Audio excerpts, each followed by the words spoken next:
prosecutor and attorney. We never saw deaths like this. He announced civil restraining orders on 2 Ohio doctors who allegedly prescribed opioids with no basis for their use. We seek to deny these doctors the authority to continue prescribing drugs. He also announced actions against a Chinese trafficking outfit and Ohio citizens accused of distributing the deadly drugs. Sessions highlighted the priority of fighting opioid addiction, which he says took more than 70,000 American lives last year.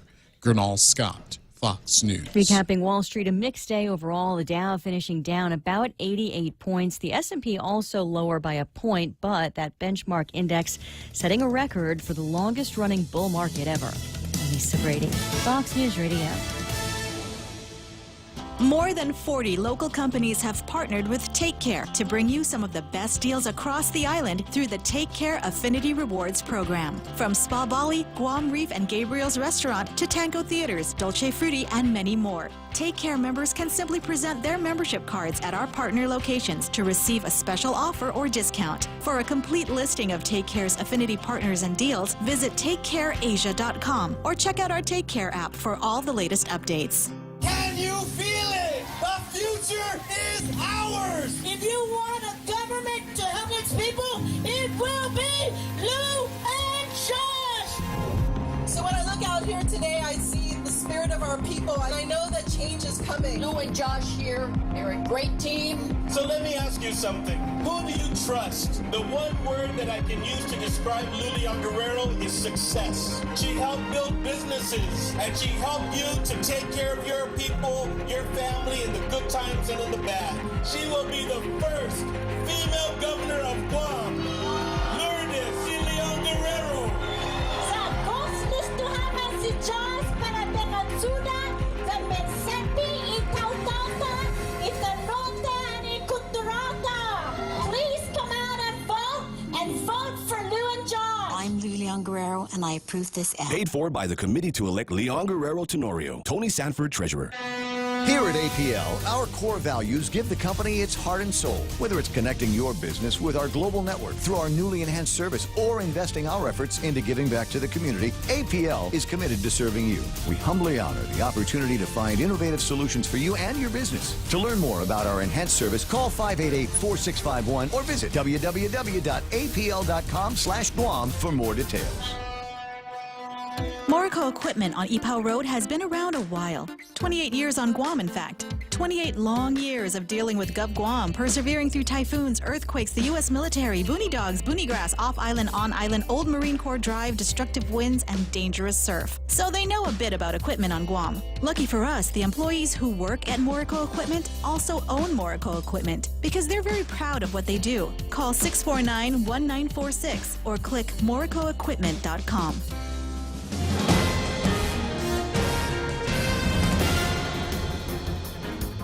Half a day and good morning, Guam. News time here at The Point is 8 minutes past 6 a.m. this Thursday morning. I'm Kevin Kerrigan. Here's a look now at some of the top stories from the Guam Daily Post. The Consolidated Commission on Utilities will decide next week whether or not to adopt an updated master plan from the Guam Waterworks Authority, which calls for $1.2 billion in upgrades accompanied by annual rate increases. If the plan is approved, the first rate increase would take place in October of next year. For the first 7 years, the rate increases would be between 4 and 4.5% each year. It would then taper off to about 3% annually for the remainder of the 20-year plan.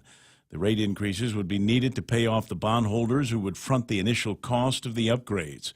If the CCU approves, the plan would then move on to the Public Utilities Commission for final adoption. Guam Memorial Hospital Administrator Peter John Camacho predicts Medicaid funding will run out halfway through the next fiscal year if the budget bill lawmakers passed on August 18th becomes law. Tess Archangel, Chief Human Services Administrator at Public Health, is even more pessimistic. It'll last only 3 to 4 months, she said. Archangel explained that only $13.1 million has been appropriated from the general fund for the Medicaid match in the Budget Bill 323. She said that's about $2 million short of the amount needed for the government of Guam to qualify for the full amount of matching funds from the federal government. A release from the governor's office asserts that Bill 323 takes what is typically used for the Medicaid match and forces Governor Calvo to choose between operations at the public hospital or revenues for Medicaid services to the patients who go to GMH. Since the budget bill was passed, the governor's office has issued nearly daily critiques of the spending plan. Today is the deadline for the governor to act on the budget bill. He has until the end of the day to decide whether to veto it, sign it, or let it lapse into law. We'll have more news after this. Grilled salmon, petite sirloin. Can't decide. What are you doing? Making my top 10 list of favorite dishes at Ruby Tuesday. You really need to get a hobby. But I can't decide. There's no way I can narrow down so many classic dishes to just 10. Then it's a good thing Ruby Tuesday did it for you. It's the all-time favorites menu at Ruby Tuesday Guam. We took our most popular dishes and put them on one great menu for only $14.99. Hickory pork chop, Parmesan shrimp pasta, prime loco moco, 10 top sellers at one great price. Pick your favorite for a limited time at Ruby Tuesday Guam. You've been waiting, and now it's here. Furniture Kathy Style's grand opening after 12 months of putting together an exciting, delicious, salivating, full-scale, real furniture store that has absolutely everything you need for a beautiful home. Beautiful textures, up-to-date styles, and prices that will blow your mind during our grand opening. Starting now, Furniture Kathy Style throughout the store. Bargains, bargains, bargains. Check us out on Facebook and Instagram. Furniture Kathy Style in Hagåtña. Open every day from 10 a.m. to 6 p.m. 11 minutes past 6 a.m. here at The Point.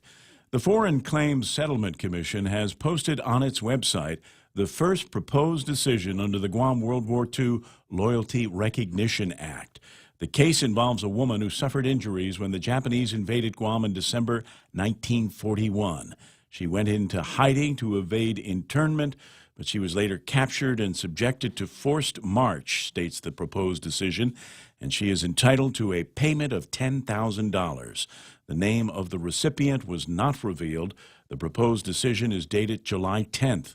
According to the Foreign Claims Settlement Commission, 33 of the roughly 3,500 applications for compensation have now been heard. The U.S. Treasury will withhold $6.4 million from the 2019 Section 30 funding for Guam and deposit that amount into the Guam War Claims Fund, from which settlement claims will be paid.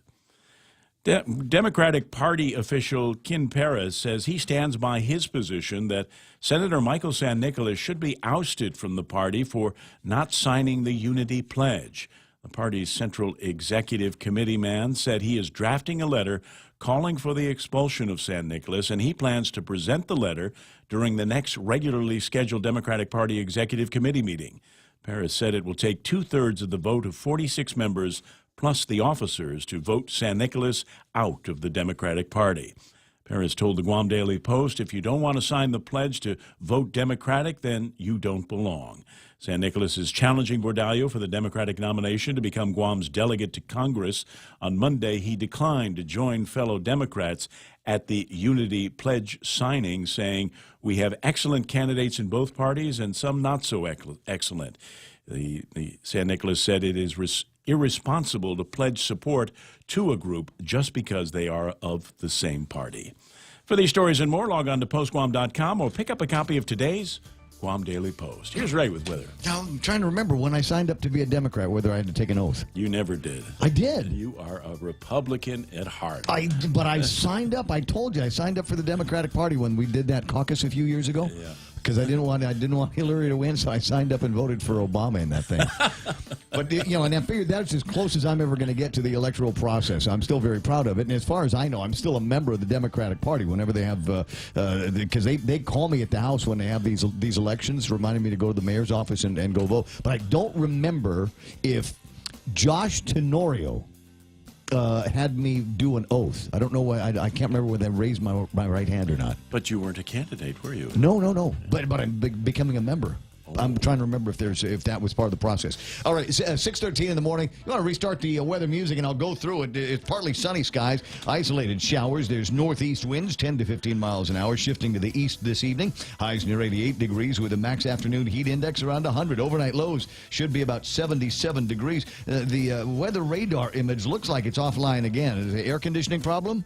I don't know. I was not aware that it was offline. Probably so, veto? because they continue to have air conditioner problems there. But it could be something else at this point. Could be just routine maintenance. All right, we'll flip over to the satellite imagery and see what this has got to say about the region. Okay. I'm trying to find us in that picture. Right in the middle. Yeah, I think we are Center going to square, please. Yeah, we're gonna be somewhere else because there aren't that many clouds over us. Yeah. Okay, yeah, some outflow there. I can see the islands under that cloud. Anyway, not much going on, man. The next several days actually going to be very quiet as the trade winds return. So that blobbage down to the southeast, that's just going to get pushed off to the southwest, not affect us in any way whatsoever. Could get a little bit of rain moving through as a weak impulse. That's what this is here, but it'll just uptick the showers a little bit more than what we had yesterday, but not anything like we had Monday or Tuesday. Right. So the plan for the weekend? It's good. No, Sunny? It looks good. It's going to be great. It's going to be really hot, just like it will be today.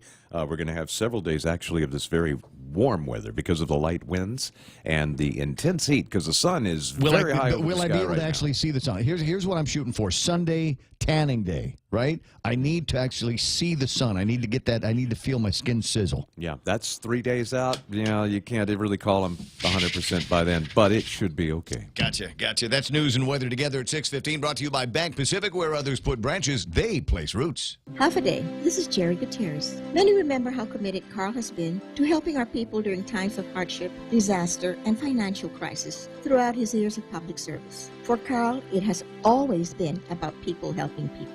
He would like this opportunity to work on your behalf once again as your governor. I humbly ask for your vote for the Gutierrez-Bordallo team on August 25th. Together, let's make Guam again. I'm Carl Gutierrez, and I approve this message. Paid for by Team Sunshine 2018. Roy P. Duenas, Treasurer.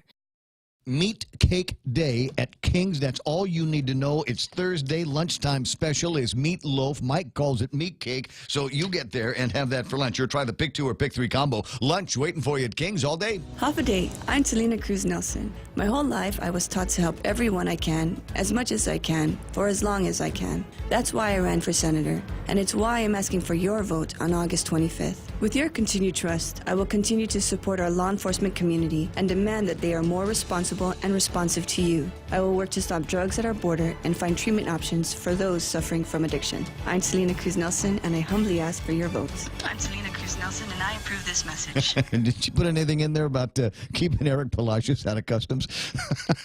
I found today. Where am I supposed to go? Oh, security title. They're the people that are really, really good at making sure that if you're involved in a complex real estate transaction, you'll survive it. $7 meal from Circle K. Get your choice of 2 Nathan's all-beef hot dogs or a half-pound Nathan's all-beef footlong, a big wrap bag of chips, and any size Polar Pop. That's a giant deal of a meal, all for only $7. Circle K. Take it easy. Portions of the program here brought to you by a whole gaggle of folks. We've got Micronesian Renewable Energy, American Water Tech, and if you've seen their new building out there on South San Antonio, looking really, really good, guys. Guam Regional Medical City and APL, American President Lines, is shipping the future. Hey, what's that? Oh, it's a Subway Big Hot Pastrami. My Big Hot Pastrami? No, back up. My Subway Big Hot Pastrami. Get your own. Get your own Subway Big Hot Pastrami. Tender, juicy beef on freshly baked bread. Enjoy yours with mustard and pickles. Get a Big Hot Pastrami at your favorite Subway location. It's so good you won't want to share. For a limited time only. Subway, make it what you want.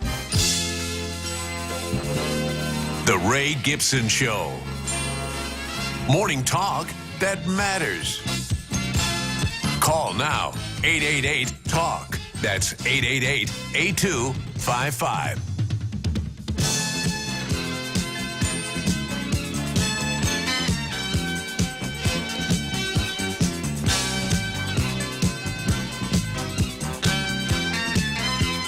It's 6:18 on the Ray Gibson Show on The Point, 93.3 FM. My name is Ray Gibson, and as usual, I'm flanked by just a bunch of seasoned guys here, professional journalist and managing editor for the Guam Daily Post. It's Kevin Kerrigan. Good morning, Kevin.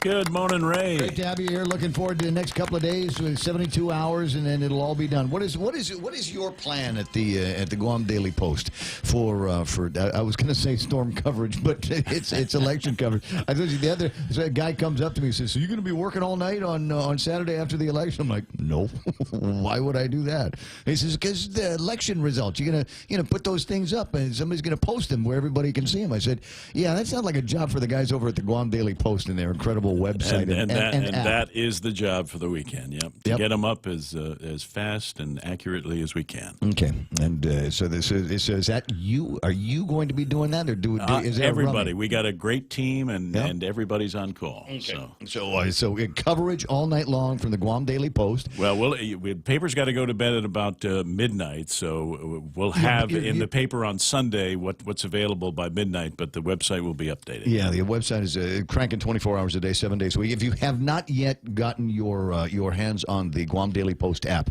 go to the App Store and or the Apple, whatever it is, and go ahead and download it. It's a free app, and I love it. I get updates from you guys all the time, big stories, breaking news, all of that. So get that, and then you will be up on what you need to know. I intend to. Our plan here at the radio station is to be here at 6 o'clock. You don't have to be here, but it's going to be Bob Klitsky and I. And we'll just play around for a couple hours between 6 and 8 o'clock at night. And then I figure at 8 o'clock, we'll start drinking. Well, that's when the polls close. I mean, and you've done elections before, right? Oh, boy. Polls close at 8 o'clock, and then it's going to be it. There's nothing that's going to happen for like 3 hours, 4 hours, right? Until the returns start coming in. They start going through the tabulation machines. Yeah, and there's a lot of candidates to count this time. There are a lot of candidates and to a count. lot of voters expected to turn out. 54,000 voters at last count, registered voters, and all of that. We'll spend a little time on and Michael Knight, who's going to get the phone when you call it, 888-8255, and also make sure that we stay on top of all of the commercials. I don't know if you've noticed, but we're very, very successful with our internal marketing campaign to a number of political candidates, and we thank you for your confidence and by way of making sure that your messages and this is for the regular advertisers and the political advertisers, we're not making the breaks any longer than they were already, and so that allows us to be able to get back into the conversation, back into the talk, and keeps your message kind of on point, if you will. It won't get diluted in these long 5 and 6 minute breaks that some of the other radio stations are going to be doing. It's our policy around here. Want to make sure that you get as much value for your advertising dollar, and for the listeners that you can continue to listen to the radio station. 6:21, and I don't know whether now is the appropriate time for me to make my endorsements. But Lou, you got my vote. Ooh. Lou's got my vote. Really? Yeah. Okay. Not Lulian Guerrero, Lou Klitsky. There we go. There's a catch in there somewhere. Psych! I made you look. No, the other Auntie Lou has got my love and my endorsements and my vote if she ever ran for office. This is a gift from Lou Klitsky, wife of Bob Klitsky, works in the afternoon, and Chamorros already know what it is.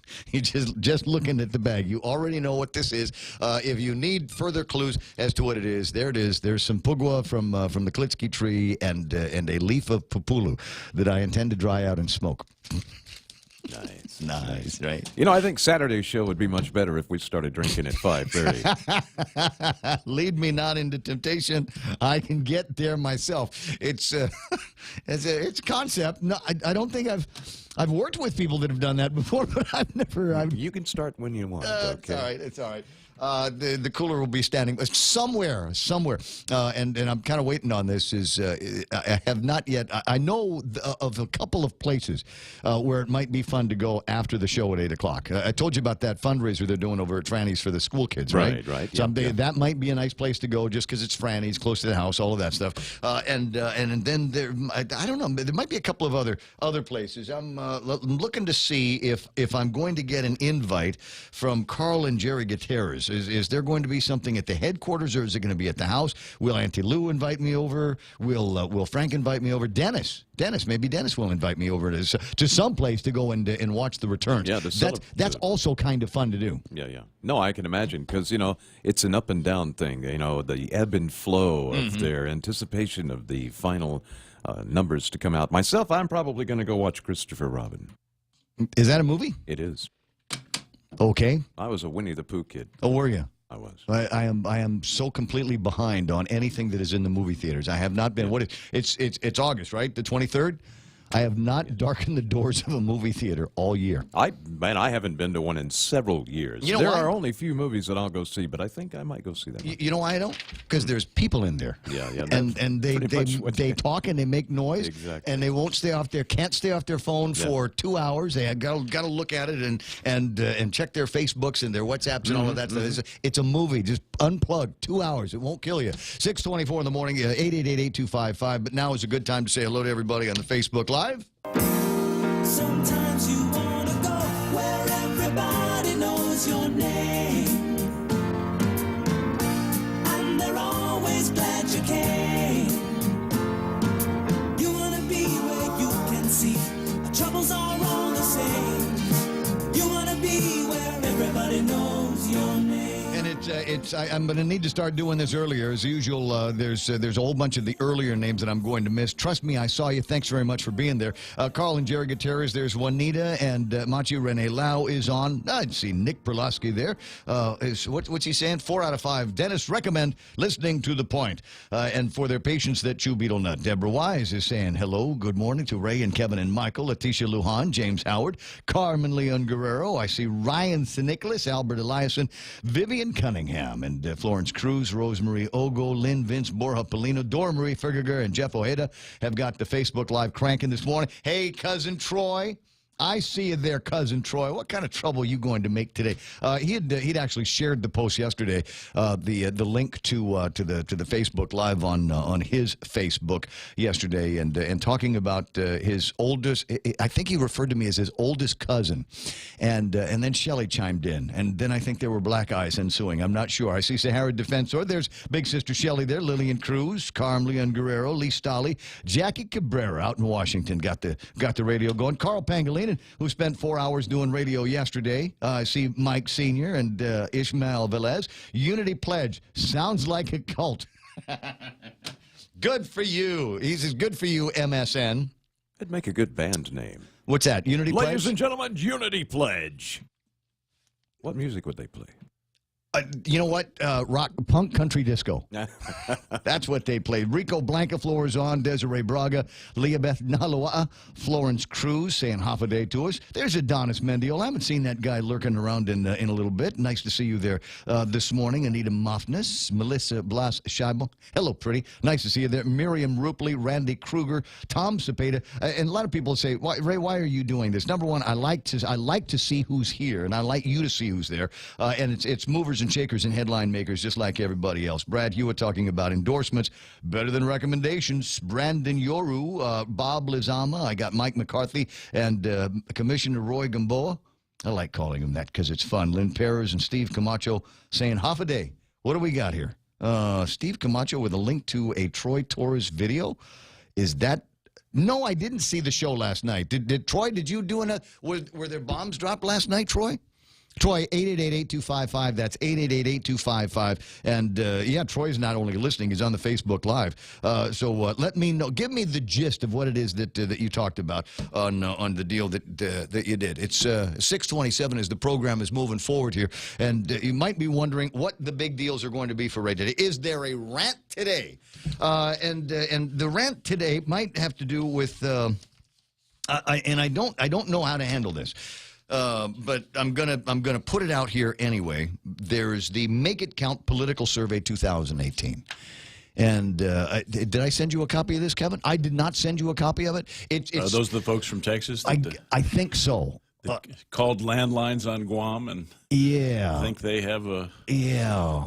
And so I'll present the findings of this without any kind of attribution. It came to me grain of salt it came to me from a source that I trust, but I cannot verify. It has not been vetted. It has not been verified as an actual survey by an actual off-island outfit. They conducted a number of calls, over 3,000 telephone calls, and reached over, it looks like 1,700 registered or intended voters, asking some questions, just 4 points. Are you a registered voter? Yes or no? Don't know. Question number 2, have you decided who you will or would vote for the upcoming gubernatorial election for governor and lieutenant governor? And I think they've got about 1,400 responses on that one. Question number 3, do you affiliate with a particular political party or do you vote independent of the candidate's affiliation? And this is interesting because it says of the, what did I tell you, 3,000 or so voters that they reached out to, or respondents that they received, almost 1,000 responded Democrat, but only 300 or so responded Republican. That doesn't sound right. A lot of independents, huh? No, not really. There's the no's are 158, and the don't know, unsure, and no responses is 58. So is it possible that the Democrats outweigh the Republicans by that much? And they claim that the margin of error on that is 3.8%. That doesn't ring true. So it makes perfect sense when you consider the demographics here. It makes absolutely. Was it just people that answering the phone? Yeah. But I'm the demographics of the island. Yeah, I'm not feeling that though. I mean, it's by 3-1. Yeah, you think? I think so. I don't know about that. 4 Democratic gubernatorial candidates. But no, but they're asking. Republican. They're asking if what party you affiliate with. And you most of them, as you said, are Democrats. By 3-1. Yeah. I don't think that's what it is here. Do you? Do you think that there for every Republican there's 3 Democrats? I think there are more Democrats than Republicans. I think there are more Democrats than Republicans, but I don't know if it's 3-1. May not be. But we may get a better reading on Saturday. Well, no, we won't, because there are probably going to be a lot of Republicans that are staying home. Their guy's already in. Ray Tenorio's already in. So it's not an exciting race for Republicans, except for the ones like me that want to go tinker around with the Democratic Party. What's the sample size of this survey? How many people were contacted? They contacted over 3,000 people between July and last week. 170,000, 3,000. It's a pretty small sample, so yeah, they're probably not the best of accuracy. But like I said, they're claiming margin of error 3.8%. It'd probably be closer to 10%, I think. Yeah. If the election were held today, which gubernatorial team would you cast your vote for? No, hearing what I've already said about my bias already against this poll, and they claim again here a margin of error in this question of less than 1%. All right. According to this, let me see if I can give you the numbers kind of in reverse order. With 128 votes, Dennis Rodriguez and Dave Cruz. With 211 votes, Ray Tenorio and Vicente Anthony B. Ada. The next highest is, where's that, 211? The next highest is Lou Afliguilion Guerrero and Joshua Franquez Tenorio, 371. Then Frank B. Uggan Jr., Alicia A.G. Limtiaco with 343 votes. And with 458 votes or positive responses in this survey, Carl T.C. Gutierrez and Fred Berdallo, with a margin of error of 1%. If there is something to this poll, then Governor Gutierrez will win the gubernatorial primary for the Democrats, right, and then face Ray Tenorio in the general election. Yeah, I still don't know what kind of math they're using that they think there's only a 1% a give in that particular sample, because your numbers are way off. I mean, you're not even, they're not even asking 10% of the island, so that's just ridiculous. 3%. Well, yeah, but I mean, there's the statistically, if you wanted to get inside of a margin of error of about 5%, you'd only need to ask about 360 folks with a population of 165,000 people here on Guam. That means that in 95% of the time you would get the same or similar results. That's the point of all of this. Yeah. So I'm not sure. The margin of error is really tight on this. Numbers are up really big with 3,000 respondents on it. But like I said, there's a couple of things in here that just feel kind of wonky, if you ask me. So I'll bounce this across a couple of other statistical guys and see what they've got to say. It's 6:33 already in the morning. 888-8255. Be happy to talk to you about whatever you need to, and there's all kinds of other stuff in my table of contents. And if you need something playing around in your table of contents, that's why we do the news twice an hour. From the Guam Daily Post, here's Kevin Kerrigan. Half a day and good morning, Guam. In the headlines from the Guam Daily Post this morning, the Guam Power Authority has entered into a power purchase agreement with Hanwha Energy Corporation for 60 megawatts of solar power. They finalized the agreement yesterday during a signing ceremony. The Korean company will build a solar plant in Dandan, Inarahan, near the existing NRG solar farm. It's expected to save ratepayers an estimated $20 million over the next 5 years. GPA General Manager John Benavente saying the implementation of additional solar power generation will help stabilize the fuel surcharge, which is the cost of oil and makes up most of your power bill. The addition of Hanwha's solar power array will reduce the amount of imported oil by almost 9.6 million gallons a year, said Benavente. The Hanwha plant expected to be online by 2022. Department of Corrections has been unable to pay Guam Memorial Hospital for the clinical services it provides to inmates since the start of this year. GMH Chief Financial Officer Benita Manglona confirming that over $2 million is now owed by DOC to the public hospital. No payments have been received for the second, third, or fourth quarters of this fiscal year, she said. An additional $1.5 million is owed for inpatient services provided to inmates at GMH.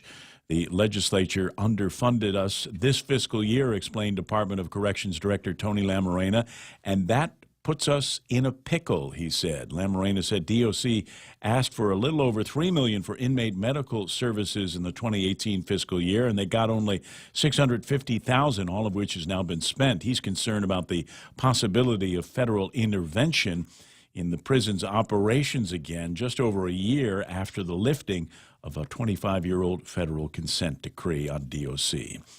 Gov Guam workers from DPW, Guam EPA, the Department of Agriculture, and the mayor's offices, along with members of the Guam National Guard, continued flood cleanup efforts yesterday. They'll resume again today following Tuesday's heavy rainfall and flash flooding across the island.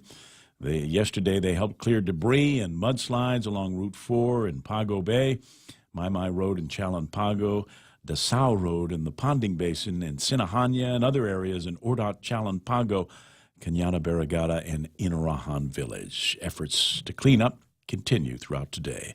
For these stories and more, log on to postguam.com or pick up a copy of today's Guam Daily Post. It's 6:36. That's iConnect time. They are the, responsible choice? No, practical choice. Well, they're responsible people as well, but practical because they don't want you to spend any more than you need to for your telecom needs. Mobile, internet, even push to talk. You can find all of those things at great prices with the practical choice. That's iConnect. Change is inevitable, but it doesn't have to be scary. This election, we have an opportunity to transition our congressional posts from one leader to another. A smooth transition means we can hand over all the work, contacts, networks, and relationships that have been built over the last 46 years spanning 4 service legacies. I humbly ask for your vote to be your next congressman. I'm Michael F. Kisa Nicholas, and I approve this message. Paid for by Michael C. Nicholas for Congress. Shelley Vargas Calvo, Treasurer. And now time for a Wendy's break. Wendy's 4 for $4, giving customers great value. Yeah, it's a favorite for just $4. You now have 8 options to choose from. Ooh, we love upgrades, don't we, huh? Some all-time favorites like the Junior Bacon Cheeseburger, the Crispy Chicken BLT, or the Double Stack Sandwich all come complete with nuggets, fries, and a drink. 4 for $4. What a deal for a Wendy's meal. That stuff has bacon on it. If you can dream uncommon design and unprecedented engineering, you define the 2018 Lexus. The boldly designed IS Sports Sedan's aggressive design stimulates the senses. Advanced paddle shifting puts the exhilarating performance of the IS Sports Sedan at your fingertips. With deep, luxurious seating, the ES350 offers an ultimate level of comfort, while cutting-edge engineering delivers a thrilling drive. Put yourself in a 2018 Lexus. Now with special incentives. At Atkins Kroll. Subway signature wraps deliver crave-worthy sandwiches that are filling and delicious. Have you tried the new wrap flavors that they've got there? Hey, listen, if you haven't, go for it. If you're unsure, I'm like that. I'm that guy, right? If people say, let's go eat at that new restaurant. I said, but I like the old restaurant. And I said, we're going to try it out anyway. We'll go to the new restaurant, and I'll order, if I go to the same restaurant and they got new stuff on the menu, I'll order what I usually order. And they'll go, why don't you try the new thing? Because I don't know if I like the new thing. I know I like the old thing. So when I go to Subway, I get my BMT because I know I'm going to like the BMT, but then I have them put it in wrap form. So you can do that. So try the signature wraps. If you're not ready to take a plunge, then try one of your favorites all wrapped up. At Subway, make it what you want. Family Finance has been serving the people of Guam since 1959, and they'll continue to be there for you in the years to come. Whether you're looking to get a personal loan for that summer vacation or paying off those long overdue bills, Family Finance has got you covered. Apply for a personal loan from $1,000 up to $3,500 by calling Family Finance in Hagåtña at 475-4545, Upper Tuon 647-5626, or in Dededo 633-4473. Family Finance has been serving the people of Guam since 1959.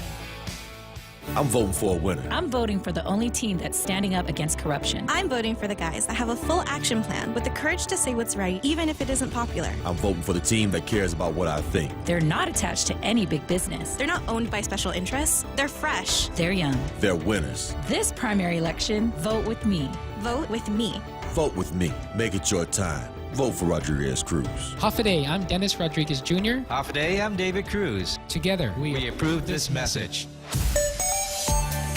Let me just take a quick gander at what's happening traffic-wise. It's right now traffic on the point. Right now, traffic is building up Marine Corps Drive northbound towards the intersection of 1 and 3. 3 beginning to build up around Ukadu, and that line of traffic is going to move closer to the intersection in just a little bit. Southbound Marine Corps Drive from about where the Payless is, making your way towards that intersection of 1 and 3, starting to build up. Maybe a little bit in front of Waiseng Song as well. Nothing in front of Anderson Air Force Base right now. Nothing in front of Navy Hospital, and I don't see anything building. Wait, check that. No, not building in front of Sumai. Not building in front of Sumai. Do have a little bit of traffic here in front of the John F. Kennedy Chinese Park area, because that's why it's JFK School today, and it's going to busy up. That's right now traffic here on the point. Regine Bisco Lee isn't always the loudest senator, but that's because she's busy getting things done. Regine fought higher taxes from day one. Her first bill sent senatorial pay raises to public schools instead of politicians' pockets. And she took the governor to court when some politicians asked for nearly $200 million in new debt. Want a senator that strengthens our economy, champions our environment, and protects our children? Vote Regine Bisco Lee for senator. Regine Bisco Lee, strong, honest, effective. I'm Regine Bisco Lee, and I approve this message.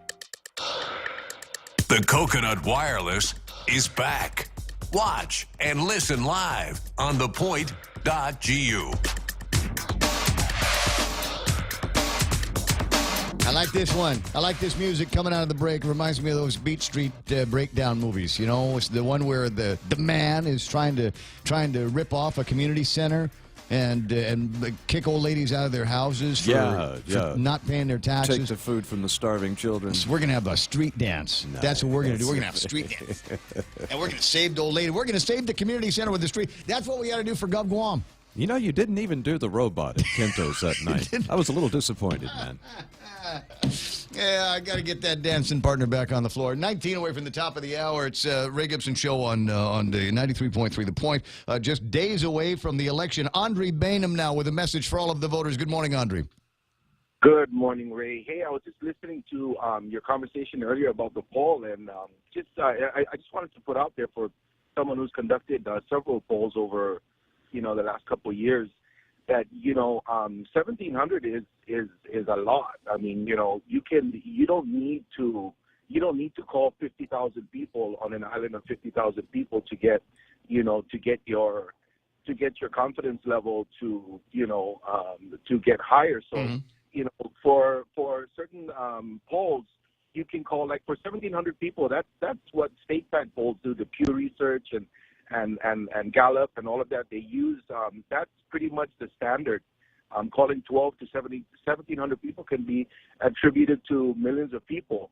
So, and that brings your confidence level a little higher. As far as that poll is concerned, I don't know what, formulas they used and how, what methods and all of that to get their results. But I just wanted to kind of put that out there, for the people that, you gotta, if that poll can be, put somewhere online so we can kind of take a look at it and it'll be more helpful. But just wanted to put that out there, Ray, for your listeners this morning. Well, I'd put it. See, I'd give it to Kevin and have Kevin put it online, but it's not. I don't know how real it is, and I don't know how accurate it's going to be. Kevin's got an issue with just the methodology from Jump. I mean, telephone coincidentals and that kind of thing. You think you think? Yeah, I don't know how you're- you can trust a poll that doesn't reach people on cell phones. Where most people seem to be these days. So it's cell phones, but I'm also a fan of intercepts, and one of the things that we like to do, and by way of an intercept, I'd hang out at the post office, I'd hang out at the mall,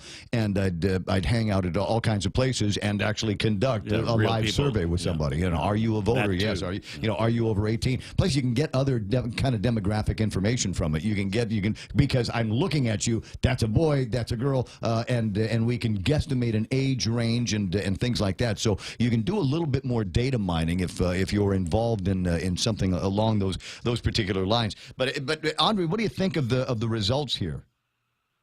Well, I mean, I don't know. I haven't done a poll, or we haven't done a poll with my AP government class since I think May was the last time we put a poll out.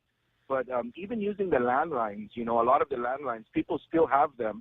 If you want to get a good package, right, you keep a landline with the local phone companies, and a lot of their phones then, if no one's at home, it then transfers to their cell phone. So we're getting you do get a pretty good mix of the population when you do that, and you're able to. I mean, unless you have access to, these really fancy computers that can, kind of mix the numbers up for you and all of that.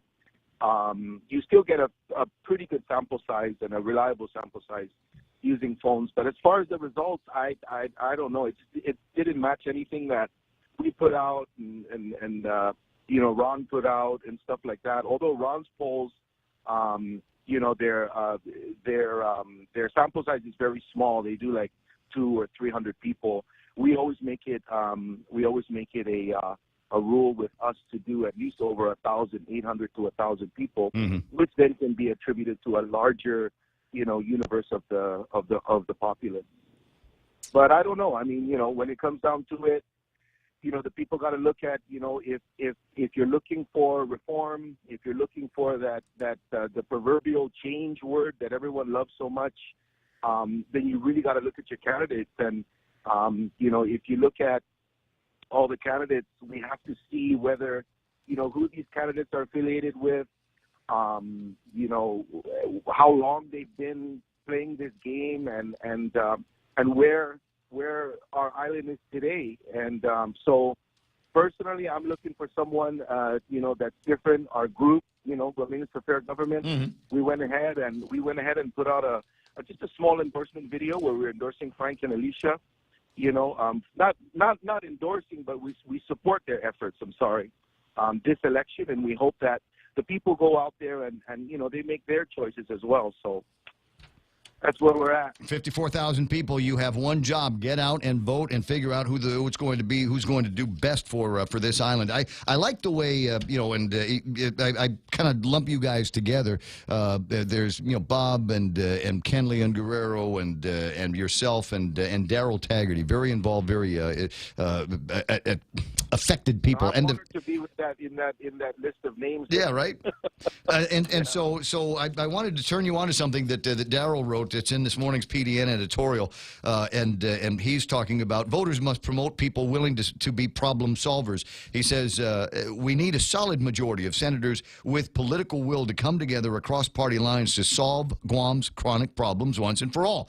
Will the top vote getters be those who know what you want or those who know what you need? Most importantly, will the top vote getters be those who work hard to stay in the public eye or those who work hard behind the scenes to share eventual credit? And I like the way he puts this: as a member of the most productive 2-year legislative term in decades. In decades. You think about this, and to the degree that you have been involved in just Simon Sanchez, just that one issue, how long has that battle been? And before that battle, it was a battle for JFK, and before that was a battle for GW. We go through these. We have never yet solved the problem on how not to defer maintenance in our schools. Remember, we were at Southern High, they had all those issues before, and we thought we had it solved, and now we got an air conditioning problem in the gym over there, and I don't know. I know they're solving it, but it's just another thing. How much longer are we going to talk about Guam Memorial Hospital? Will this 35th Guam legislature finally be the one that solves the riddle?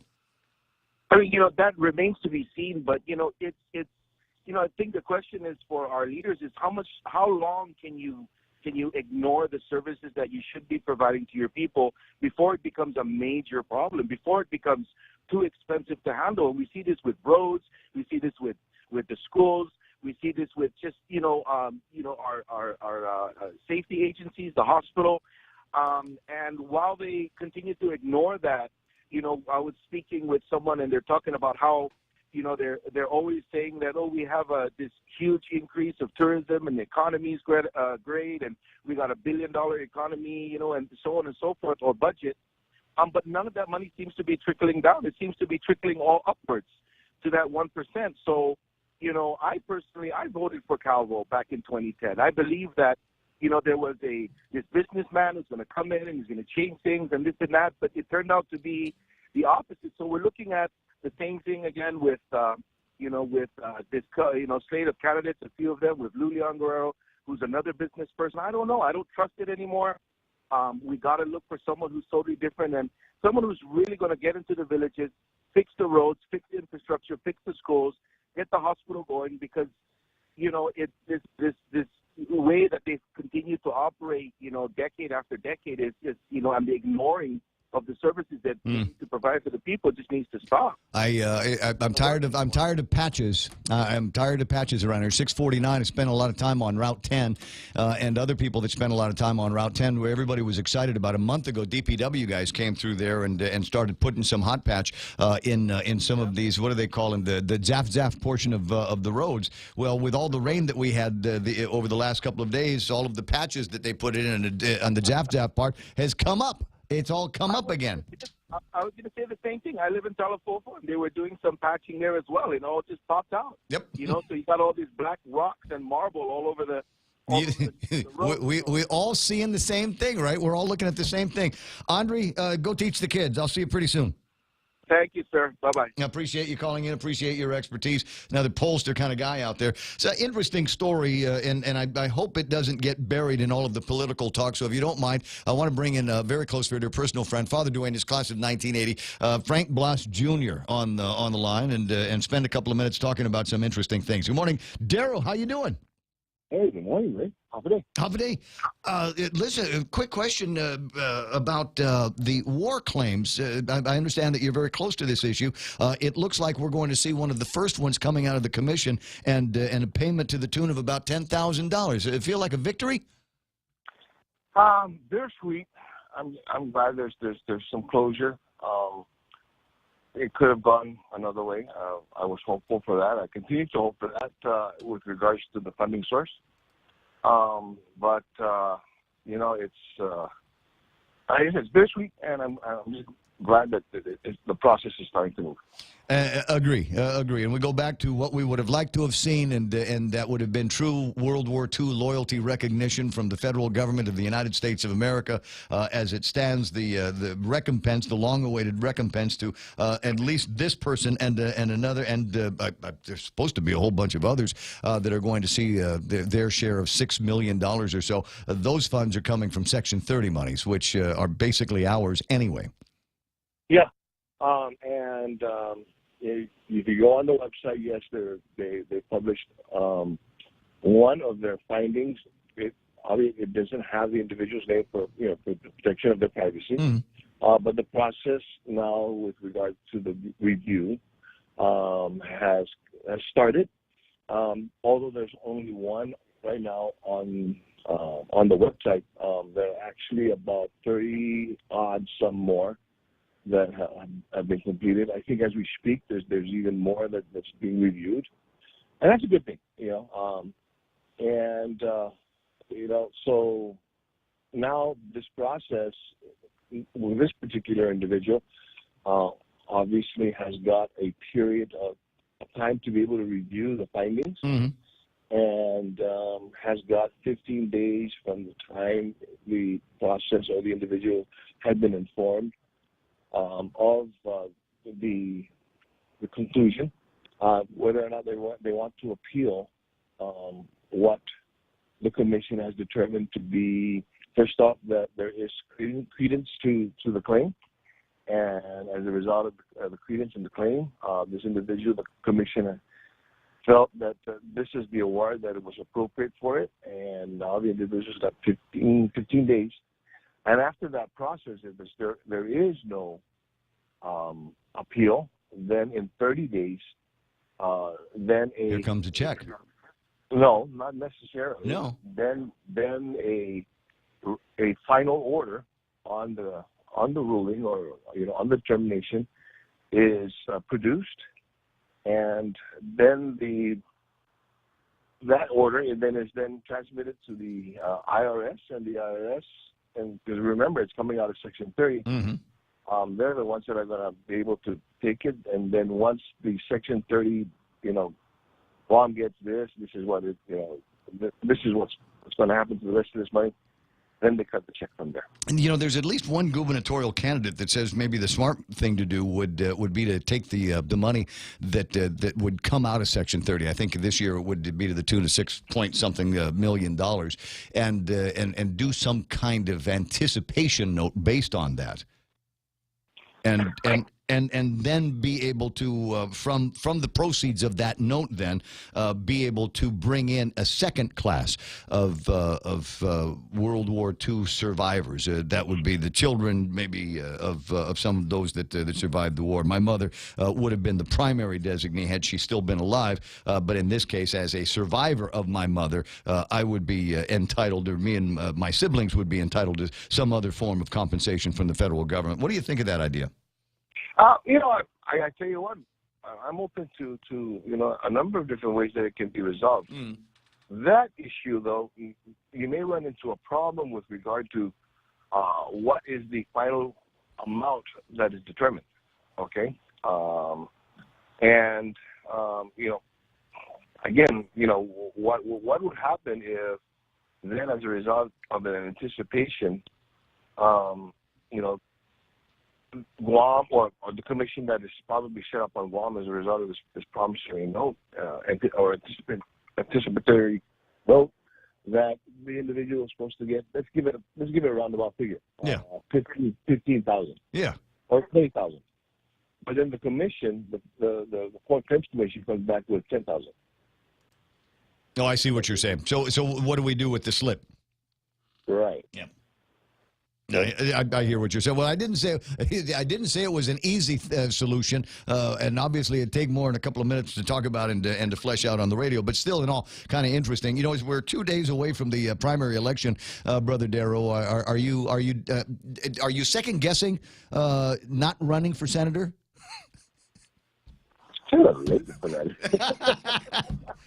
Well, I don't know. I said, you ever look around? Because I know this is the exciting part, right? We're a couple of days away from it. I'm all excited about this upcoming primary, and I know that there's a certain kind of juice that politicians, people that are running, like yourself in the past, you get kind of into this surge mode, right? I mean, are you missing that right now? Yeah, I tell you what, those are exciting times, and I try to channel that energy towards helping individuals. I'm doing the same thing, but not from the political realm. Mm-hmm. And even in the political realm, I've been pretty open with a couple of them. Like, I'll see them as a result of interviews that they've, had with on different media outlets, and I look at them and say, "What are you doing? What are you saying?" and many times I've got to remind them, "You're running for senator, for governor, not for governor." Okay. That's funny. What are you doing? What are you saying? Hey, listen, I'm going to let you run. You have a terrific day. I'll, and if you get bored on Saturday night, come on by the radio station. Come hang out with me and Bob Klitsky. I'm actually going to a Make-A-Wish event. What's that? I'm going to a Make-A-Wish event. Oh, that's right. Make-A-Wish thing is coming up. Yeah. I might bum rush that when I'm done. We'll see what happens. There you go, buddy. All right, buddy. I'll see you soon. Closing in on 7 o'clock in the morning. This is Frank Blas Jr. And a couple of thoughts on this first round of war reparations now based on the income of the Section 30 monies. And for a lot of families, it doesn't matter what pot the compensation comes from as long as it gets in there while mom and dad are still alive.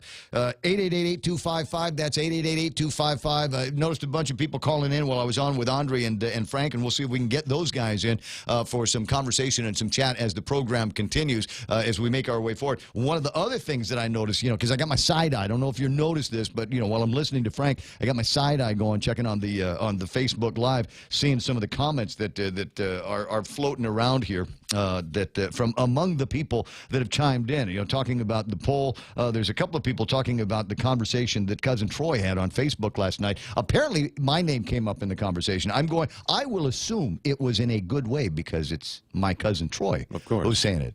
But it was kind of scary because there was that statement, and then there was another one about somebody going to jail.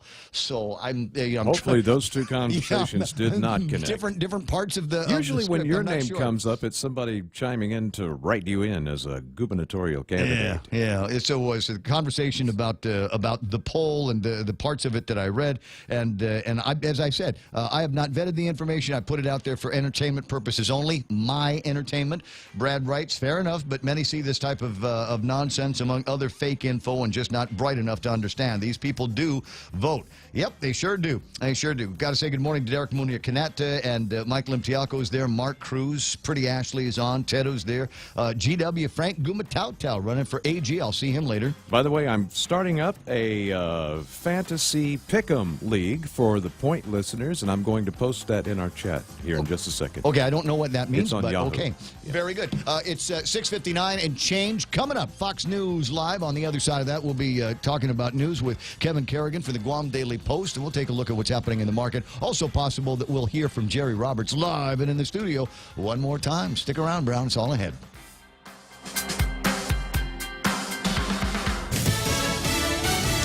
Congratulations, America. I'm Lisa Brady, Fox News. President Trump just tweeting that to mark a new record for Wall Street, the longest bull market ever. 3,453 days to be exact, 115 months that we've seen this run since 2009. Fox Business Network's Nicole Petalides at the New York Stock Exchange. This run, by the way, was led by so many names. We saw tech and consumer discretionary really running hot with names like Amazon, Netflix, Google, Microsoft, and Apple running big time. In fact, Amazon was up over 3,000%. The markets did dip into correction territory earlier this year, but not the 20% S&P drop needed for a bear market.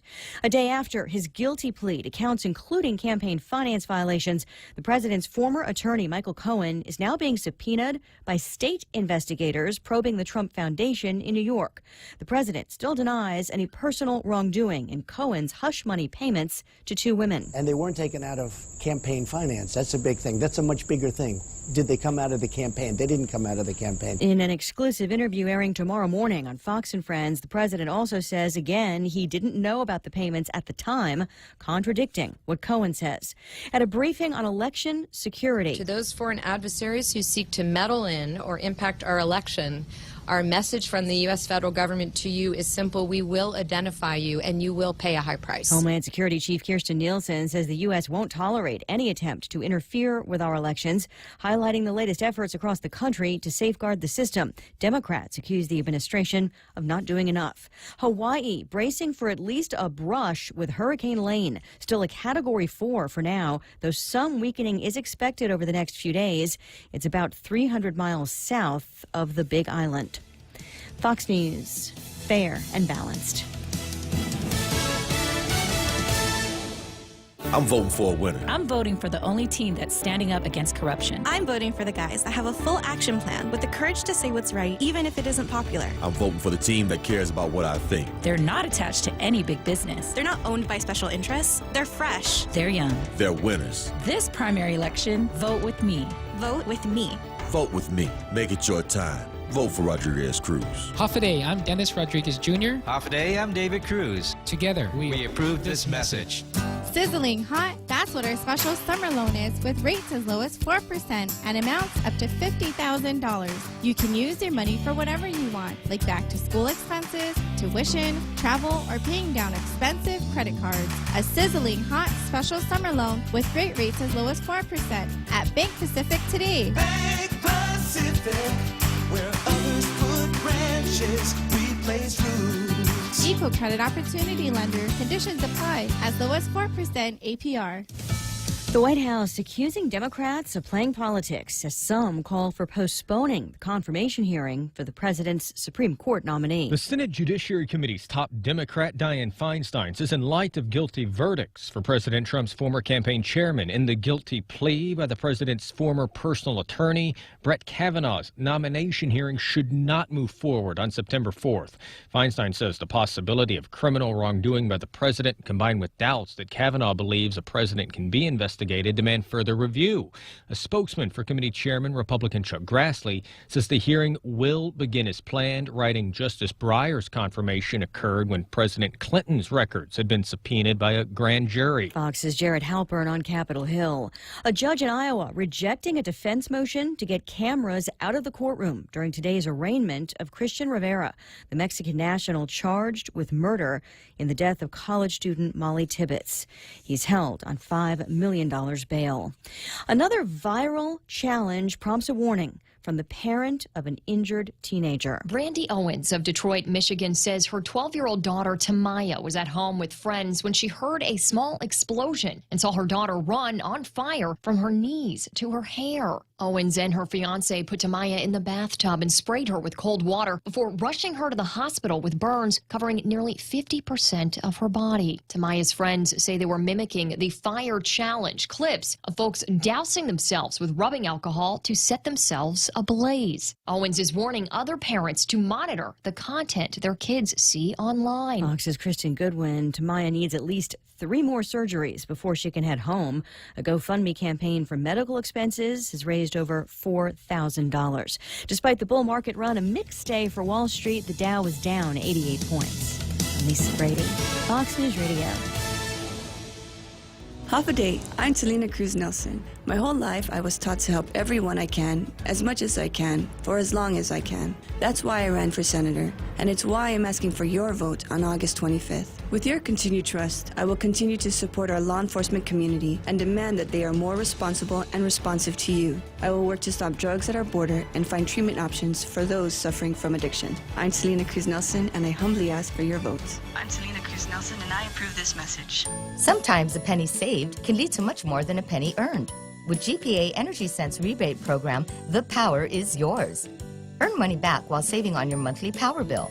GPA Energy Sense rebate program will help lower your initial costs when purchasing approved GPA energy efficient appliances and upgrades with monthly savings you can expect. For more Energy Sense saving ideas, visit GuamPowerAuthority.com or like us on Facebook. GPA, bringing energy solutions to you. Hi, this is Kathy Sorensen. Some of you may remember me as the lady who bought too much furniture and passed on the savings to you. I'm back with Furniture Kathy style, and prices are rolled back 10 years. That's 2018 style with 2008 prices. Come check us out and have a chance to win your dream home makeover. Everything is on sale up to 25% during this grand opening event. Visit us at Furniture Kathy style in Agana, Instagram, and Facebook. Is Guam prepared for whatever option we might choose? Coleman Listuhin. You know what? My goal is to turn around our government, and I want people to trust our government. And I just have to say that at the end of the day, when people go out to vote, they need to ask themselves, who is the person that they can trust? Expand the economy, provide for our people, job creations. We can do for ourselves, and we can do it proudly. My whole career has been in service. I wanted to be a nurse because I felt that if I could help somebody in their sickness and in their pain, that would be so gratifying. I want to make sure we send that message out. I'm Leon Guerrero, and I approve this message. Paid for by the committee to elect Leon Guerrero Tenorio. Tony Sanford, Treasurer.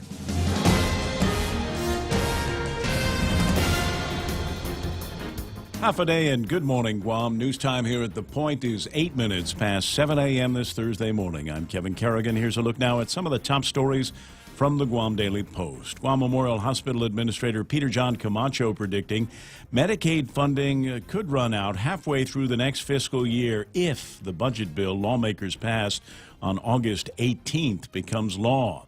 Tess Archangel, Chief Human Services Administrator at Public Health, is even more pessimistic. It'll last only 3 to 4 months, she said. Archangel explained that only $13.1 million has been appropriated from the general fund for the Medicaid match in the current budget bill that sits on the governor's desk. She said that is about $2 million short of the amount needed for GovGuam to qualify for the full amount of matching funds available from the federal government. A release from the governor's office asserts that Bill 323, the budget bill, takes what is typically used for the Medicaid match and forces the governor to choose between operations at the public hospital or revenues for Medicaid services for the patients who go to GMH. Since the budget bill was passed, the governor's office has issued nearly daily critiques of the spending plan. Today is the deadline for the governor to act on the budget bill. He has until the end of the day to decide whether or not to veto it, sign it, or let it lapse into law. The Consolidated Commission on Utilities will decide next week whether or not to adopt an updated master plan from the Guam Waterworks Authority, which calls for $1.2 billion in upgrades accompanied by annual rate increases for customers. If the plan is approved, the first rate increase would take place in October of next year. For the first 7 years, the rate increases would be between 4 and 4.5% each year. It would then taper off to 3% annually for the remainder of the 20-year plan. The rate increases would be needed to pay off bondholders who would front the initial costs of the upgrades. If the CCU approves the plan, it would then move on to the Public Utilities Commission for final adoption. More news after this. Half a day. This is Jerry Gutierrez. Many remember how committed Carl has been to helping our people during times of hardship, disaster, and financial crisis throughout his years of public service. For Carl, it has always been about people helping people.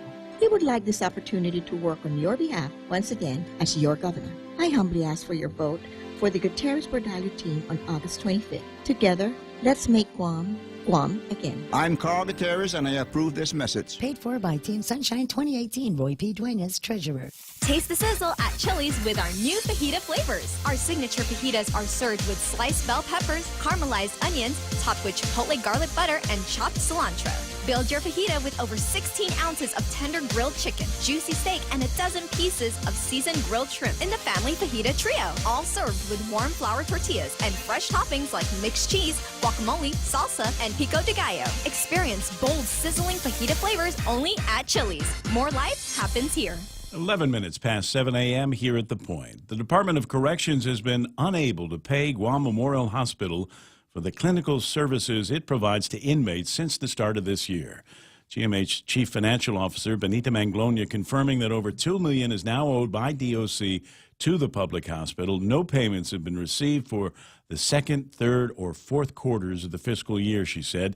An additional $1.5 million is owed for inpatient services provided to inmates who go to the hospital. The legislature underfunded us this fiscal year, explained Department of Corrections Director Tony Lamarena. He said that puts us in a pickle. Lamarena said DOC requested a little over $3 million for inmate medical services this fiscal year. They got only $650,000, all of which has now been spent. Lamarena is concerned about the possibility of federal intervention in the prison's operations just over a year after the lifting of a 25-year-old federal consent decree on DOC. Manglona emphasized that GMH has no plans to discontinue the clinical services GMH provides at the prison, and Lamarena said DOC is trying to work out a way to make payments to the hospital, but it's going to be difficult, he said. Guam workers from DPW, Guam EPA, the Department of Agriculture, and the mayor's offices, along with members of the Guam National Guard, continued flood cleanup efforts yesterday, and they'll resume again today following Tuesday's heavy rainfall and flash flooding events that swept across the island. They helped clear debris and mudslides along Route 4 in Pago Bay yesterday, as well as Maimai Road in Chalan Pago, DeSalle Road in the Ponding Basin in Sinahanya. Other areas that were subject to cleanup, Ordat Chalan Pago, Cañada Barragata, and Inarahan Village. That work will continue this morning. For these stories and more, log on to postguam.com or pick up a copy of today's Guam Daily Post. Ray now with some weather. Weather's getting better. Partly sunny skies today with isolated showers. Kev, northeast winds 10 to 15 miles an hour, shifting to the east tonight. Highs near 88 degrees. And they're talking about the return of a maximum afternoon heat index. It'll feel like 100 degrees today. Overnight low 77. Well, watch the sunset at 6:38 and watch the sunrise tomorrow morning at 6:09. And trying to sort out what's going on with Hurricane Lane out in making it looks like Kauai. Is that where it's expected to? Oh no, it's going to touchdown? rake. It's going to rake all of the islands. And the thing about it is, I've got friends in Kona. I've lived there for a while myself. And they're used to the storms approaching from the east. They hit the Manas, and they just pretty much just fall apart It's because the those are mountain two range. 14,000-foot mountains Yeah. there. That's not happening this time. This storm's moving in from the south. It's going to rake the west side of the Big Island with a lot of heavy winds and rain. So those folks aren't really prepared for that sort of thing. And all the way up through Maui, Oahu, everybody is going to get into the act here. Looks like closest approach to any of the islands would be Kauai. But they're all going to get a dose of this one.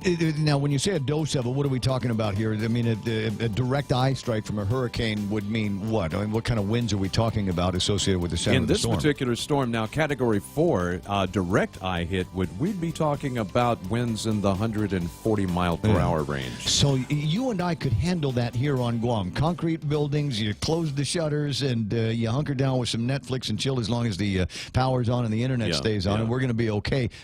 They don't make the buildings there. The housing is out of the same materials. They do not. They do not. They rarely get any weather like this. So when one hits, it really creates massive devastation. And I'm actually quite concerned about how Oahu's going to shape up because it's full of people. There's about 2 million people now living on that island. It's nothing but a city on a rock. And the drainage is already poor because they're just used to getting these passing trade wind showers. Yeah. So, it'll rain half inch, it drains off, it's fine.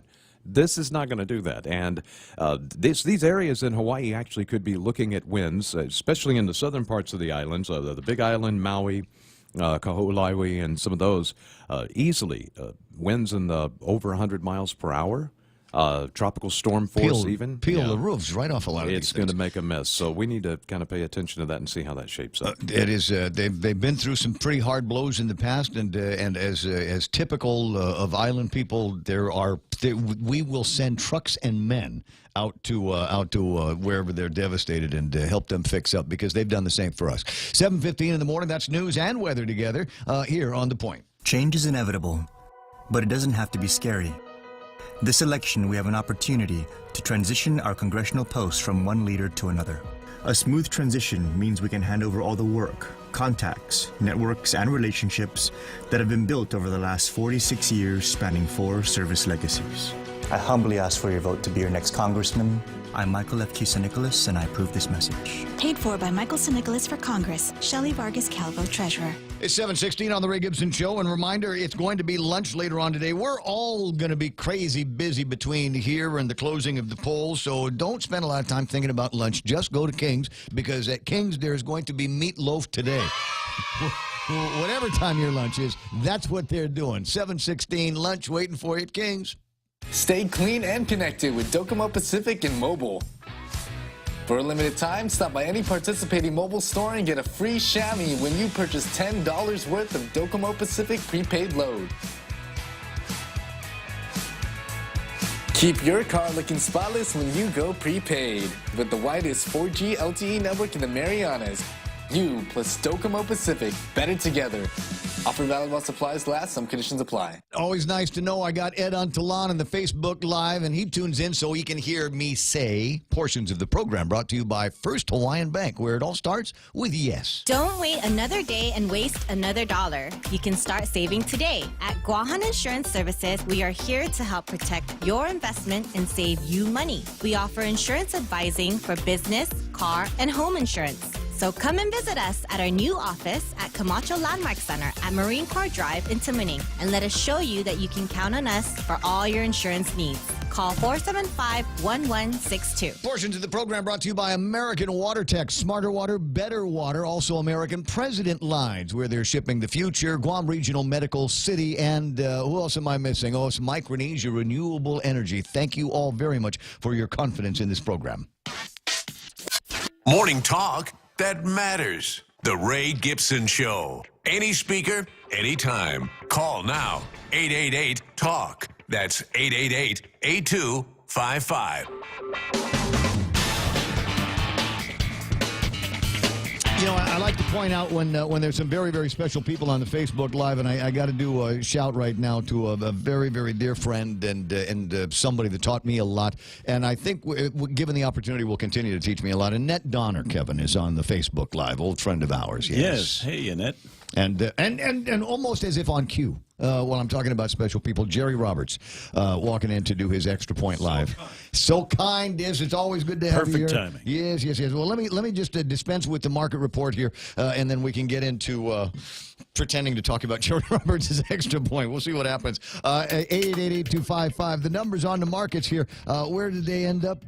Down? Are we down? It's a mixed close. Dow Jones Industrial Average off by about 89 points, 25,733. Come on, guys. I needed you to be at 26,000 by the end of the week. NASDAQ at 78.89. They're up by 30 points, and the S&P 500 down at 2,861. They're off by about a point and a quarter here. The FTSE is up 75.74. Nikkei cranking 142 points in the green, 22,362. Hang Seng is plus 27,927. Shanghai index is down, and the DAX is up. I was looking at oil. All the oil numbers are up, and it is because there's been a big drop in the U.S. crude stockpiles. Weak dollar makes it easier, less expensive for buyers to using other currencies, and that's why we're watching the West Texas up at $68.14. Yesterday was at $66, so that's a fairly large jump. Tapis up too, not quite as large. Yesterday it was $74.16. Tapis today trading at $74.39. 7:19 in the morning, and that's what the market looks like it's doing here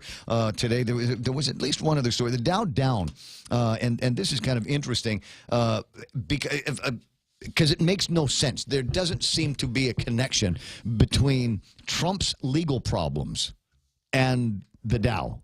And so you have to go and take a look and see what these guys over at CNBC are thinking right now. Stocks treaded water on Wednesday as Wall Street measured renewed political worries surrounding President Donald Trump against strong corporate earnings. Really? The guy's lawyer's been pinched and now convicted, and that turns into a problem for people on the market. This is one of the reasons why people stay away from the market. Yeah, because things will happen and they make absolutely no sense, and you're just going to have to ride the wave. 26,000 is where it's going to head.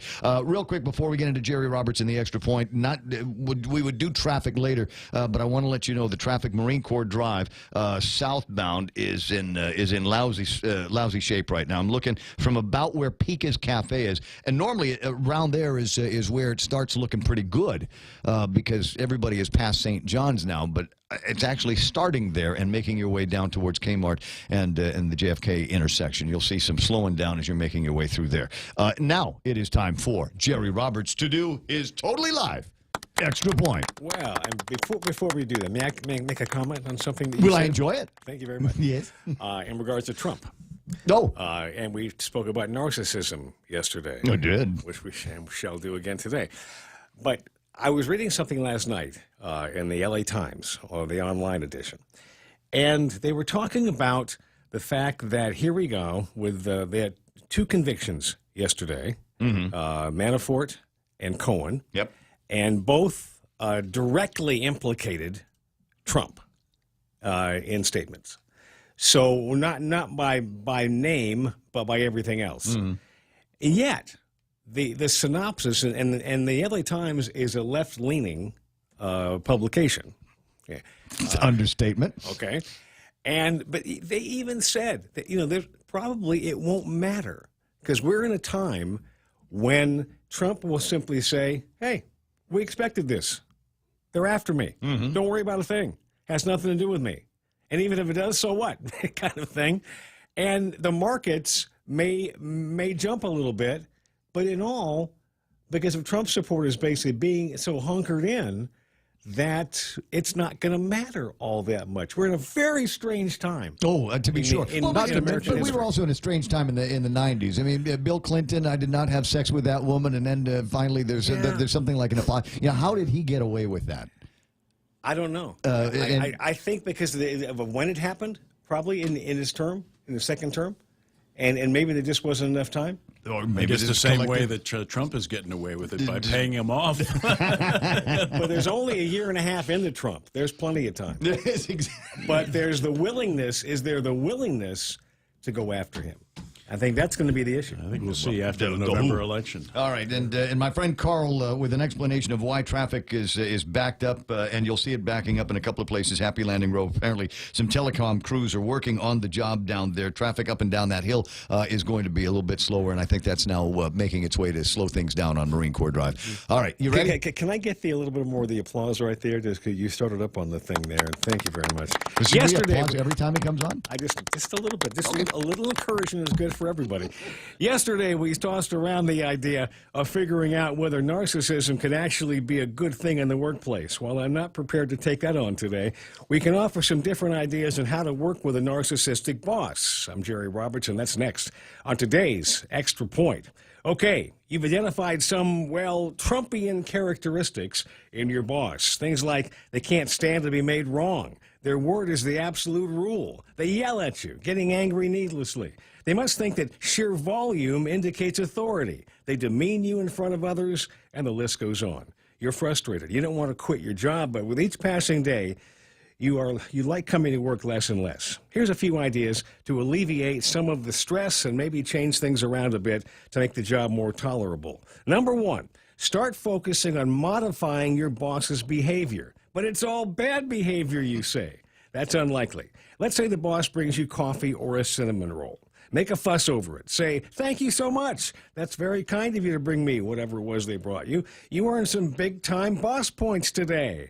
If they give you praise, even minor praise, and even if it's not done smoothly, thank them. It may have been a long time since they've given praise or received any kind of praise. You could say, thanks for praising my work. I try hard for you. When you do this, it reminds me that you also recognize that we work together as a team, and I appreciate that. Number two, if they criticize your work, stay calm and say this: please show me how you'd like it done so I can meet your standards. 3, stay cool under intimidation. Narcissists often like to use verbal and sometimes body language to assert their aggression. Don't call attention to their behavior and don't let them know that you feel intimidated. Keep a pleasant look on your face and a measured tone to your voice. Number 4, important, set boundaries. In general, narcissists don't respect boundaries, but will give you your space if you insist. Even if you get resistance in the beginning, stay firm on what boundaries you want over a period of time, and you'll get them. And 5, have an exit plan. Now, wait a second, Jerry. You said this was going to work. Why do I need an exit plan? Because your narcissist may still be insufferable even after all this, and you may want out. And here's the thing. People stay in jobs that even make them sick because they need the job and don't have a plan to get another one without risking a long time between paychecks. You won't do that. Network among people who are connectors. These are people who know lots of other people and who routinely put them together for business and social purposes. Join a couple of service clubs, civic clubs, to get to know the movers and shakers. You'll be in a far better situation and more confident if you find it's time to leave. Getting along with a narcissistic boss isn't easy. It's work, but you can do it. That's the Extra Point. Get out there and make something good happen today. For 93.3 and the Ray Gibson Show, I'm Jerry Roberts. I like some of those points, and fresh from some of the research and things that I've been working on. I had a question for you. And in the workplace, it's a little bit more direct, a little bit easier when you've got a supervisor, manager, and you've got employees that recognize that I take instruction. I work for this guy, this girl, and so there's this chain of command. And I was thinking, and this is a little bit ripped from today's headlines. How does the dynamic work in clubs and groups and organizations?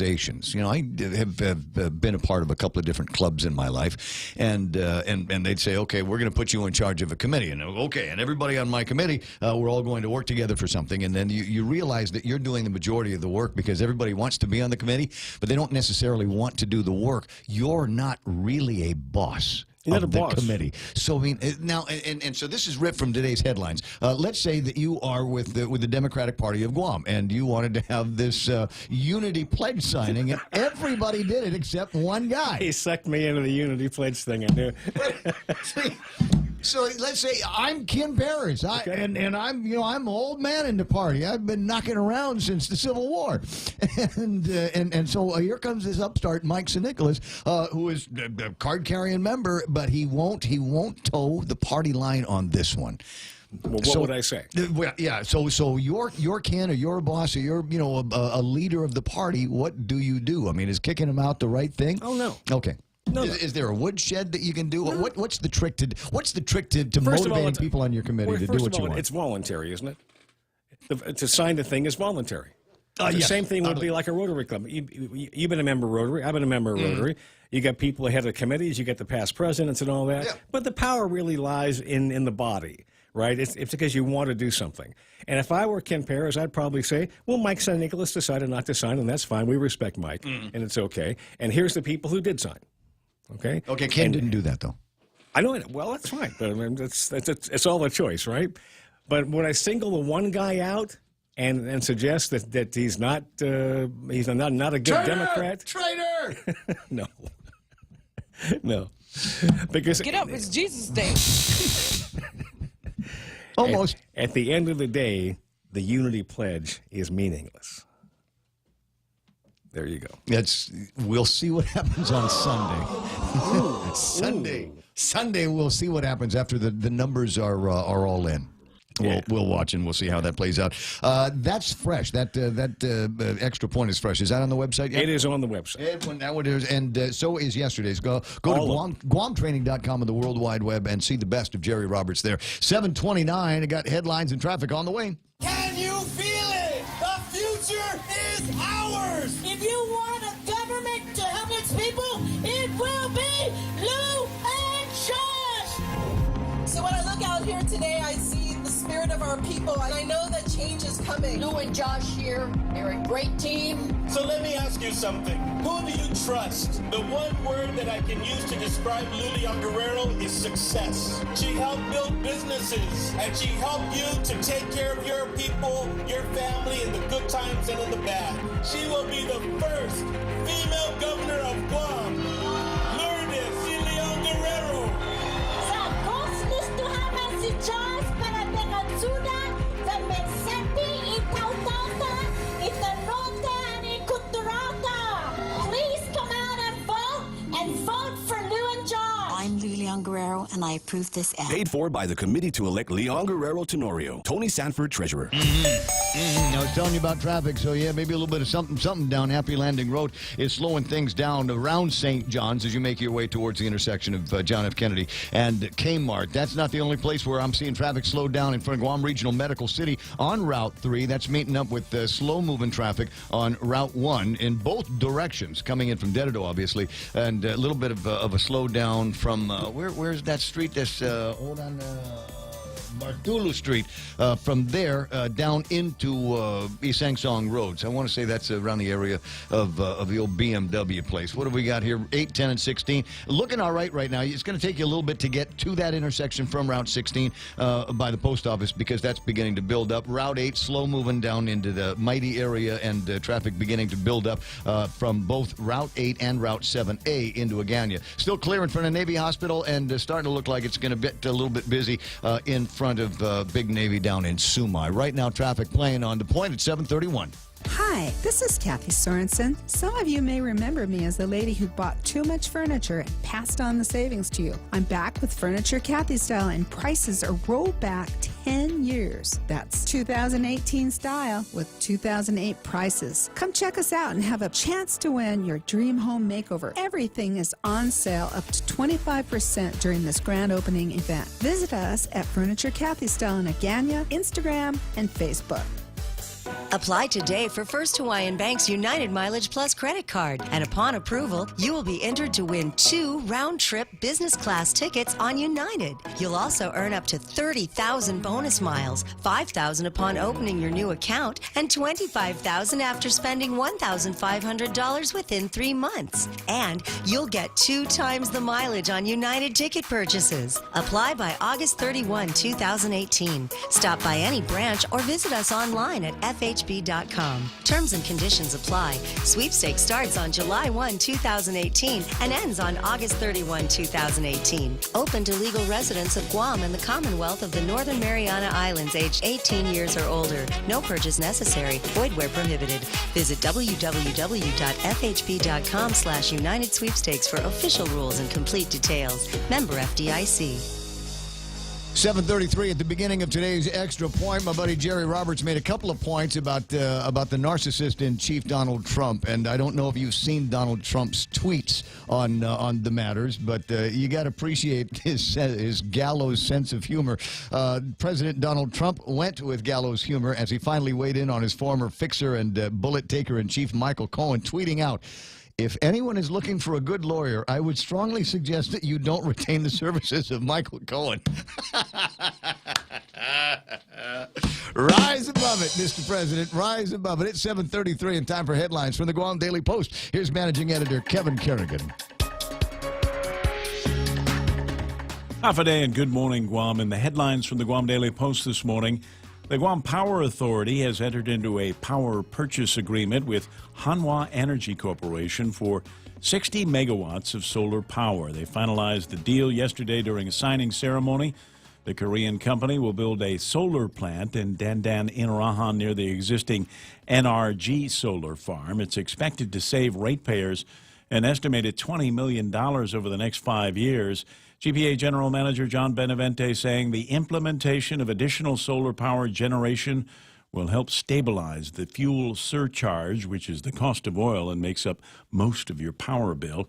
The addition of Hanwha's solar power array will reduce the amount of imported oil by almost 9.6 million gallons annually, said Benavente. The plant expected to come online by 2022. The Foreign Claims Settlement Commission has posted on its website the first proposed decision under the Guam World War II Loyalty Recognition Act. The case involves a woman who suffered injuries when the Japanese invaded Guam in December 1941. She went into hiding to evade internment, but she was later captured and subjected to a forced march, according to the proposed decision, and she is entitled to a payment of $10,000. The name of the recipient has not yet been revealed. The proposed decision is dated July 10th. According to the Foreign Claims Settlement Commission, 33 of the roughly 3,500 applications for compensation for war claims have been heard. The U.S. Treasury will withhold $6.4 million from the 2019 Section 30 fund payment and deposit that amount into the Guam War Claims Fund, from which settlement claims will be paid. Guam Democratic Party official Kin Perez says he stands by his position that Senator Michael San Nicolas should be ousted from the party for not signing the Unity Pledge. The party's Central Executive Committee man said he is drafting a letter calling for the expulsion of San Nicolas, and he plans to present the letter during the next regularly scheduled Democratic Party Executive Committee meeting. Perez said it'll take 2/3 of the vote of 46 members plus the officers to vote San Nicolas out of the Democratic Party. Perez told the Guam Daily Post, "If you don't want to sign the pledge to vote Democratic, then you don't belong." San Nicolas is challenging current Congresswoman Madeline Bordallo for the Democratic nomination to become Guam's next delegate to Congress. On Monday, San Nicolas declined to join fellow Democrats at the Unity Pledge signing. He said, "We have excellent candidates in both parties and some not so excellent." He said it's irresponsible to pledge support to a group just because they are of the same party. For these stories and more, log on to postguam.com or pick up a copy of today's Guam Daily Post. 736, almost 737, that's iConnect. They are the responsible choice and the practical choice as well. I keep getting that stuck in my head, responsible. They'll drive you home if you get drunk. That's the thing. That's what I like about them. But you got telecommunications needs, right? You need a mobile phone, you need an internet. Maybe you're in one of those businesses where you need to get people now and find out what they're doing or where they are or what they can do to help your business out. And that's why they also sell push-to-talk plans. Practical choice, that's iConnect. My wife and I are really enjoying retirement. We hope to travel more to see our grandkids. But in the meantime, we're being smarter with our money. We switched our internet plan to iConnect and pay only $45 a month for unlimited service. Now we can video chat with the grandkids whenever we want. And our connection is great in Assen. Let's be practical. Why pay more when we can pay less with iConnect? Visit them at the Micronesia Mall, at Ganya Shopping Center, or the main office in Upper Tumon. iConnect is the practical choice. I'm voting for a winner. I'm voting for the only team that's standing up against corruption. I'm voting for the guys that have a full action plan with the courage to say what's right, even if it isn't popular. I'm voting for the team that cares about what I think. They're not attached to any big business. They're not owned by special interests. They're fresh. They're young. They're winners. This primary election, vote with me. Vote with me. Vote with me. Make it your time. Vote for Rodriguez Cruz. Hafaday, I'm Dennis Rodriguez Jr. Hafaday, I'm David Cruz. Together, we approve this message. Are you paying too much for power? Do you want to reduce your energy costs and save some money? Then call Micronesia Renewable Energy and get a solar energy system installed on your roof. Whether it's ownership or a zero money down program, there's never been a better time to go solar. Sign up in August and MRE will pay 1 month of your power bill so you can save even more money. Not a homeowner? No problem. Refer homeowners to MRE and get paid $400 cash. It pays to be an MRE customer. Conditions apply. Call 632-2613 for details. MRE, the smarter choice. Hey, what's that? Oh, it's a Subway Big Hot Pastrami. My Big Hot Pastrami? No, back up. My Subway Big Hot Pastrami. Get your own. Get your own Subway Big Hot Pastrami. Tender, juicy beef on freshly baked bread. Enjoy yours with mustard and pickles. Get a Big Hot Pastrami at your favorite Subway location. It's so good you won't want to share. For a limited time only, Subway. Make it what you want. 7:39 and traffic not getting any better. Starting to look like Friday instead of Thursday out there. Southbound Marine Corps Drive, as you might guess, from about the Woostig area, and it's going to be busy all the way into Town Brown. From there, virtually all of the intersections are starting to build up. Some of them moving slower, like 1 and 3, and you'll find traffic moving slow in both directions, north and southbound, as you're making your way through that corridor. And if you're coming out of Route 3, well, build some time. And just as you pass that, you're thinking, all right, I'm past the Micronesia Mall. I should be doing all right now. Should be able to fly into work. We still got a big slowdown Marine Corps Drive from about where Pecos is, right up to John F. Kennedy and Kmart. Route 16, 8, 10, and 16. 16 is going to slow down on the way into Happy Mart. We're looking at traffic in both directions slowing down around the Mongmongtotumaiti area. Must be school in session there. Sinahanya, Ganya Heights, traffic beginning to build through there. We're also seeing traffic build up towards the intersection of 4 and 10. Manila is going to get busy. I'm starting to see building up at the intersection of 10 and 15, as well as Wendy's area, where traffic is trying to make its way up towards the intersection of 8, 10, and 16. Might be a couple of other things snagging. 888-8255, or send me pictures at our the Points WhatsApp page, in the WhatsApp number, which is 988-5874. We got a couple of vids off the WhatsApp that I wanted to play for you. Some interesting stuff that came out when things were still flooding up, and I kind of avoided talking about it because it kind of hurt my feelings. But then another crazy video from Guam's roadways just yesterday. If you haven't seen them, you will on The Point on Facebook Live in just moments. Grilled salmon, petite sirloin. Can't decide. What are you doing? Making my top 10 list of favorite dishes at Ruby Tuesday. You really need to get a hobby. But I can't decide. There's no way I can narrow down so many classic dishes to just 10. Then it's a good thing Ruby Tuesday did it for you. It's the all-time favorites menu at Ruby Tuesday Guam. We took our most popular dishes and put them on one great menu for only $14.99. Hickory pork chop, Parmesan shrimp pasta, prime loco moco. 10 top sellers at one great price. Pick your favorite for a limited time at Ruby Tuesday Guam. Offering state-of-the-art MRI,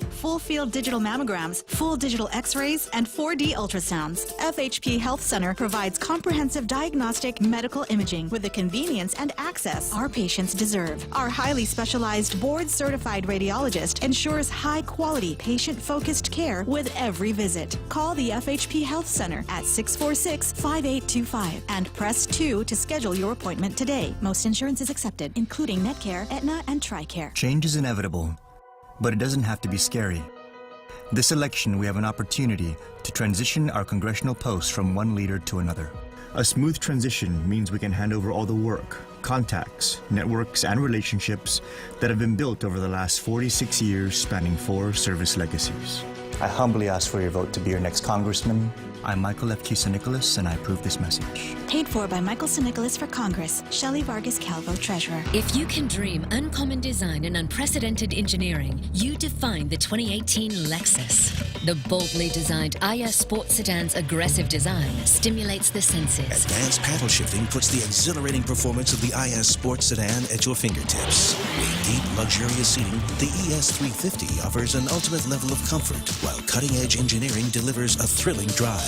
Put yourself in a 2018 Lexus. Now with special incentives. At Atkins Kroll.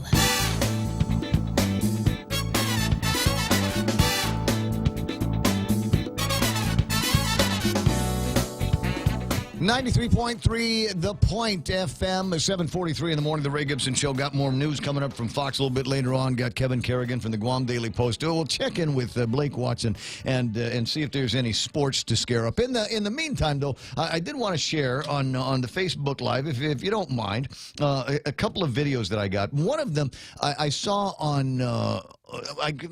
Tuesday, I guess, was Tuesday when it was still raining pretty hard out there, and somebody sent this video in, and I saw it, and I tell you what, it made me sad. And I've got one question, and maybe you'll have it too after you watch the video, and it's a rat caught in a drain. I think everybody saw this. Guy gets close, zooms in on it, and this rat with his head peeking out of the hole, holding on to air for his dear life. And I looked at the video and I thought, this is the saddest thing. I will not be able to unsee this video of this rat in the drain. And the question that I have, and I don't know how I'm going to get an answer, is, did it live? I mean, I don't know, vermin of one kind or another, but at this point, you know, there's a certain humanity to it, because it can't go back in, it'll drown, and it's not his head, the body's too big to fit through that little hole. Yeah, most people, of course, would look at it and go, oh, it's a rat, I hope it died. But, I mean, they actually kind of, if they're not in your house, they can be pretty helpful. If they're staying out there in the woods and doing their little rat thing, they're all right. It's one of God's living creatures. He's just minding his own business in the sewers. And then all of a sudden it started raining. And I said, I got to get out of here. I got to get out of here. Look, there's light up there. There's light. I can say, I'm going for the light. I'm going for the light. Goes to the light, and I'm stuck at the shoulders. And there's a guy. Don't take pictures of me. Save me, would you? What are you doing? Welcome to social media, Mr. Rat. And save me here. And then there's another video, which is at totally other end of the spectrum, because it's just delightful. And you will need audio for this one, because it's neat. It's going, though. The bus. Right there. Oh, cow. No. How was that? Holy moly. You can hit the truck. Ooh. Ooh. Holy cow. We got that video. I just love Holy the kid. cow, we got that video. I love the reaction from the kid. Holy moly. Holy cow. We got the video. I gotta play it again for you. This is great. Guam Streets, right down the road. It's going, though. The bus. Right there. Oh, cow. No. How was that? Holy moly. You can hit the truck. Ooh. Ooh. Holy cow. We got that video. Holy cow, we got that video. That is something else. And I just love that kid's reaction. What a great father-son moment, right? I mean, that's something those two buddies are going to remember for the rest of their lives, is the video of coming off of a bus, apparently, and rolling down the road, hit a truck, and came to a stop. I don't know what that did for the traffic, but I saw that. I saw it, and it brought a smile to my face, because I don't own the bus. But just the sound of the kid and the old man in the car. You know, one tire could come off by accident. But a dually on one side, that's just somebody not doing their job. I don't know. I don't know. But, There's like 10 lugs that hold the thing on there, man. No, somebody didn't tighten the lugs right or something. There's a GovGuam joke in there, but I'm not taking the bait today. 7:46 this morning. I want to say good morning to Chanel Mariano Borja Salazar. I like saying all of her names because people call her up later on and ask her why I'm saying all of her names. 7:46. Good morning, Ken LG. I'll use all your names too if you want. That Ken LG is fine. You know, one thing I didn't anticipate when I came out with the videos and did the endorsements is how many people want detailed explanations on all the people I didn't endorse. And when you consider how many people were out there that I didn't endorse, that is a lot of conversation. I suppose that could be, but I'm glad that somebody is having that conversation. Well, you know what I'm going to do? I'm thinking about doing a video on it, letting future politician wannabes download it, because a lot of people made so many mistakes just trying to get their word out. I mean, you'd be surprised how many candidates were difficult to reach or wouldn't return phone calls and things like that, which are all no-nos when you're running for office. I would not. Actually, I would not be surprised. There's a number of people that we try to reach out to on a regular, and there are some that I think don't want to reach back because they're worried that I might put them in a situation where they may say the wrong thing or not come through as clear as they'd like to. But that ain't my fault. Well, that's a Darwin. I mean, politics is a Darwinian process. And when you're running for office and all of your campaign materials have a P.O. box,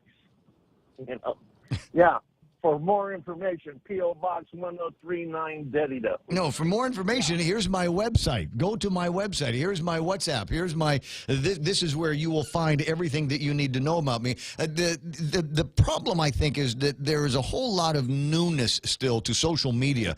Even though I will say that among the best that has used social media was Matt Rector, and I'll explain that in a second. I don't know that Matt Rector bought any ads in Facebook when he was running for political office. I don't know that he boosted any of them when he was trying to become a senator. But Matt Rector had a voice, and he used it in social media. So many of the posts that we see right now on social media from so many of the candidates are just Facebook-sized versions of the ad that they've got running in the newspaper, or an ad that they've got running on television, or something that they've got on one of those signs on the streets, one of the animated signs.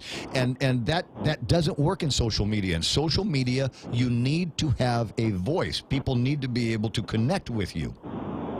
Yeah, the worst thing for politicians is to have elder people like me handling their social media, because that's exactly what they're getting out there. Because the media and the medium is so robust that it could take campaigning to a whole new level. And I really haven't seen very many candidates really use it to its full potential. No, all the ads look the same. Virtually, I can tell you right now, there's probably 3 or 4 ads, and I don't want anybody moving from the Facebook Live, but later on after the show is done, start looking around at the Facebook Live, at the Facebook ads, or the social media ads that you see out there. They're all virtually identical. They've all got, quasi-inspirational music, and they've got slow-motion video of something that is supposed to be culturally relevant and make you feel good about where we live and all of that. And then eventually somebody might break in and say something nice about the candidate, and then they'll go back to more slow-mo, or what my favorite overused video technique is these days is the UAV cam. They're going up and down and across, and I'm going, there's you know what it looks like? It looks like we're going into one of those everybody is happy because they have a new cell phone telecom ads. So you look at the telco ads, and you compare and contrast them with some of the political ads that are going out there, and they're wonderful if that's what we're trying to sell. But if you're going to be using social media, use social media for the reason why people go there, and that is to communicate and to establish one-on-one relationships. You know who did it best? Can I just tell you who handled this best? And they're not running for office, but the guys over at AutoSpot. They took a great political comedy with Kenjo. I need to play that video again, don't I? But they took that and went with it. So I'm sitting there going, whoever's doing their media ought to be doing the media for a candidate or two. Well, Derek is a very, very internet-savvy guy, so I'm not surprised. Well, he's watching on the Facebook Live thing, so go ahead and say nice things about Derek, and then conclude it with buy a car at AutoSpot. He'll be happy. I'm gonna start charging you for this stuff. Well, I'm just hoping that the candidates that survive the primary process learn a lesson from this little conversation and go out and get a 19 or 20-year-old kid and put them in charge of their social media campaign, and they'll be 20 times more successful getting the word out to the public as they were this time around. I'm sorry. I stopped listening when you said go get a 19-year-old. Sorry.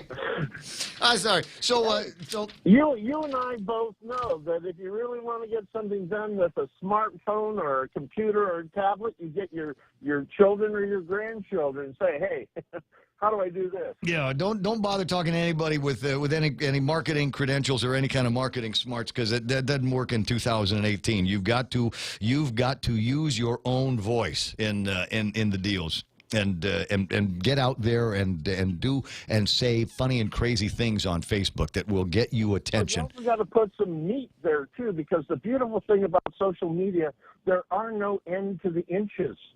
There is no 30-second time limit. You can actually get your entire message and break it down so people can either listen to the whole message or to the parts that are relevant. But make it easy for people to find you on the net. You know, P.O. Box 19 just doesn't cut it anymore. Because it's not 1966. 7:53, and I got to let you run here. I got to talk to somebody about what I got to do about my water bill is going to be going up soon.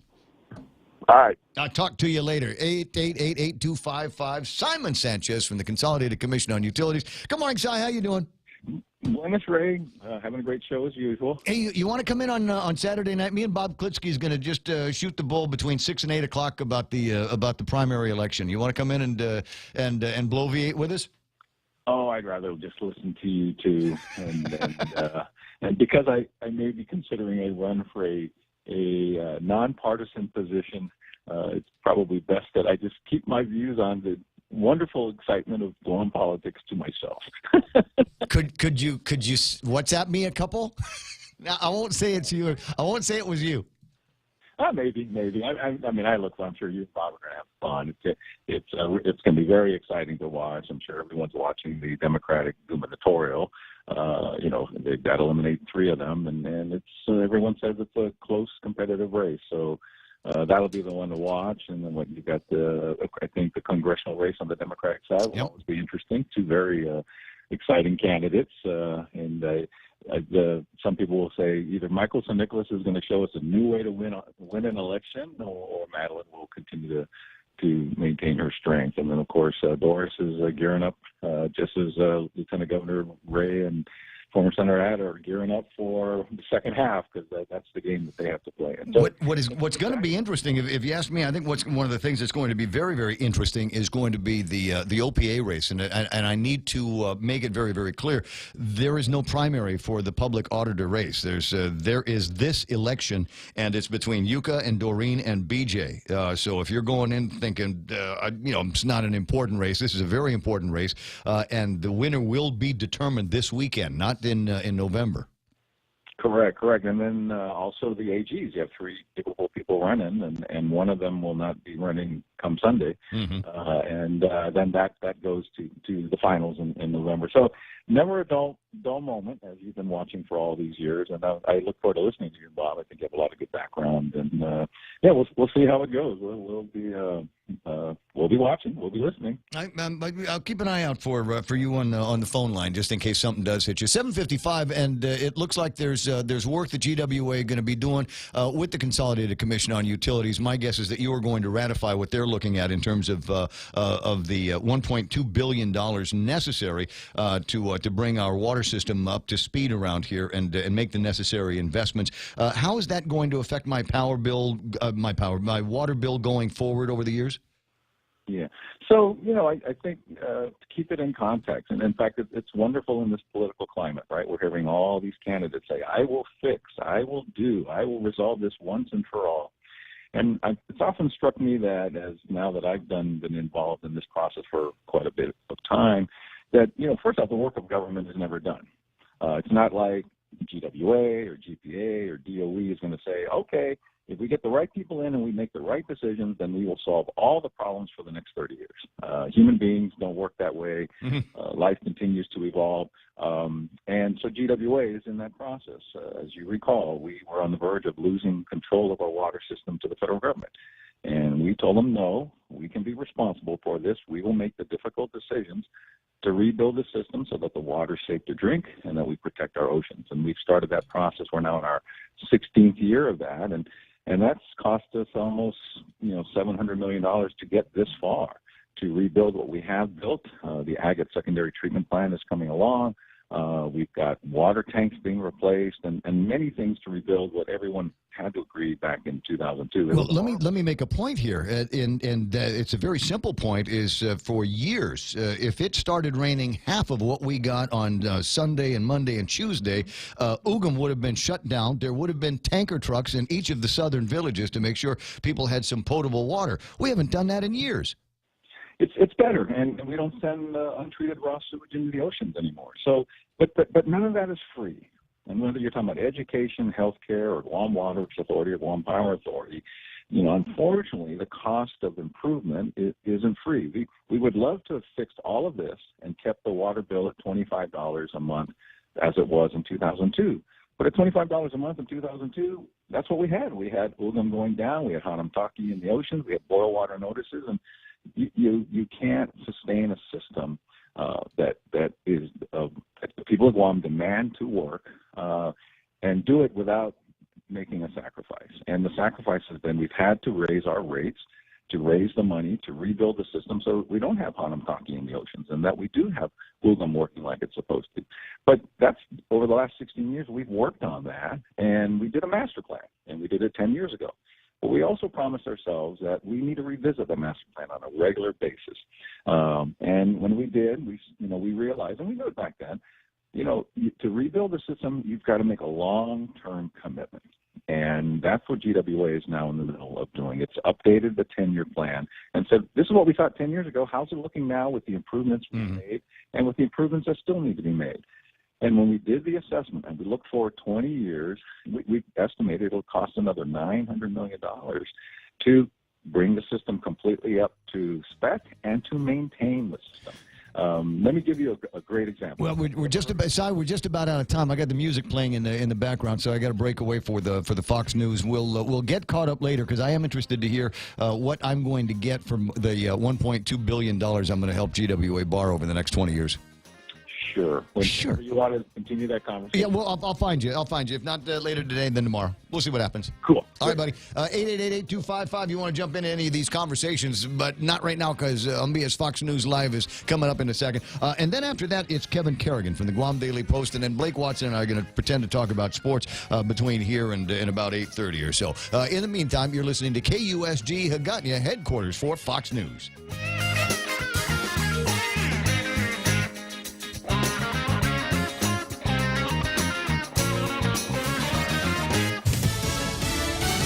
A record on Wall Street. I'm Lisa Lacera, Fox News. Today marks the longest bull market in history, meaning it's the longest stretch the S&P index has gone without a drop of 20% or more. This run was led by so many names. We saw tech and consumer discretionary really running hot with names like Amazon, Netflix, Google, Microsoft, and Apple running big time. In fact, Amazon was up over 3,000%. Look at what's going on with the retailers. We heard from Target this morning. The stock's up 3.2%. For Target, hit an all-time high. It's really showing the trend that we're seeing is that a more confident investor and consumer. They are going to the store more often. When they go to the store more often, they spend more money, in fact. So that has been the trend, and they said that this has been a decade high here as far as the sales growth that they saw.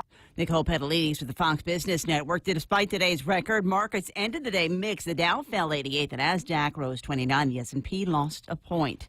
Lawmakers hold a closed-door meeting on election security. security in the run-up to the midterm elections. Fox's Jared Halpern live on Capitol Hill. South Carolina Republican Lindsey Graham described this latest election security briefing with top intelligence officials as unnerving. Everything we've done regarding Russia has not worked. They're still at it. West Virginia Democrat Joe Manchin says when it comes to attempts to interfere in U.S. elections, Russia is in a league of its own. And there's no one else even making that type of an attempt. We know that for a fact. Both senators do express confidence in U.S. agencies to respond to the threat. There are bipartisan calls for additional sanctions on Russia and new cybersecurity legislation. Lisa. Jared, the owners of the Iowa farm were Christian Rivera, the suspect in the death of college student Molly Tibbetts, speaking out. We are still shocked to learn that one of our employees was involved. Craig Lang says they didn't verify Rivera's immigration status when they hired him. Fox News, fair and balanced. I'm voting for a winner. I'm voting for the only team that's standing up against corruption. I'm voting for the guys that have a full action plan with the courage to say what's right, even if it isn't popular. I'm voting for the team that cares about what I think. They're not attached to any big business. They're not owned by special interests. They're fresh. They're young. They're winners. This primary election, vote with me. Vote with me. Vote with me. Make it your time. Vote for Rodriguez Cruz. Hafaday, I'm Dennis Rodriguez Jr. Hafaday, I'm David Cruz. Together, We approve this message. Grilled salmon, petite sirloin. Can't decide. What are you doing? Making my top 10 list of favorite dishes at Ruby Tuesday. You really need to get a hobby. But I can't decide. There's no way I can narrow down so many classic dishes to just 10. Then it's a good thing Ruby Tuesday did it for you. It's the all-time favorites menu at Ruby Tuesday Guam. We took our most popular dishes and put them on one great menu for only $14.99. Hickory pork chop, Parmesan shrimp pasta, prime loco moco, 10 top sellers at one great price. Pick your favorite for a limited time at Ruby Tuesday Guam. Just months until the midterm elections, and a new Fox News poll takes a look at which party potential voters favor. Fox's Gernal Scott has more live. Lisa, the new poll shows more Clinton voters are energized for November than Trump voters, 58 to 48%. As for those who say they are certain they will vote when the general election polls open, Trump voters are at 67%, but still well behind Clinton voters at 76%. When voters do cast their ballots for congressional seats, they say the most important issues to them will be the economy and health care, both at 18%. The president's signature issue, border security, only resonates with 5% of potential voters, Lisa. Gernal, a day after President Trump's former attorney Michael Cohen pled guilty to felony charges, including violating campaign finance law, the state of New York has subpoenaed Cohen in its investigation of the Trump Foundation. Hurricane Lane expected to hit Hawaii later this week. FEMA saying it's ready. Whatever the category of storm may be, we plan for one category higher. FEMA Administrator Jeff Byard, Maui County remains under a hurricane warning along with the Big Island. State emergency officials say there is not enough shelter space statewide. President Trump awarding the Medal of Honor to Air Force Tech Sergeant John Chapman, who died saving his team from an al-Qaeda attack in Afghanistan in 2002. As John fired on the second bunker, he was shot and fell to the ground and lost consciousness. Even though he was mortally wounded, John regained consciousness and continued to fight on, and he really fought. Chapman's widow, Valerie, accepted the award on behalf of her husband. The 12th season of The Big Bang Theory will be its last. That's the announcement from CBS. The series began about geeky roommates, played by Jim Parsons and Johnny Galecki, and girlfriends and then wives were added on. Lisa Lacera, Fox News Radio. In illness and in wellness, Calvo's Select Care is health care that is there for you. That's why over 80% of the Guam medical community places their trust and insures with us. We offer our members wellness and fitness programs for a healthier lifestyle and provide a comprehensive medical network on and off island to help members from unexpected illnesses. Contact Calvo's Select Care today for more information. Can you feel it? The future is ours! If you want a government to help its people, it will be Lou and Josh! So when I look out here today, I see the spirit spirit of our people, and I know that change is coming. Lou and Josh here, they're a great team. So let me ask you something. Who do you trust? The one word that I can use to describe Lilian Guerrero is success. She helped build businesses, and she helped you to take care of your people, your family, in the good times and in the bad. She will be the first female governor of Guam, Lourdes Lilian Guerrero. Sa gustos tuhaman si Josh para benatsuda, the Mensepi, Itautauta, Itanota, and Ikuturata.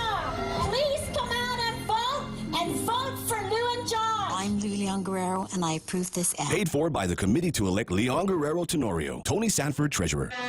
Here at APL, our core values give the company its heart and soul. Whether it's connecting your business with our global network through our newly enhanced service or investing our efforts into giving back to the community, APL is committed to serving you. We humbly honor the opportunity to find innovative solutions for you and your business. To learn more about our enhanced service, call 588-4651 or visit www.apl.com/Guam for more details.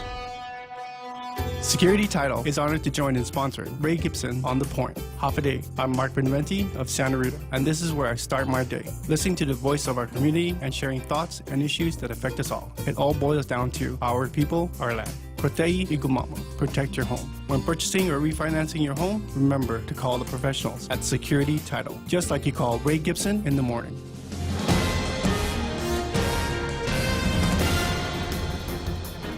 Half a day and good morning, Guam. News time here at The Point is 8 minutes past 8 a.m. this Thursday morning. I'm Kevin Kerrigan, and here's a look now at some of the top stories from the Guam Daily Post.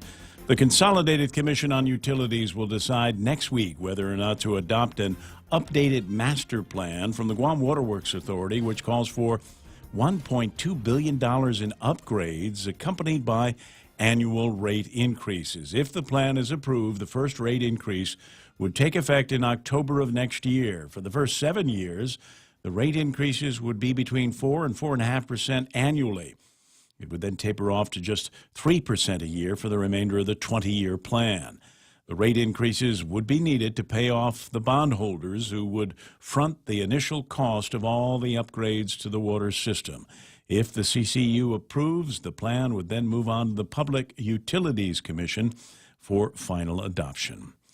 Guam Memorial Hospital Administrator Peter John Camacho predicting Medicaid funding could run out halfway through the next fiscal year if the budget bill lawmakers passed on August 18th becomes law. Tess Archangel, Chief Human Services Administrator at Public Health, is even more pessimistic. It'll last only 3 to 4 months, she said.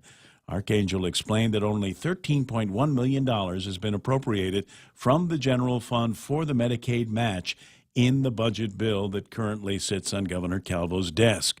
She said that is about $2 million short of the amount needed for GovGuam to qualify for the full amount of matching funds available from the federal government. A release from the governor's office asserts that the budget bill, Bill number 323, takes what is typically used for the Medicaid match and forces the governor to choose between operations at the public hospital or revenues to pay for the Medicare needs of the patients who go to GMH. Since the budget bill was passed, the governor's office has issued nearly daily critiques of the spending plan. Today is the deadline for the governor to act on the budget bill. He has until the end of the day to decide whether or not to veto it, sign it, or let it lapse into law. We'll have more news after this. Half a day. This is Jerry Gutierrez. Many remember how committed Carl has been to helping our people during times of hardship, disaster, and financial crisis throughout his years of public service. For Carl, it has always been about people helping people.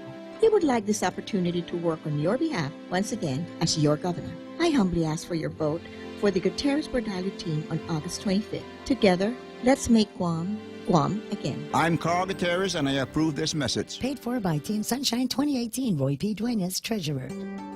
Guam Regional Medical City. We bring the healthcare advances of the world directly to you. We are an acute care hospital that complements your needs with our robust outpatient specialty clinics. From preventative care to critical care, we strive for consistent excellence at GRMC. Our core philosophy is where patients are partners, which means we work as a team to make a healthier version of you. For more information about GRMC, visit us at grmc.gu. 11 minutes past 8 a.m. here at The Point. The Foreign Claims Settlement Commission has posted on its website the first proposed decision under the Guam World War II Loyalty Recognition Act. The case involves a woman who suffered injuries when the Japanese invaded Guam in December of 1941. She went into hiding to evade internment, but she was later captured and subjected to a forced march, according to the proposed decision. She is entitled to a payment of $10,000, states the decision. The name of the recipient was not revealed. The proposed decision is dated July 10th. According to the Foreign Claims Settlement Commission, 33 of the roughly 3,500 applications for compensation have now been heard. The U.S. Treasury Department will withhold $6.4 million from the 2019 Section 30 funding for Guam and deposit that amount into the Guam War Claims Fund, from which settlement claims will eventually be paid. The Guam Power Authority has entered into a power purchase agreement with Hanwha Energy for 60 megawatts of solar power. They finalized the deal yesterday during a signing ceremony. The Korean company will build a solar plant in Dandan, Inarahan, near the existing NRG solar farm. It's expected to save ratepayers an estimated $20 million over the next 5 years. GPA General Manager John Benavente said the implementation of additional solar power generation will help stabilize the fuel surcharge, which is the cost of oil and makes up most of your power bill. The addition of Hanwha's solar power array will reduce the amount of imported oil by almost 9.6 million gallons a year, said Benavente. The Hanwha plant is expected to be online by 2020. For these stories and more, log on to postguam.com or pick up a copy of today's Guam Daily Post. Here's Ray with a look at weather. Partly sunny today with isolated showers. Expect northeast winds up to about 15 miles an hour, shifting to the east tonight. Highs near 88 degrees. Max afternoon heat index is going to feel like 100 degrees. Overnight lows tonight should be about 77 degrees. The sun will set at 6:38. Sunrise this morning at 6:09. Looks like we're in for a couple of great days of weather ahead of us, and it should be clear skies for Election Saturday, no? Looks like several good days ahead for us, and right on into next week. Radar's down. They got a transmission line issue, so they're calling maintenance out today to get that fixed, hopefully. Looking at the radar, I should say the satellite we were earlier, and, just a weak impulse down to the southeast. Nothing organized. May push through. Heighten our chance of rain just a tad, but really that's just above nothing because it has really quieted down. So as the one storm pulls away, quiet weather moves in behind it. All right, and that's the good news here is that we are in for some decent weather this weekend. I'm calling beach weather. I'm calling booze cruise weather. I'm calling just go and find a patch of sand out in Tumon or down in Inarahan. Down in Inarahan would be a nice place to find a patch of sand and just enjoy the sunshine. Going to be hot, though. If you got outdoor activities planned, be sure to hydrate. There's water and beer. There's some, yeah. Some, yeah, okay. 8:14, that's news and weather together here on The Point. Change is inevitable, but it doesn't have to be scary. This election, we have an opportunity to transition our congressional posts from one leader to another. A smooth transition means we can hand over all the work, contacts, networks, and relationships that have been built over the last 46 years spanning 4 service legacies. I humbly ask for your vote to be your next congressman.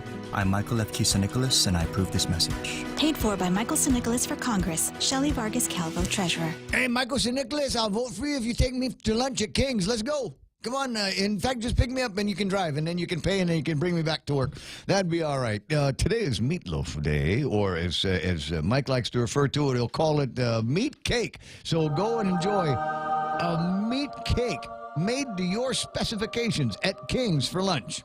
We get it. Gas and utility rates keep rising with no end in sight. But with Double Play from GTA, you can get an extra sweet summer deal that'll save you extra cash. Sign up today and get 50 megabits per second with fiber home internet, unlimited talk and text, plus 25 gigabytes of wireless data. And new customers get the first month free with no contract. Save over $500 in the first year and get extra this summer with Double Play from GTA. Conditions apply. Visit GTA.net for more details. You know who's going to win the election on Saturday? The people at Security Title know.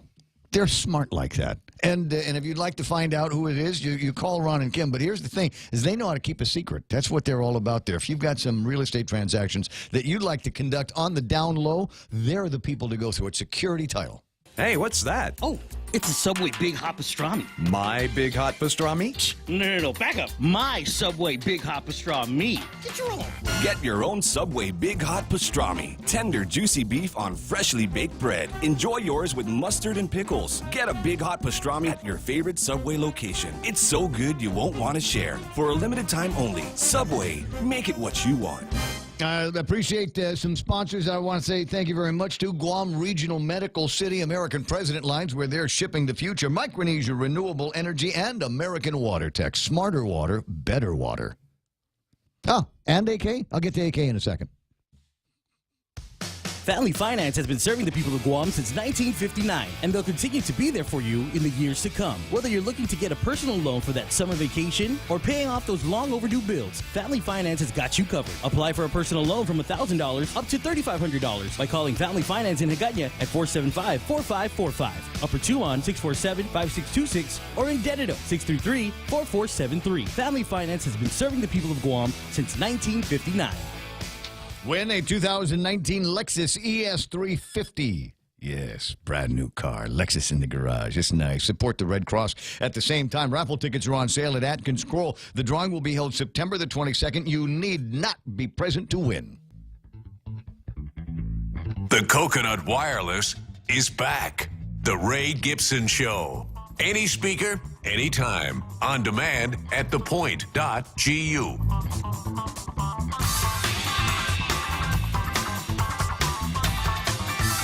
It's not time for traffic, but I'm going to give you some. There's a couple of square miles that we've got here on Guam between JFK and the Dededo area. Traffic coming out of Baisang Song's not so bad, but eventually going to hit that intersection with the Payless over by the old flea market, and then it's lousy all the way to the intersection of 1 and 3, and then it's lousy all the way to the intersection of 1 and Kmart. That whole area is going to be kind of messy, and there was something going on down at Happy Landing Road. Looks like that's cleared up. So after St. John's, might be a little bit quiet with traffic, only building until you get to the JFK Mart intersection. 14 Baker, that's EPAL Road. That's the one that takes you from the 76 over by the Wyndham Gardens, etc., and over by Morico. Traffic flowing to Marine Corps Drive is going slow through there as well. In and out of Hagåtña, it's slow on Route 47A. Traffic is building. Nothing in front of Navy Hospital right now. Maybe they're closed. You can't close the hospital, right? We're full. Go away. We're out of Band-Aids. Go to GMH. Go to GRMC. Purple Heart Memorial Highway Route 8 southbound is a little bit snaggy as well, and that's what it looks like for traffic here this morning. And about time to where we have to pretend to talk about sports with Blake.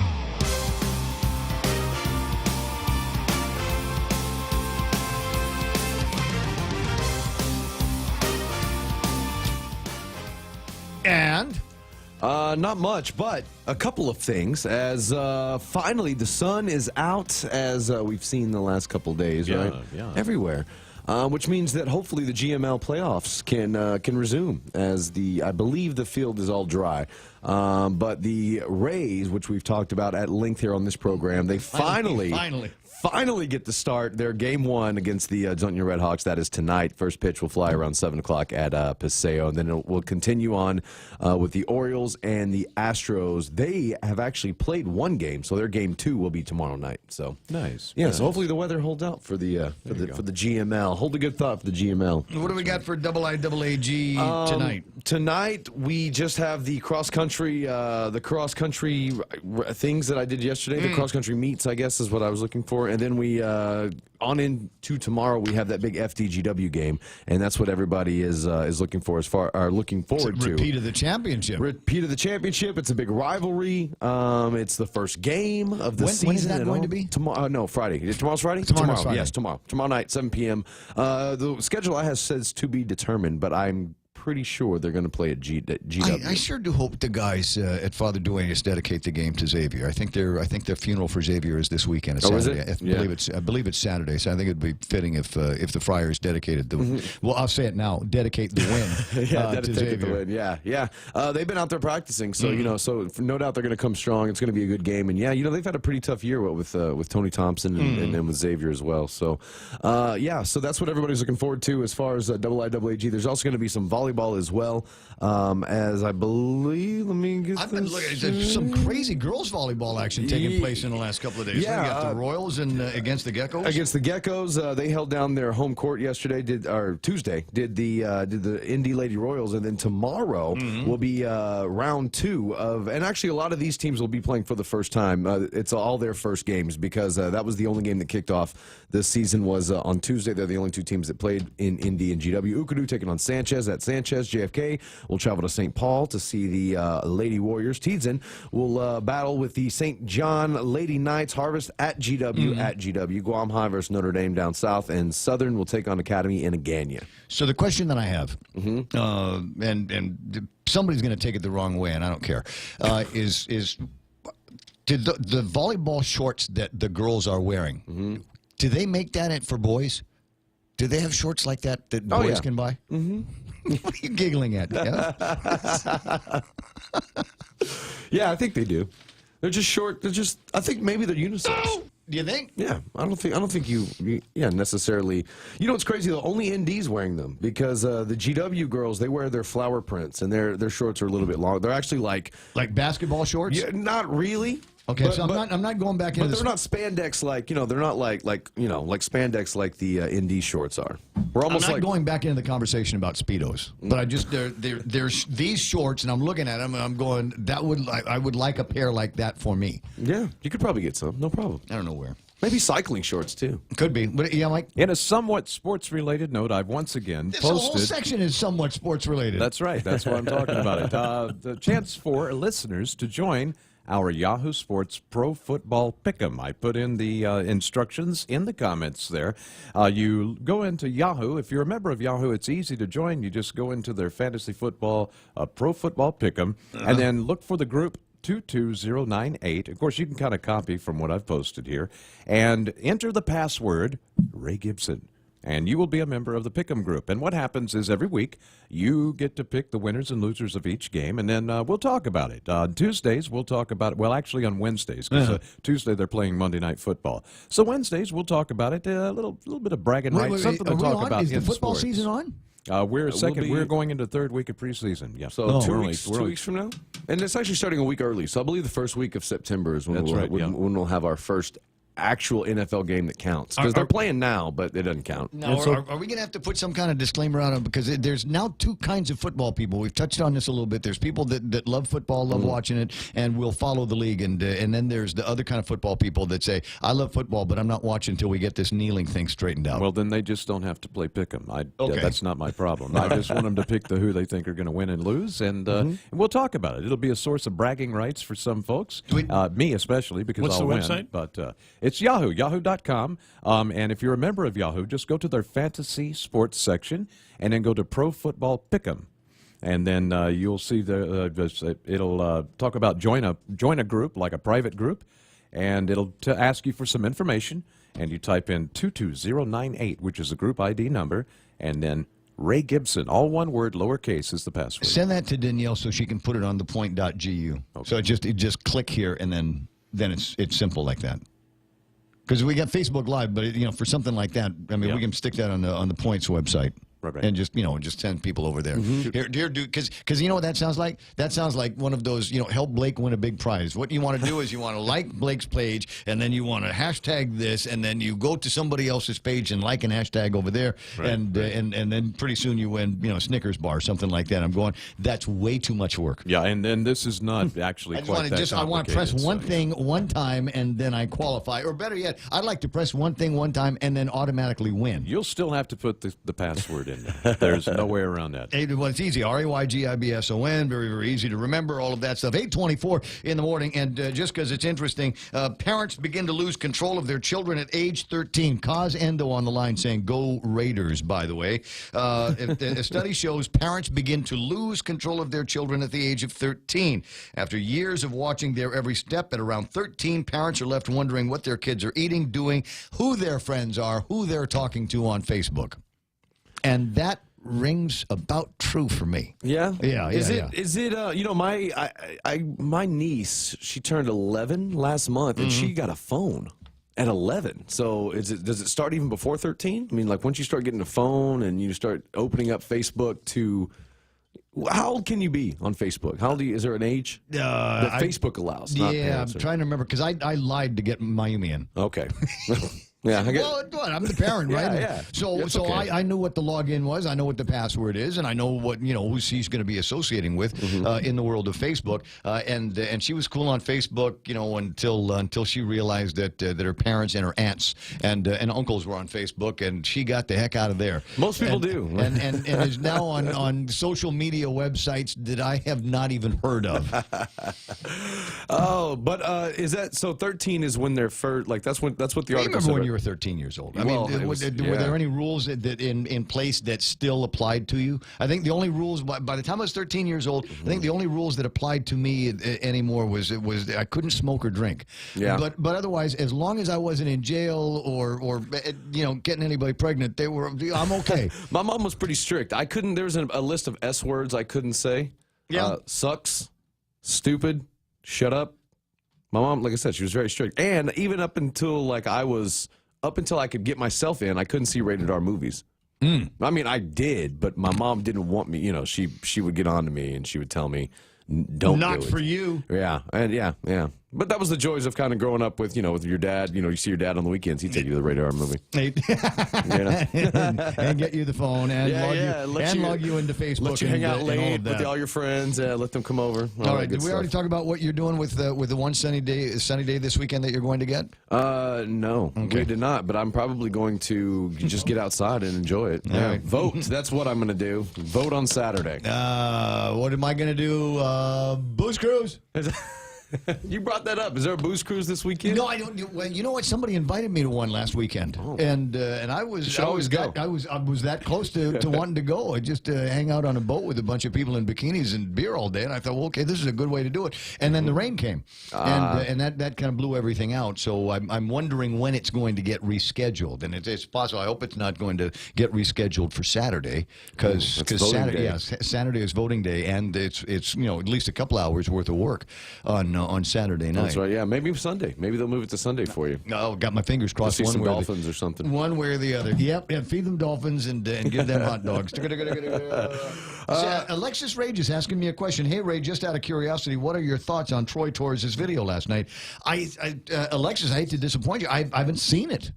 I just found out this morning that he did another video on Facebook, and my name has come up in it somehow. Is it? Somehow or another. I saw it with the sound off. If that makes any sense, one of those automatic playing things. Unlike other Troy Torres missives on Facebook Live, I've never done drugs with Troy Torres.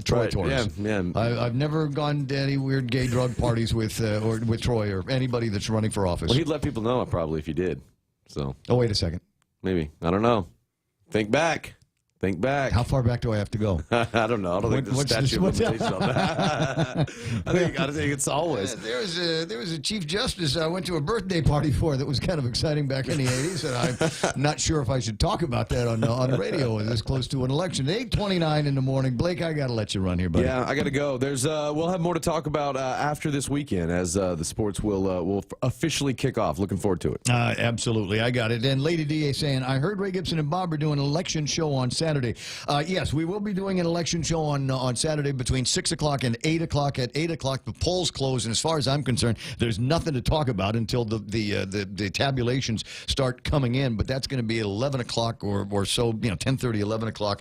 And frankly, it's time to let other younger people take care of doing all of this. So Kevin Kerrigan, who's younger people, is going to be riding herd over the other younger people. I'm one of the younger people. Yeah, at the Daily Post. If you want to know what what goes on, and as soon as the information comes out in some form that they can stick up on the website and in the app, they will. That's what will happen. And the same way that Kevin Kerrigan is our news correspondent in the morning, the Guam Daily Post will be our news headquarters and our information center for the evening of the tabulation. So that's where we're going to be. That's where I'm going to be getting my information from all night long, and that's where I suggest you get yours as well. 8:30, Blake. I'll talk to you pretty soon. All right, see you tomorrow. More traffic and headlines with Kevin Kerrigan for the Guam Daily Post coming up.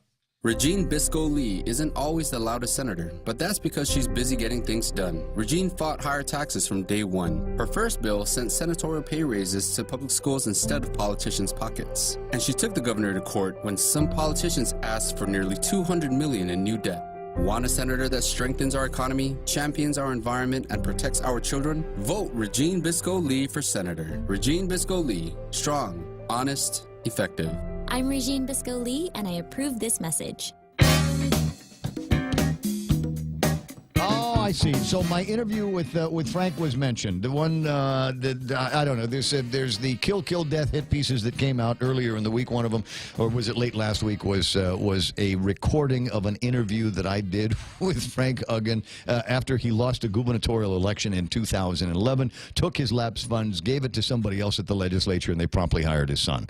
And my whole point was that the optics are bad. It's not illegal, but the optics are bad. It looks like, gross political nepotism and that kind of thing, and that's where that particular video leaves off. You got to really, really hate Frank if you're going to be going that far back in time to dredge up something that would derail any chances he's got for Adelou. 8:31 in the morning, and is it time for headlines from the Guam Daily Post, brought to you by Furniture by Kathy, whose grand opening sale concludes on Sunday? Why, yes, it is. Half a day and good morning, Guam. In the headlines from the Guam Daily Post this morning, the Foreign Claims Settlement Commission has posted on its website the first proposed decision under the Guam World War II Loyalty Recognition Act. The case involves a woman who suffered injuries when the Japanese invaded Guam in December 1941. She went into hiding to evade internment, but she was later captured and subjected to a forced march, according to the proposed decision. She is entitled to a payment of $10,000, states the decision. The name of the recipient, however, has not been revealed. The proposed decision is dated July 10th. According to the Foreign Claims Settlement Commission, 33 of the roughly 3,500 applications for compensation have been heard so far. The U.S. Treasury will withhold $6.4 million from the 2019 Section 30 funding for GovGuam and deposit that amount into the Guam War Claims Fund, from which settlement claims will be paid. The Department of Corrections has been unable to pay Guam Memorial Hospital for clinical services it provides to inmates since the start of this year. GMH Chief Financial Officer Benita Manglona confirmed that over $2 million is now owed by DOC to the public hospital. No payments have been received for the second, third, or fourth quarters of the fiscal year, she said. An additional $1.5 million is owed for inpatient services provided to inmates at GMH. The legislature underfunded us this year, explained Department of Corrections Director Tony Lamarena, who said that puts us in a pickle. Lamarena said DOC requested a little over $3 million for inmate medical services in the 2018 budget. They got only $650,000, and that's all been spent now. GovGuam workers from DPW, Guam EPA, the Department of Agriculture, and other GovGuam agencies, along with the mayor's office and members of the Guam National Guard, continued flood cleanup efforts yesterday, and they're resuming again this morning following Tuesday's heavy rainfall and flash flooding events that swept across the island.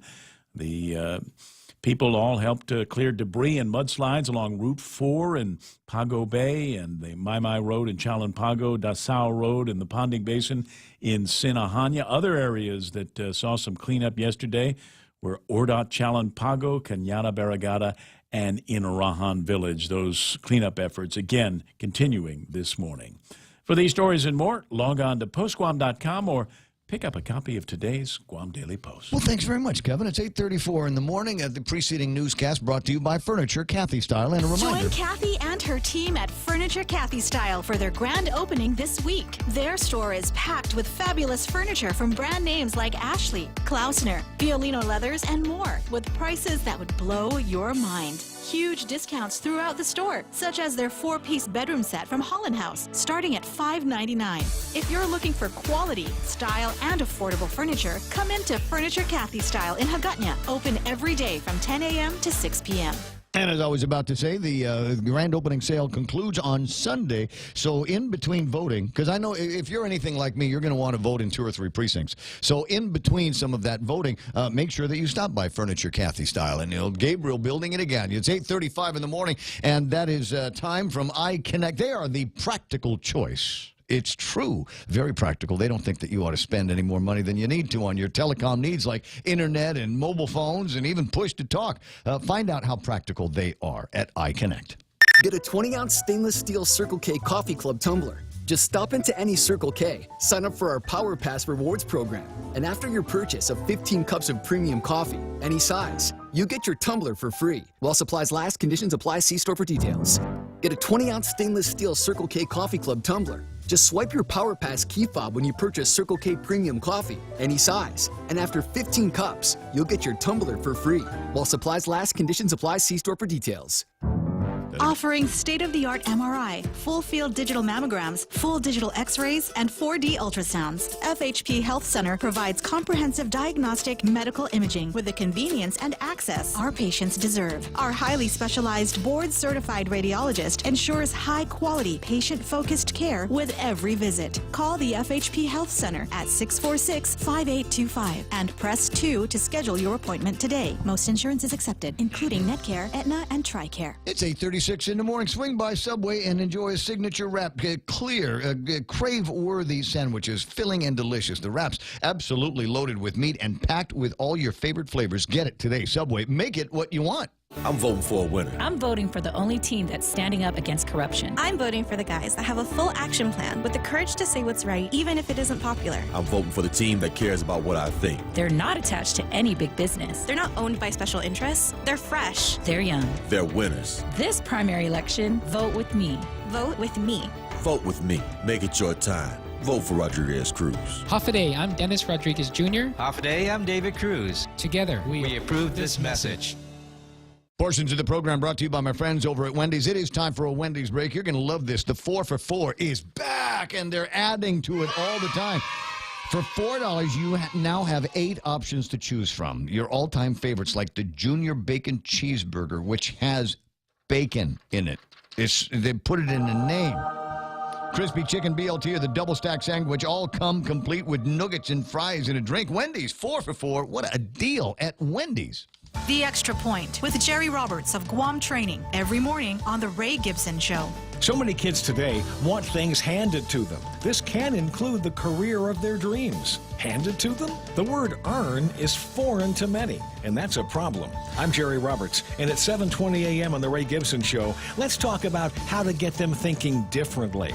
You can find daily transcripts of The Extra Point by Jerry Roberts at GuamTraining.com. Tune in every weekday morning at 7:20 for The Extra Point with Jerry Roberts on The Ray Gibson Show on 93.3 The Point. Howdy, folks! Just when you thought our famous KFC Crispy Strips couldn't get any better, introducing the new KFC Fold-Its. KFC Crispy Strips on a soft flatbread sandwich with lettuce and tomatoes. And all for $5 with fries. $5? Woo! Yes, $5 Fold-Its, and it comes with your favorite KFC fries. KFC Fold-Its for limited time only. KFC, it's finger-licking good.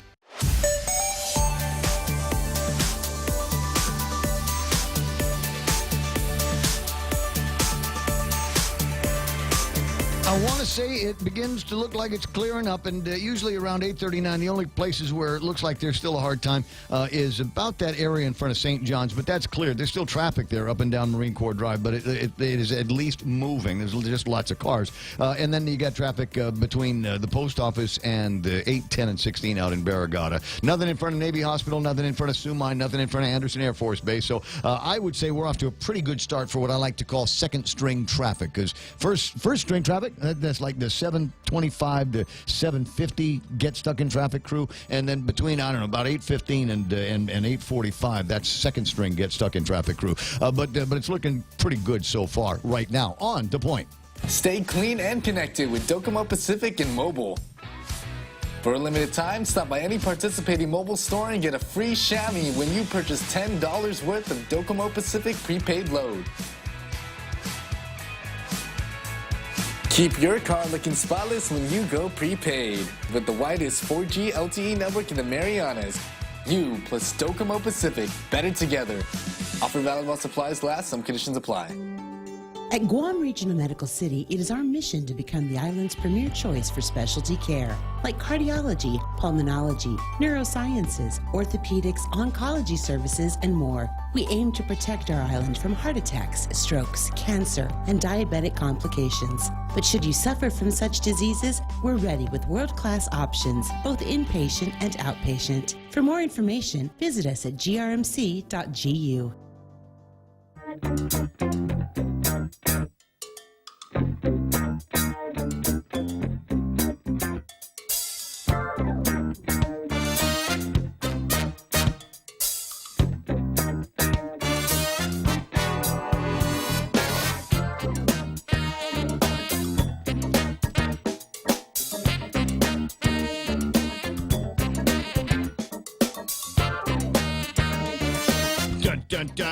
Where are we? 8:41, the Ray Gibson Show, and there's two shows going on. There's one that you can hear, and then one that you can watch on Facebook Live. Interesting conversation, as I said. All right, and interesting conversation that is going on based on the inclusion of, or the conversation of a conversation that I had with Frank Uggan a few years ago that is now a subject of Troy Torres' video there. And the point that I was making was nobody did anything about it at the time. It had that look of nepotism about it. Steve, who's this guy? Steve Camacho making a couple of points here. Think about it. If Frank was just asking Palacios to do him a solid and hire him and his son, that's okay. But he took taxpayer funds and transferred them intentionally to hire himself and his son. That's a whole different ball game. That's illegal. And a little bit more conversation about that going on and I love it when people quote the Guam Code annotated to me for GCA.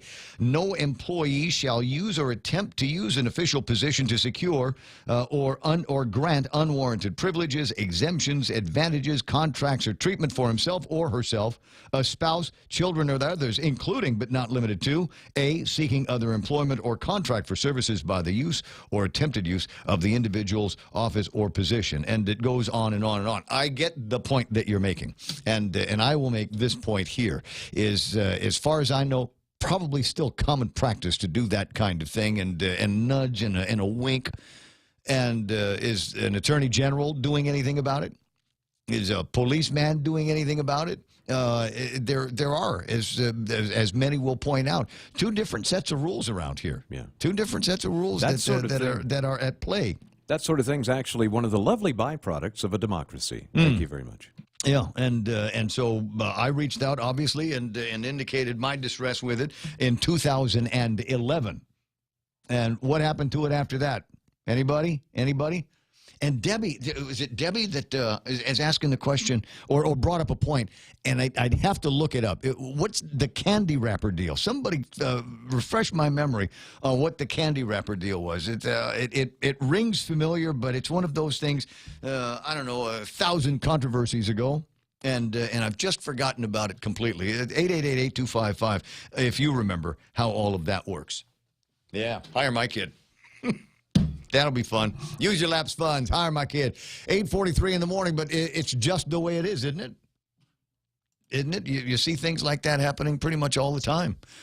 So, this is important now. I'll get around to talking about that and read up on some of the other comments that are floating around there. But I did want to bring up, Steve, you bring up some good points, and I wanted to make sure that they were there and out in the open.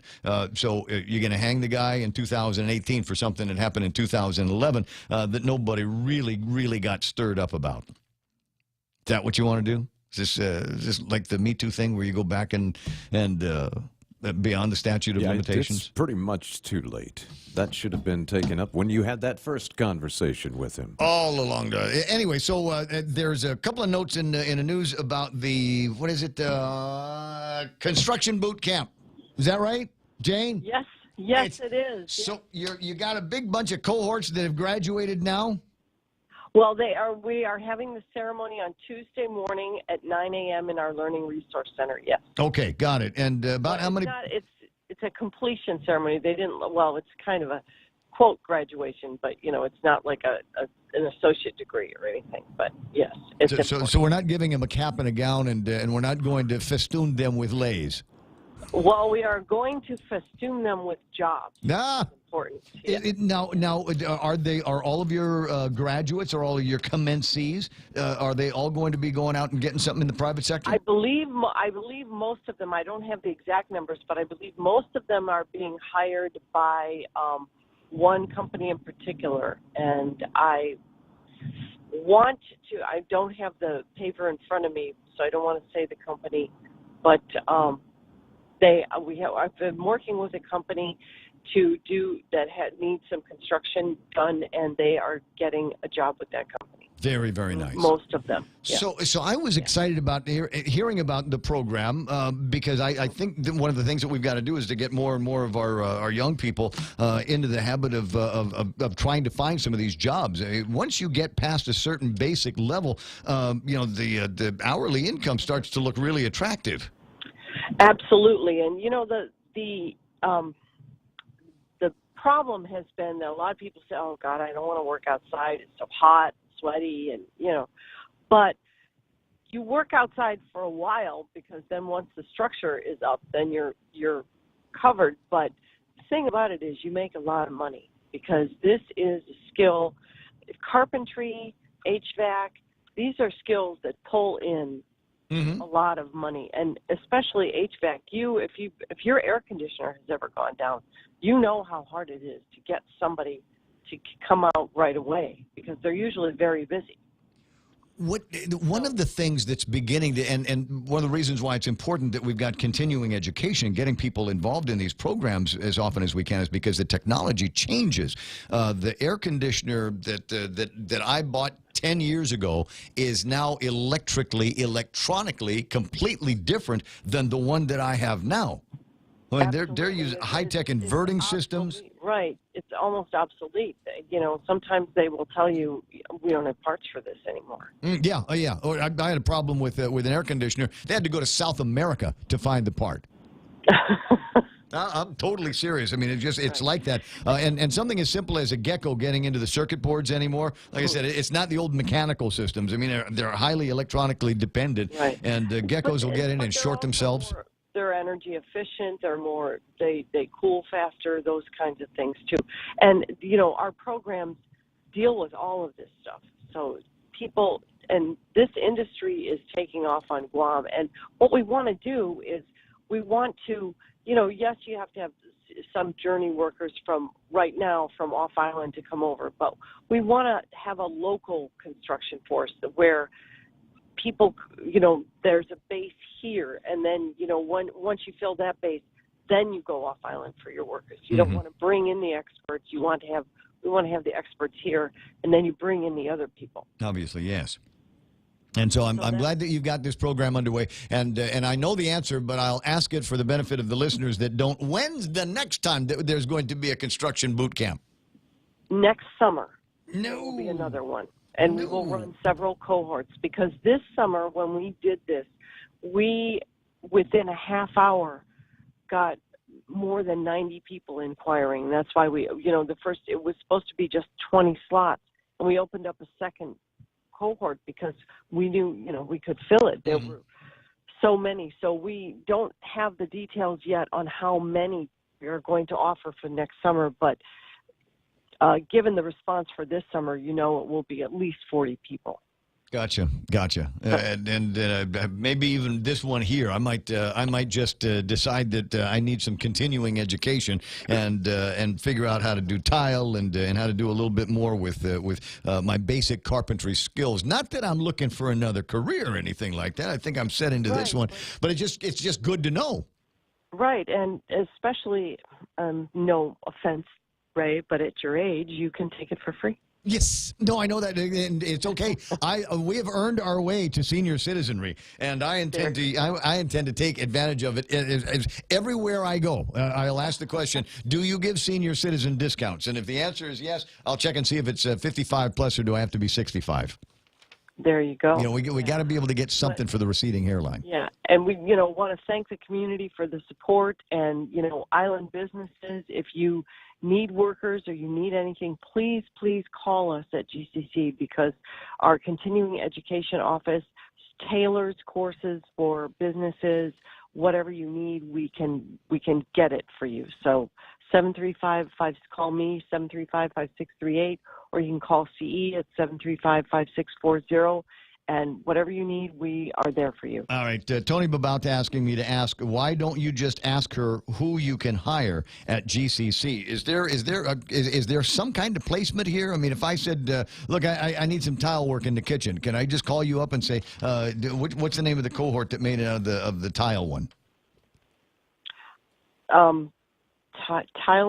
Tiling, construction, electrical, working with cement, whatever.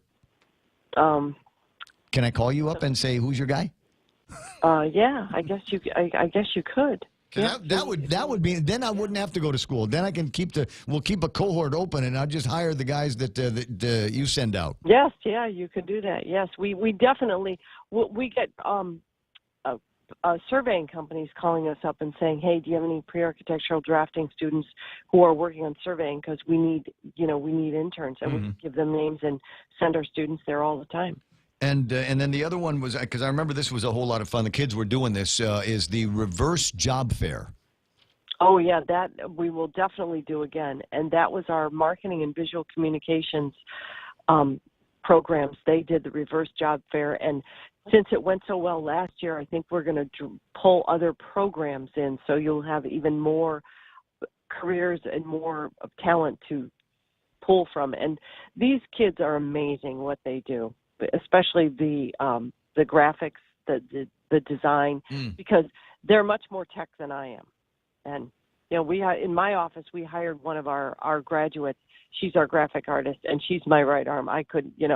I'm very rudimentary, and she is amazing. Yeah, it's fun watching people do that for about 2 minutes. And then you realize just how far behind you are when they can crank out logos and flyers in the same amount of time that I don't know, just crazy now. 8:52 in the morning, and the last time I saw you was at Ajisan, and did you tell me that there's like a big shot thing going on in the tumbling world?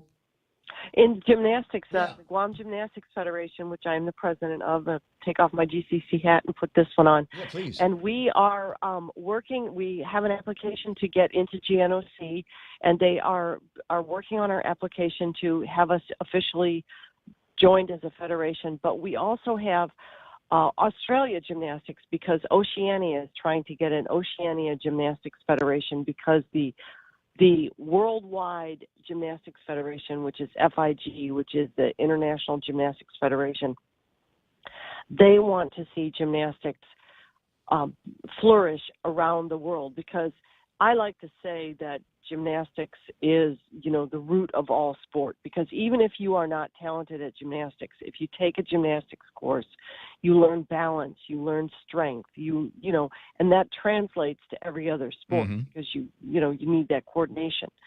But we had Gymnastics Australia sent a coach, Reagan Watkins, Molyneux Watkins, and she was wonderful, and she did some clinics with the Gymnastics Federation covers gymnastics, dance, and cheerleading, and she took some dancers and cheerleaders and athletes and gymnasts and did some clinics with the athletes, and she also did some coaching clinics for the dancers and the cheerleaders on, leaps and things like that translate through those sports. And so one of these days you might find yourself actually in that federation. We formed the federation, and now we just need to be a part of GNOC. And they are reviewing our application. Right? All right, and that's the part where it always gets kind of fuzzy, because sometimes the people love the GNOC, sometimes people hate the GNOC. I never know from one day to the next which is which. Yeah. Well, we just want to be a part of the GNOC because in 2020, just in case we can cultivate an athlete and get her to the Olympics in Tokyo, that would be great. Well, I think the possibilities definitely exist. Because I've seen some of the talent here that the coaches at the Island Twisters put together. Some great kids out there. A lot of support from their parents, and maybe a little bit more support in the community will help get these kids off island to some of these meets, and then, as you say, get them ready for even broader international competition. I dig it. Keep me posted on all that. Hey, I got to go, Jane, because I got Angel Sablon on the other line.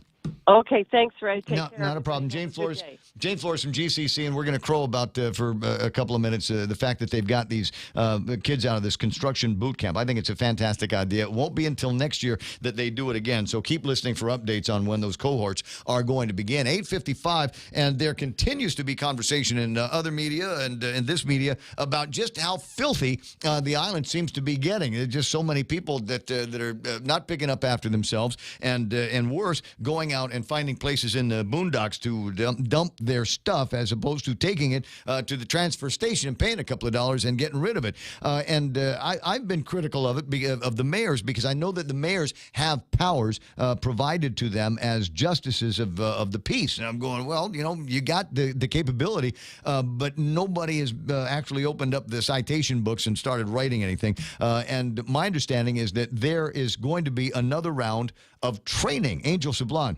from the Mayor's Council on the line. Good morning, Ong Hit. Hey, good morning, Ramon. How are you? I'm excited.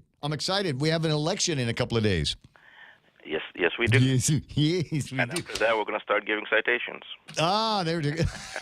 Hey, give the citations before. I'd vote twice for a mayor that had the cojones to go out and start finding people's names in the trash and delivering some justice. Yeah, I know this was one of always your pet peeves, so I'm working with the courts now to set up a training, and we're setting it up for September 15th, where we're going to have all the mayors and vice mayors in a classroom setting, and we're going to go through the code and the statute, and maybe we'll have EPA here, and after that they should be armed with their citation tickets and go out there and cite people that continue to just trash Guam, as you say. Yeah, well, the idea is that once people get an idea that the laws are going to be enforced, then I think there's going to be more paying attention to the laws. I think people around here are too busy. It's too easy to question authority or fly under the radar, and it is important that especially among the mayors, front line, right? Right. Frontline guys, we got to make sure that you have the tools at hand to be able to issue these citations. And once that's done for the trash, will it also work for like having the stray dogs? Well, that's another issue that we have to work with. That one is being headed actually by Mayor Rudy Matanani of Chigo. And actually, he's working with the legislature, I think Senator Rodriguez, on introducing a bill that would have some teeth in it, having to do with stray animals. Huh. Okay, I'd be interested to see that one because I know that they've tried they've tried to do something about it, but what always ends up happening, it's like gun control. What always ends up happening is the only people that pay any attention to the law are the people that would follow the law anyway. It's just going to inconvenience law-abiding individuals as opposed to guys that don't care about getting their dogs neutered and spayed or keeping them on a leash or even keeping them inside of a fenced yard. Yeah, that's right. Unfortunately, that's the case. So did I see Gallo's name in that? You're working with Gallo to help put that together? I initially worked with him, and then he referred me over to the traffic bureau who actually do the training. Okay, and the idea is once you've got the training in, then the mayors will be comfortable writing these citations out, knowing that they could possibly pass muster in a court of law. Well, they're already up to above their heads with the frustration they have with people continuing to do this. So yes, they're going to be ready and armed with these citations. All right, I'd be very interested to see who the citations are going to be leveled against. And can we have a contest among the mayors? Let's have a contest to see who can write the most citations. I can call you after the first week that we start, and I'll tell you which mayor has the most citations out. It's going to be Dedido. No, we'd have to pro forma. We'd have to figure out a way to per capita it so that Dedido doesn't win this one as well. And next time, next time we talk, because there was the other interesting concept that was brought up by the Guam Daily Post in an editorial last week about reducing the number of village mayors, and I guess that idea went over like a fart in church. So. I guess that. Let me bring that up. It's only 30 seconds left. So. I know. Well, we'll attack it later, amigo. I'll talk to you pretty soon. Esther, take care. Esther, buddy. 9 a.m. The radio station is KUSG. Hagutney. We're 93.3. The Point. On the way back. On the way, we got Fox News Live coming up, and then it's the last hour of the program. Yes, and the news game. We'll play the news game for you in just a couple of secs. Stick around, Brown. Here comes the news.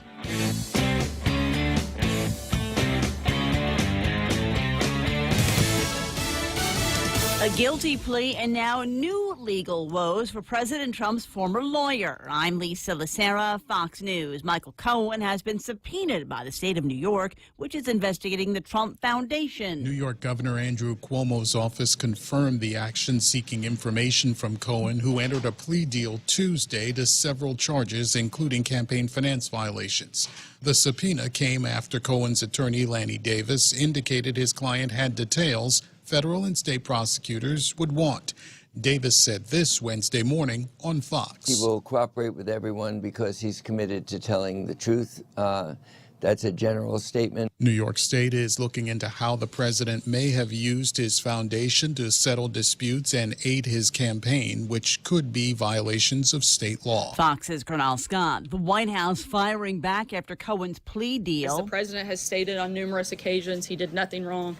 There are no charges against him in this. And just because Michael Cohen made a plea deal doesn't mean that implicates the president on anything. Spokeswoman Sarah Sanders, and she calls it a ridiculous accusation to suggest the president lied when he said he didn't know about the payments to two women Cohen says were made at the request of a candidate at the time they were made.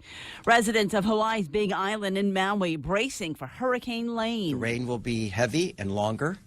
The wind will be longer in duration. And we could have coastal flooding that lasts longer because of the winds that are whipping from the south. Honolulu Mayor Kirk Caldwell. Forecasters say the storm has weakened as it approaches Hawaii. It's now a Category 4 storm, but is still expected to hit the islands hard. The National Weather Service saying tropical storm force winds would begin later today on the Big Island. Fox News, fair and balanced.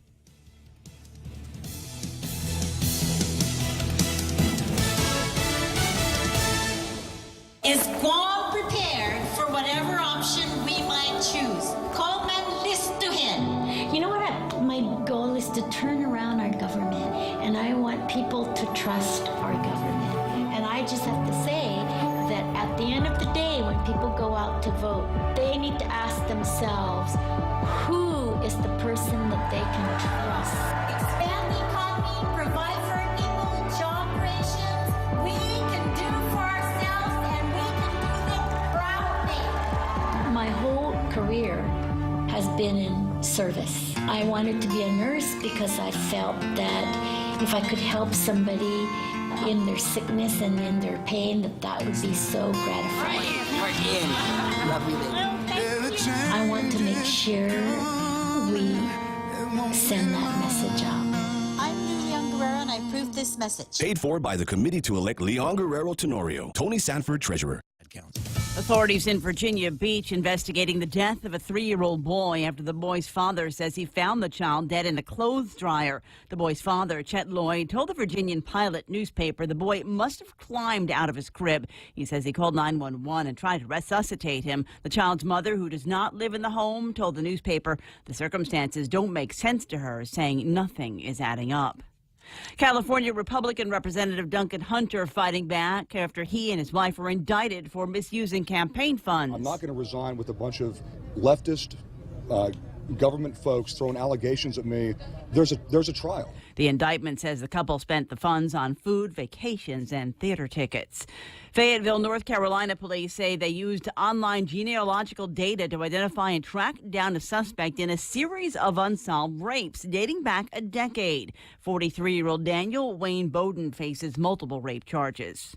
President Trump asking his supporters to help him put pressure on ESPN over its national anthem policy. During Tuesday's rally in Charleston, West Virginia, President Donald Trump sounded off on ESPN's announcement that they would not air the national anthem as part of their Monday Night Football broadcast. They've decided that they just won't broadcast when they play the national anthem. Now, CBS Sports is joining ESPN in not airing the anthem for their NFL broadcast. This as the Make America Great Again committee overseeing President Trump's 2020 re-election campaign has sent out an email to supporters asking them to sign a petition that would call on ESPN to air the Star-Spangled Banner, referring to the network's decision to not air the anthem as a spineless surrender to the politically correct liberal mob. Matt Napolitano, Fox News. Grammy-winning country star Gretchen Wilson arrested at a Connecticut airport after police say she became belligerent toward troopers. The 45-year-old charged with breach of peace last night at Bradley International Airport in Windsor Locks near Hartford. Lisa Lacera, Fox News Radio. Apply today for First Hawaiian Bank's United Mileage Plus credit card. And upon approval, you will be entered to win 2 round-trip business class tickets on United. You'll also earn up to 30,000 bonus miles, 5,000 upon opening your new account, and 25,000 after spending $1,500 within 3 months. And you'll get 2 times the mileage on United ticket purchases. Apply by August 31, 2018. Stop by any branch or visit us online at FHB.com. Terms and conditions apply. Sweepstakes starts on July 1, 2018 and ends on August 31, 2018. Open to legal residents of Guam and the Commonwealth of the Northern Mariana Islands aged 18 years or older. No purchase necessary. Void where prohibited. Visit www.fhb.com/United Sweepstakes for official rules and complete details. Member FDIC. It's already 5 after 9 o'clock in the morning. Hi, everybody. Raymond Gibson here, Point 93.3. It's just me and Mike now for the rest of the morning's broadcast. And you, 888-8255. If you're still thinking about what you're doing for lunch, think no more. Think no more. Relax. I got it. King's. Going to go to King's for lunch. Why? Because today's lunch special is meatloaf.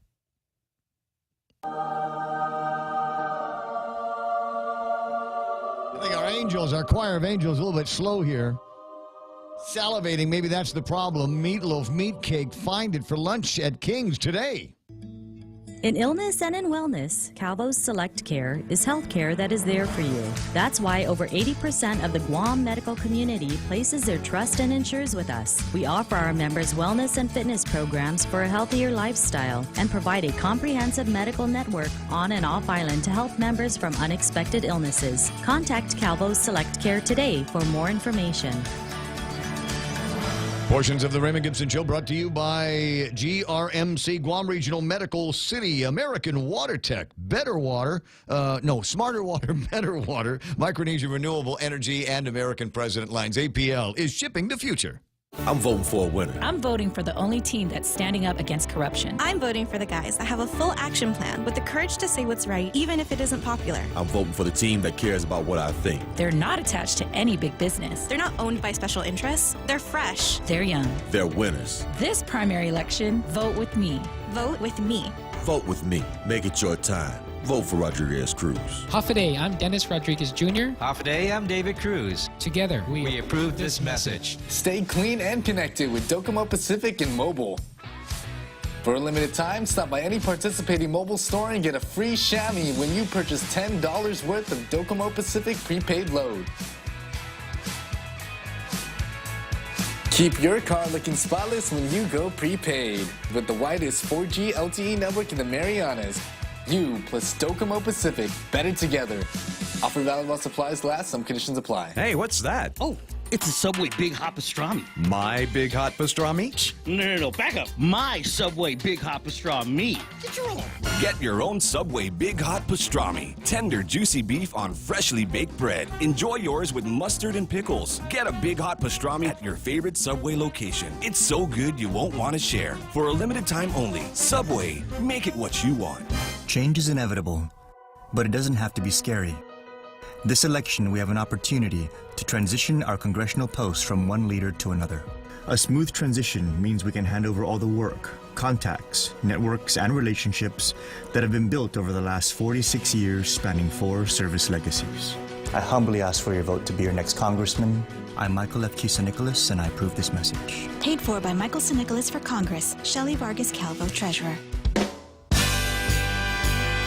Ray Gibson brings you closer to the action.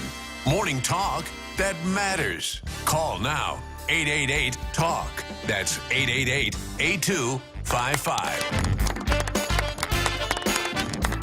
That's interesting. They're starting to refer to this as the conversation about this stinking political nepotism as a teaching moment for Frank Huggan. Isn't it? Can I just say how great it is after all the teachable? I've been using that as a phrase for years. You know, teachable moment. It goes back to what was it? The thing with Obama and the security guard and the security guy, and they came for the beer summit, and he was talking. But Barack liked to talk about teachable moments like that. So I've used that in my daily occupation. But I think it hit its stride though locally with Ray Tenorio. And the gun grab Glock party incident. Yes. And now whenever it looks like somebody has stepped out of line, there's one of two things. One is you look and say, is this a teachable moment? And the other one is, let me explain it to you holistically. That's the new thing. Let me explain it to you holistically. I'm going to miss this primary season. You know, when it's over, I'm going to miss it. We haven't even gotten started yet. We got a general coming up, and the fur will fly. I don't know. I don't know that. Because it seems to me that the fun here is because we've got 4 gubernatorial candidates running for the same party. We got 4 people running for the same party, and clearly there needs to be a little bit more elbowing for position on this one. And what are we? 48 hours or so? How many hours away from the polls first opening on Saturday morning? Right? Yeah. So I think there needs to be more. I have not yet seen, and maybe the Troy thing was it yesterday. Maybe that was part of the kill death hit parade, if you will, against Frank. But today, another morning where it's 9/11, and I still don't have in my inbox a kill death hit piece against Frank. So maybe they're just slowing down. What do you mean? You know what? 3 weren't enough? Saving it for tomorrow. They're saving it. They're saving it for tomorrow. Maybe that's what it is. Maybe that's the way it's going to go down. We've got what it's going to be, a humdinger. Just wait, Ray Gibson. You know, as long as it has. Number one, as long as it doesn't look like the other ones with this whole Ken Burns editing thing where you got a picture and it slides around the screen and the graphics and all of that. I don't need any of that. Annotation, just simple annotation is all we need. Yes. Who's on one? Cousin Troy. Hey, Cousin Troy.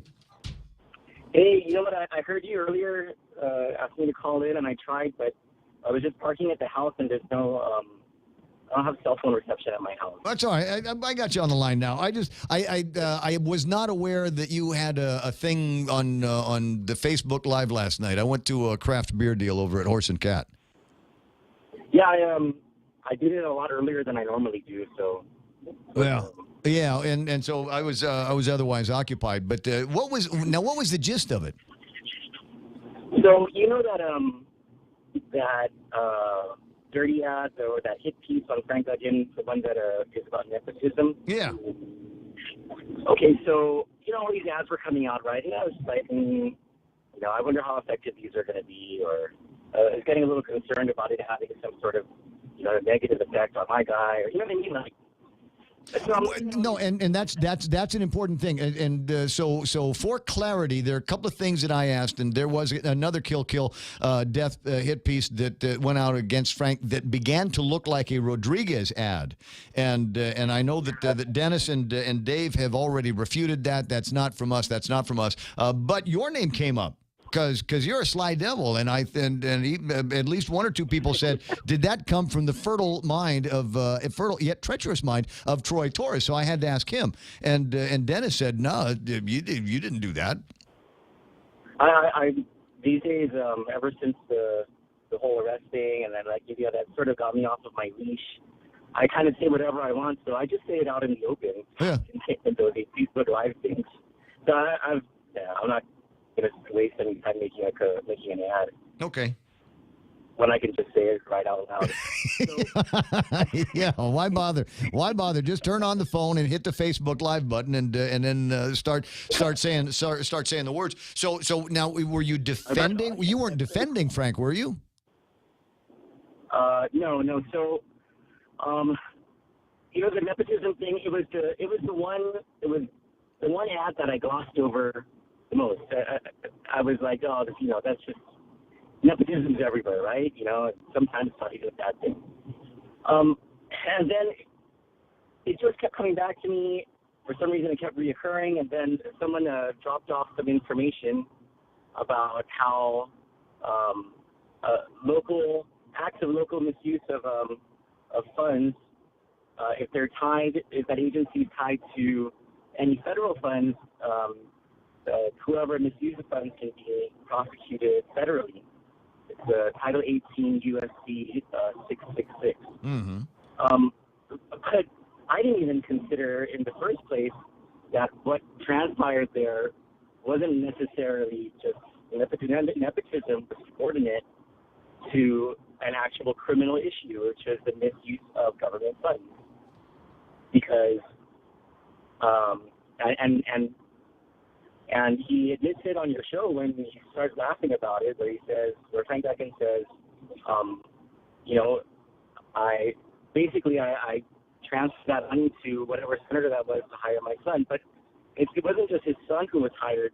He transferred money to another senator to hire him, and another senator, if I'm not mistaken, to hire another child. So, that clearly was. And if you look up in the local law, I think it's in Title 4 GCA, subsection 15204. That's the section of the law that details or defines official misconduct. And then the next section down, 15205, describes conflict of interest. And you'll very clearly see how what he did violates those sections of the law. And then there's a third local statute. I can't remember what it was. But is that practice not still continuing to this day, where we see lapsed funds go from one senatorial office to another senatorial office? I've always made the joke about I vote for different people, but the government keeps getting in. Is that not still a practice where lapsed funds are transferred to another senatorial office, and then somebody might show up in that senatorial office as a chief of staff or a presiding nose picker? I'm not sure if the transferring of money thing still happens, but the issue isn't that the money was transferred. It was what it was transferred for. Right. And so, if you're a senator and your non-relative, not closely related to you, chief of staff is going to lose his job because you're not going to be in office anymore, and you transfer money to another senator who has been reelected with the proviso that you got to hire my chief of staff. It's questionable whether that's ethical or whatever, but the key is that action does not help to enrich yourself. And in this case, because Frank did get a job with those same the allegation is that he did get a job with those same lapsed funds, that there was then a violation of the Guam Code Annotated. It was a complete conflict of interest. And it was official misconduct because he did something to benefit himself. But it's essentially corruption. Who is the Attorney General then? I want to say Lenny Rapato. So no, outgoing was Alicia Limpian. Oh shit! Watch your language. Easy now. That was a shoot. PG-13, buddy.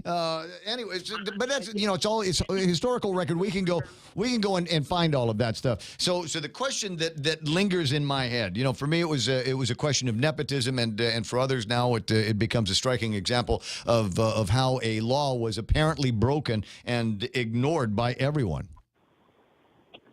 Yeah, well, and in my live casting, I don't even know what you call it, Facebook Live or whatever, I talk about that. I say, I'm a little ashamed of myself because I've been trumpeting this whole corruption thing for the past couple of months, and I looked at that, I heard about that, and I was just like, not sexy enough, and it's not going to stick. You know what I mean? I looked at it from a PR perspective. Mm-hmm. Never once did I stop to think that, hey, those are public funds, and he benefited from an official action he took using public funds. There's something wrong there, and yeah, I mean, I'm a little ashamed of myself for not seeing that. The gloss. I mean, is that how corrupt we come to expect our government to be that? Well, because it was the practice. It just seemed to be the practice. It was outgoing senators' funds can go wherever apparently the outgoing senatorial funds can go to, notwithstanding anything about the Guam Code annotated and this what feels like obvious corruption. What can be done about it today? Other than drag Frank's name through the muck and prevent him from going to Adelup. He can be charged. Official misconduct, the statute of limitations doesn't run out until 3 years after you divorce from the government. All right. He's been in the government this entire time. It's continuous. So if he were to lose the primary election and then drummed out as at the beginning of the 35th Guam legislature, would that then be considered a separation of government, or is it possible that he'll take lapsed funds again and give it to another senator and bring him in? Well, that's entirely up to the legislature, but it's not permissible. Well, and so that's the other that would then be the other question, if I can ask this one here. And so it occurred in 2011, and why did no one at the legislature see this for what it was? If it was a violation of the Guam Code annotated in 2011, then the incoming speaker, or the incoming sergeant at arms, or the incoming vice speaker, somebody, whoever's in charge of the ethics in that Democratic legislature, should have looked at that and said, we've got to change the rules on what happens with lapsed funds. And I don't recall that happening. Did it? No, I don't think so. I couldn't tell you. Like, it's new to me, and I mean, it hit like a wall. Like, wow, it's been right there. Yeah, but I don't recall you being on that side anyway. So I don't know that you would have paid much attention to it when you were just beginning the process in 2011. Yeah, working with. We did pay attention to it because Governor Cabo always wanted ammo against the legislature. So part of my job was to. But that would have been great ammo. I mean, it's a violation of Guam law. Never saw it. I never saw it. Like if the paper and if the legislature, who we must believe, passed that law and wrote it and passed it at one point, somebody should have stood up and said, "Wait a second, we can't do this. There's already been a violation of the law. If somebody doesn't do anything about it, that's one thing. But then that incoming legislature should have closed the loophole in their standing rules on what would or should happen with those lapsed funds." Well, that's the other thing is.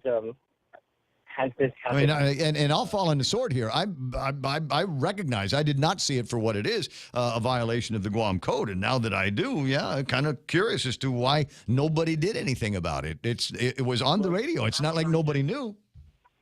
It's actually not just a violation of Guam law. So there's this section of the federal code.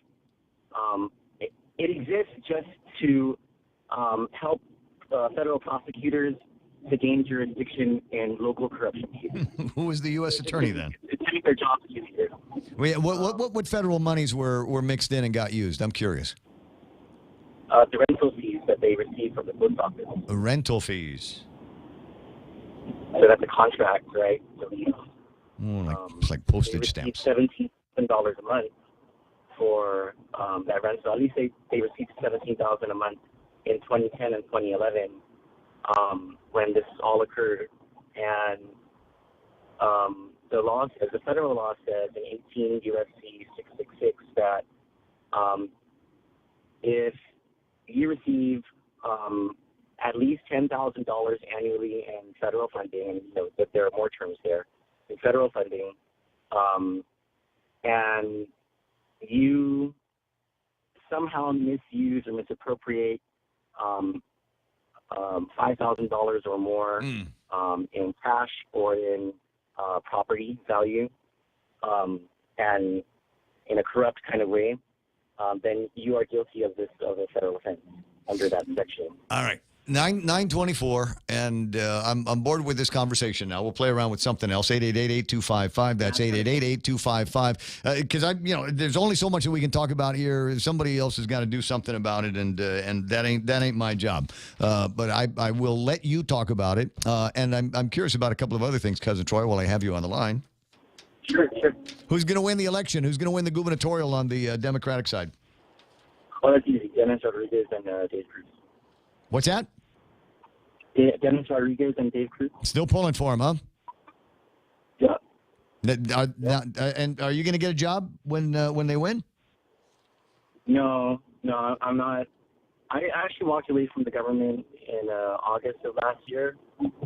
Never intending on being back at an election. Like, I really hate elections.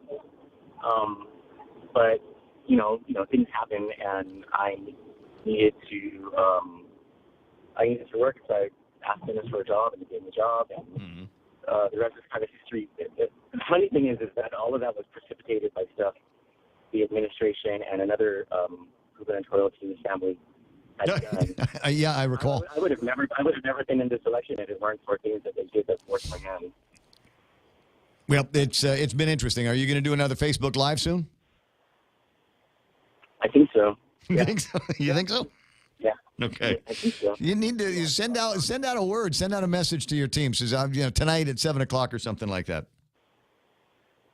Yeah, that actually worked last night. I did a little notice thing or whatever, and it's cool. All right. Hey, where are you gonna be on election night? I got to make sure. What's that? Where are you going to be on election night? I'm going to be here. Bob Klitsky and I are going to be broadcasting from here between 6 and 8, and then after that, I'm going to go hang. Okay. I'm going to go make trouble. I'll tell you what. I'll make a deal. At 8:00, I'll call and find out where you are. Okay. All right, and then we can do political gossip all night. But if we end up partying, I don't want to hear about it in one of your things. All right? No. The rule is you don't party after a primary election, because if you do, that's just like saying, hey, everyone who didn't make it, we're just going to piss off your grade. You're not supposed to party a primary election. Yeah, whatever. Hey, listen, I'm going to let you run. It's 9:26. Cousin Troy on the phone with me. Apologize for the phone conditions. Sometimes the cells are great and sometimes they're not great. Thank God we're on FM radio, so I'm sure you were able to hear most of that conversation. Was he dead on? Was he dead to rights on all of that stuff? Did he get all the Guam Code annotated right? Maybe, maybe not. Ken LG's on the line. He wants to refute some of what Cousin Troy said.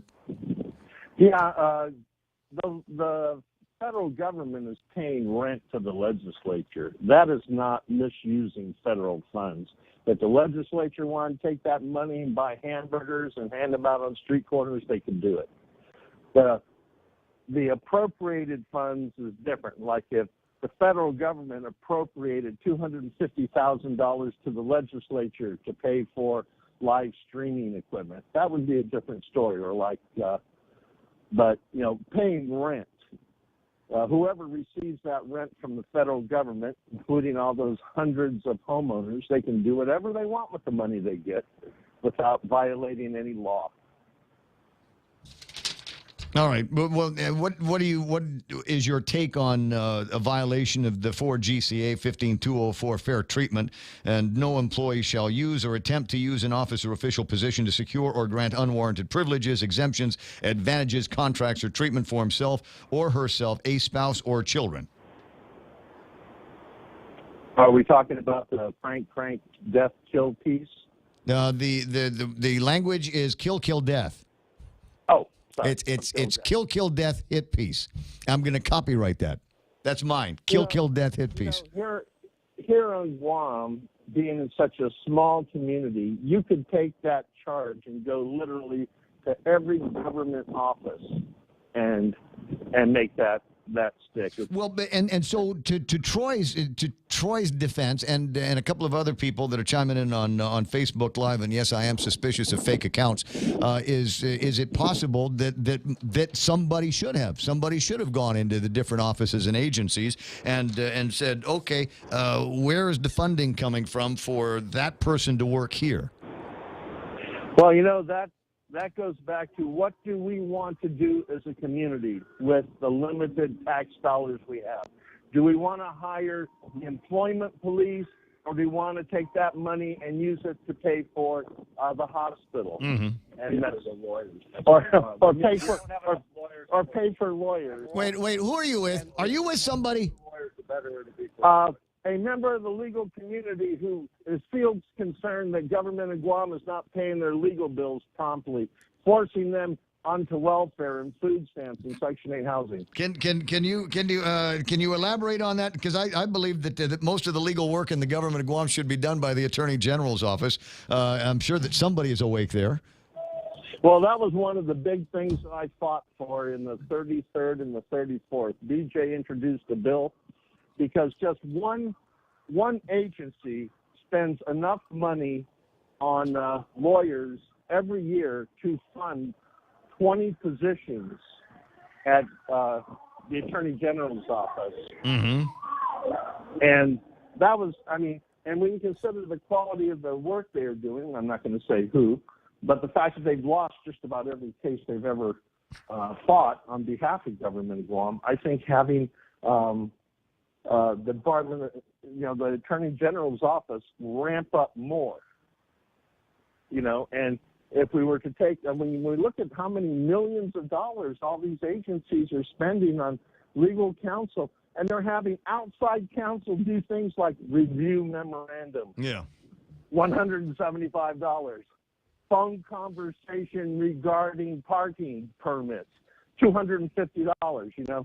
Every time, these lawyers talk to a government official, they're on the clock at their premium rate. And it's, when you look at invoices, and I've done a FOIA and looked at invoices, I'd say 75 to 80% of the work these outside counsels are doing for government of Guam agencies could have been done by a paralegal.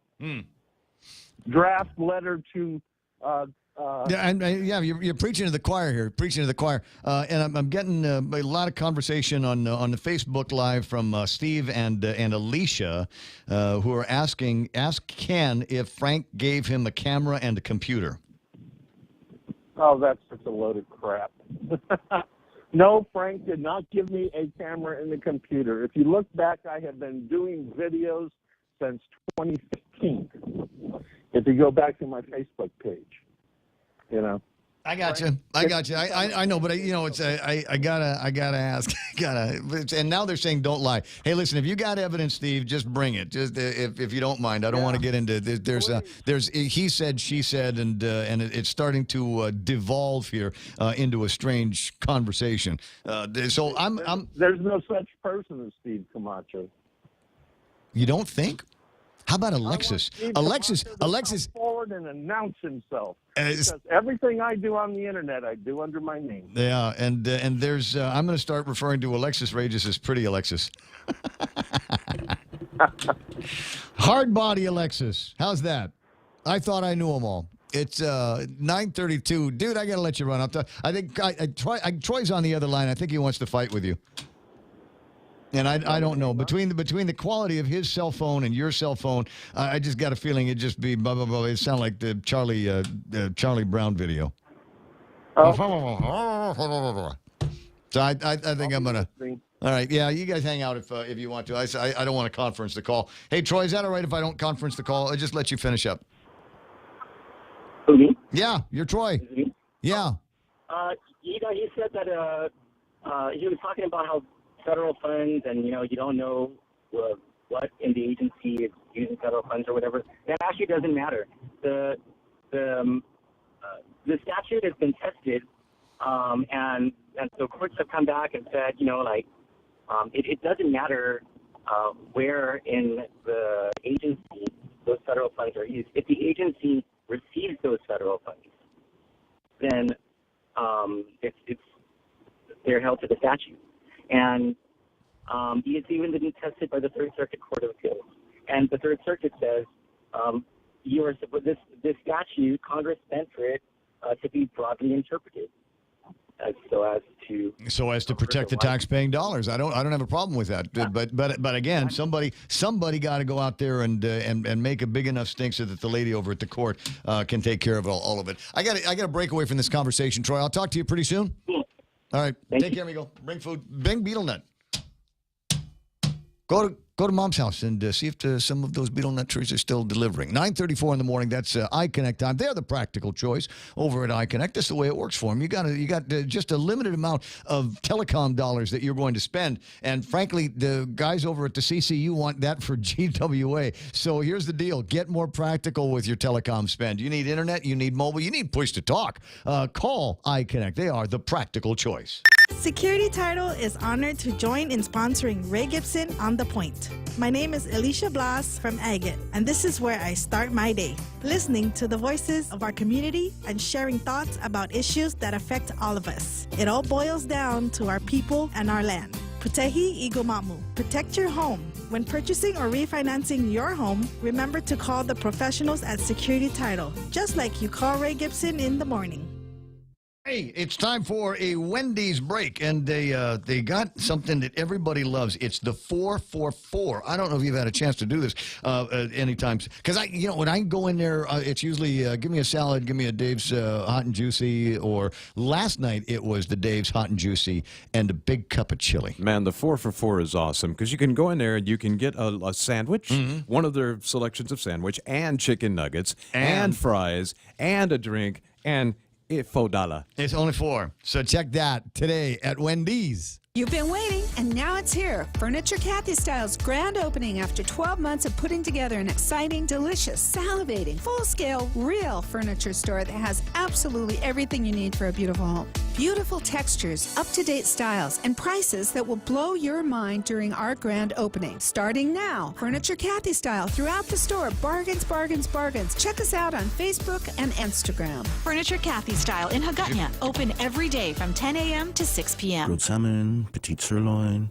Can't decide. What are you doing? Making my top 10 list of favorite dishes at Ruby Tuesday. You really need to get a hobby. But I can't decide. There's no way I can narrow down so many classic dishes to just 10. Then it's a good thing Ruby Tuesday did it for you. It's the all-time favorites menu at Ruby Tuesday Guam. We took our most popular dishes and put them on one great menu for only $14.99. Hickory pork chop, Parmesan shrimp pasta, prime loco moco. 10 top sellers at one great price. Pick your favorite for a limited time at Ruby Tuesday Guam. I'm voting for a winner. I'm voting for the only team that's standing up against corruption. I'm voting for the guys that have a full action plan with the courage to say what's right, even if it isn't popular. I'm voting for the team that cares about what I think. They're not attached to any big business. They're not owned by special interests. They're fresh. They're young. They're winners. This primary election, vote with me. Vote with me. Vote with me. Make it your time. Vote for Rodriguez Cruz. Hafaday, I'm Dennis Rodriguez Jr. Hafaday, I'm David Cruz. Together, We approve this message. At Guam Regional Medical City, it is our mission to become the island's premier choice for specialty care, like cardiology, pulmonology, neurosciences, orthopedics, oncology services, and more. We aim to protect our island from heart attacks, strokes, cancer, and diabetic complications. But should you suffer from such diseases, we're ready with world-class options, both inpatient and outpatient. For more information, visit us at grmc.gu.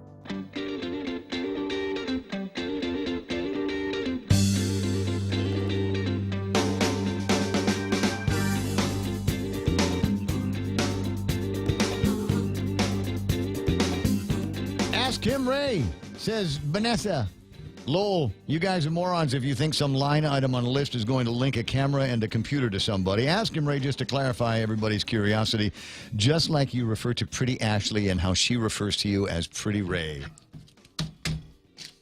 I love gossip. Gossip is just the best, isn't it?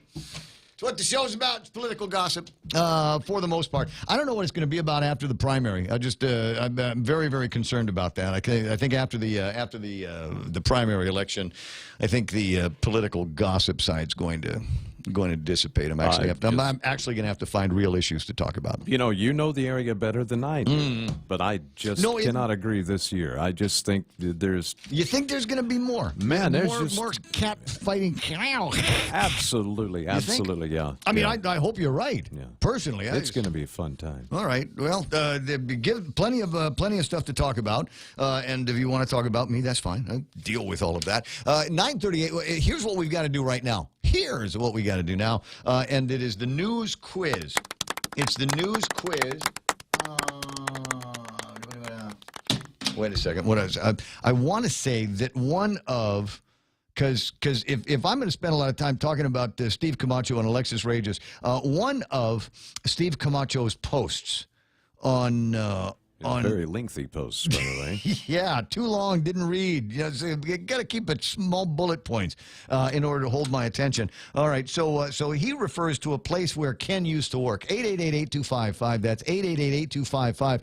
If you can name the place that Ken used to work, when and he always gets in trouble for every time he calls up, somebody will try to discredit him because of something hinky that happened over at this place. 888-8255. Please identify this place where Ken Leon Guerrero used to work. That's the answer to the news quiz. What do our winners get? Ray, our winners for today get a qualifying prize of one $10 KFC gift certificate and one gift certificate for 1/2 Subway cookies. You know what they're going to be doing at KFC soon? What's that? And in fact, I'm going to see if we can send somebody down there to check it out. They're going to be doing a breakfast thing. Oh, they're like a KFC breakfast. Oh, that would be nice, right? That's what I'm thinking. We should go down there and just well, you should go down there. I'll still have to. Well, I could. It's like Monday or something like that. But I figure Monday.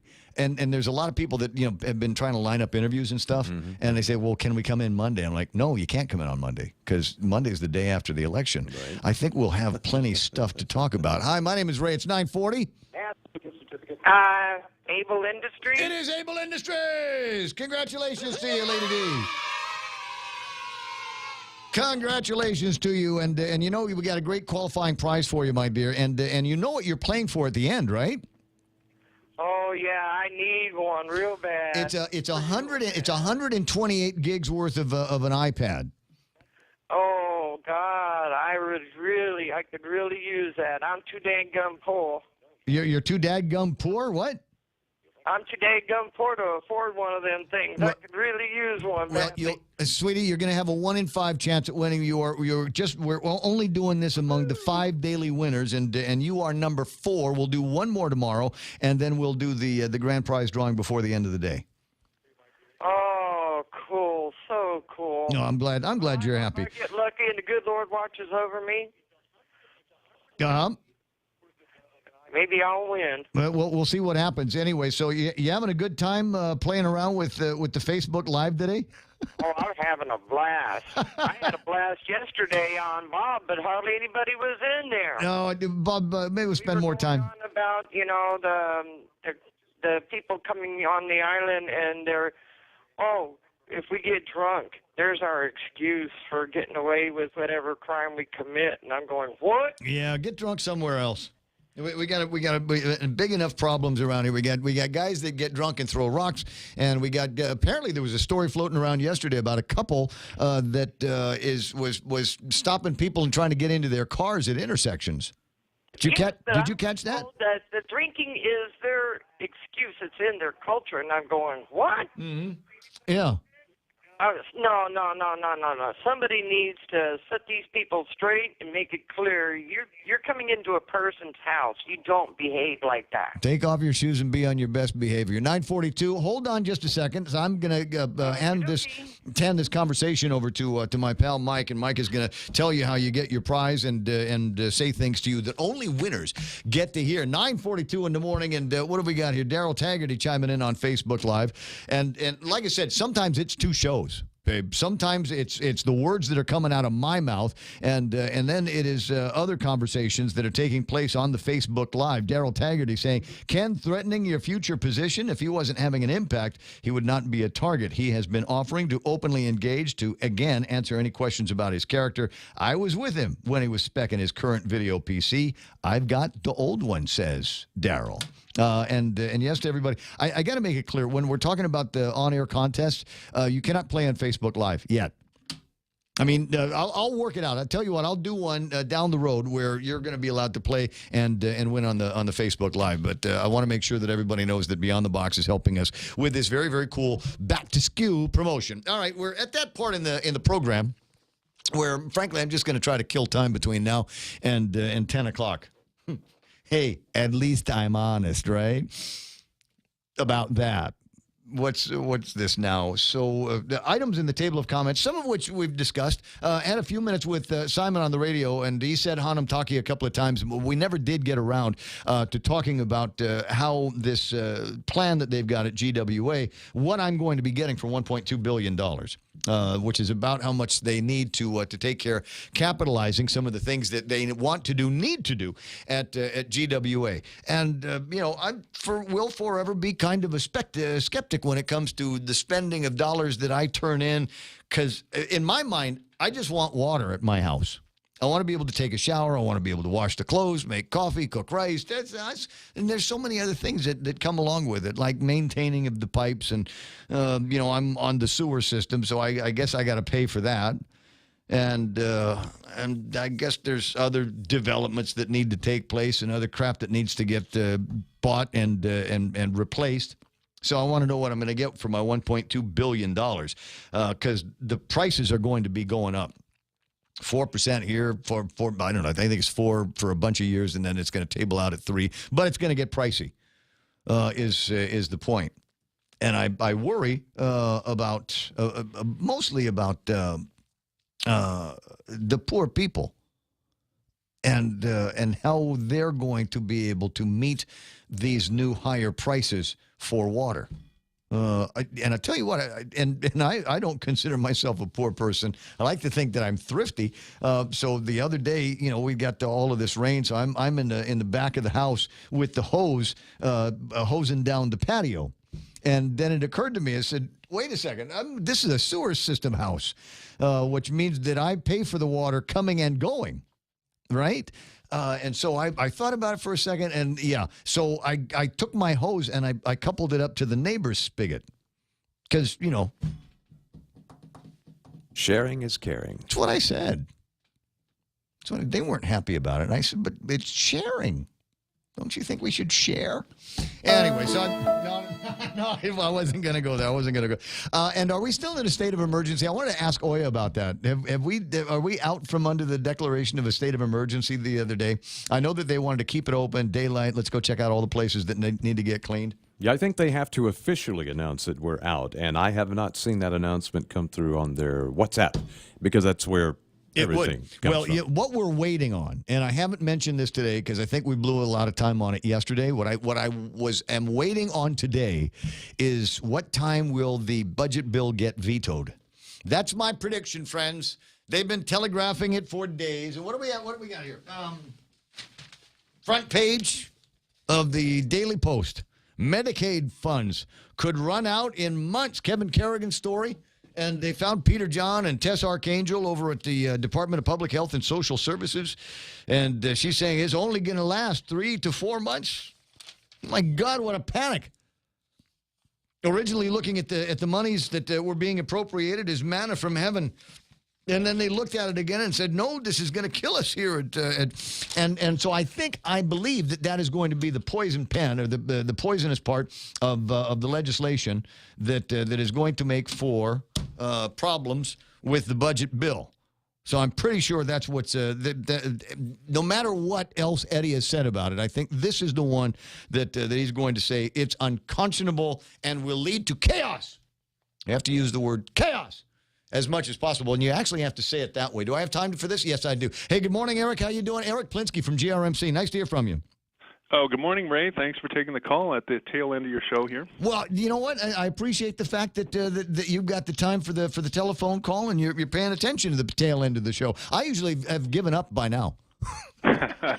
Well, it's important that we get this word out as you've been talking about this budget bill, and now as more details roll out and we see, of course, Tess Archangel's input from Medicaid and Peter John over at GRMC is asking the governor to veto this bill today.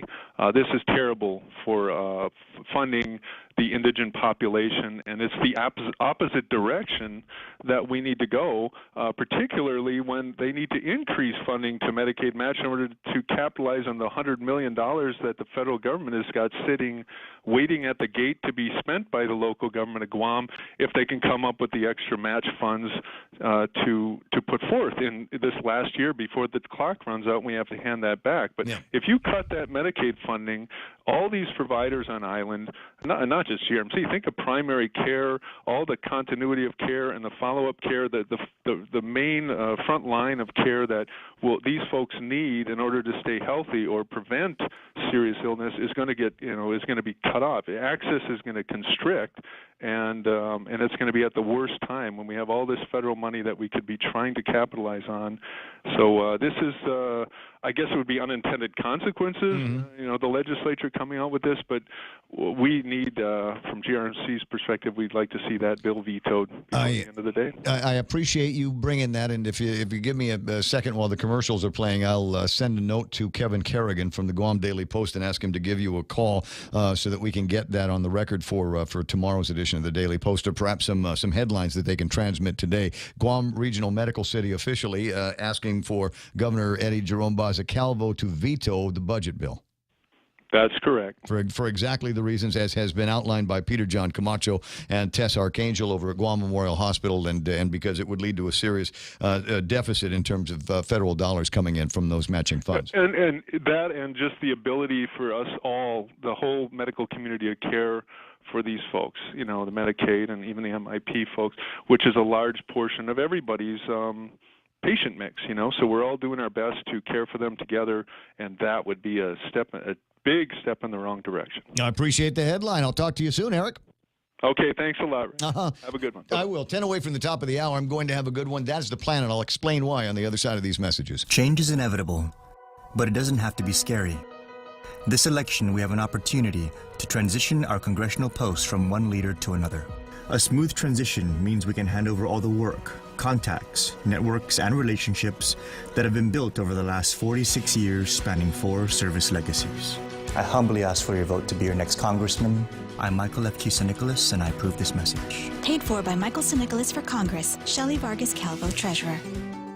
Guam Regional Medical City. We bring the healthcare advances of the world directly to you. We are an acute care hospital that complements your needs with our robust outpatient specialty clinics. From preventative care to critical care, we strive for consistent excellence at GRMC. Our core philosophy is where patients are partners, which means we work as a team to make a healthier version of you. For more information about GRMC, visit us at grmc.gu. $7 meal from Circle K. Get your choice of 2 Nathan's all-beef hot dogs or a half-pound Nathan's all-beef footlong, a big wrap bag of chips, and any size Polar Pop.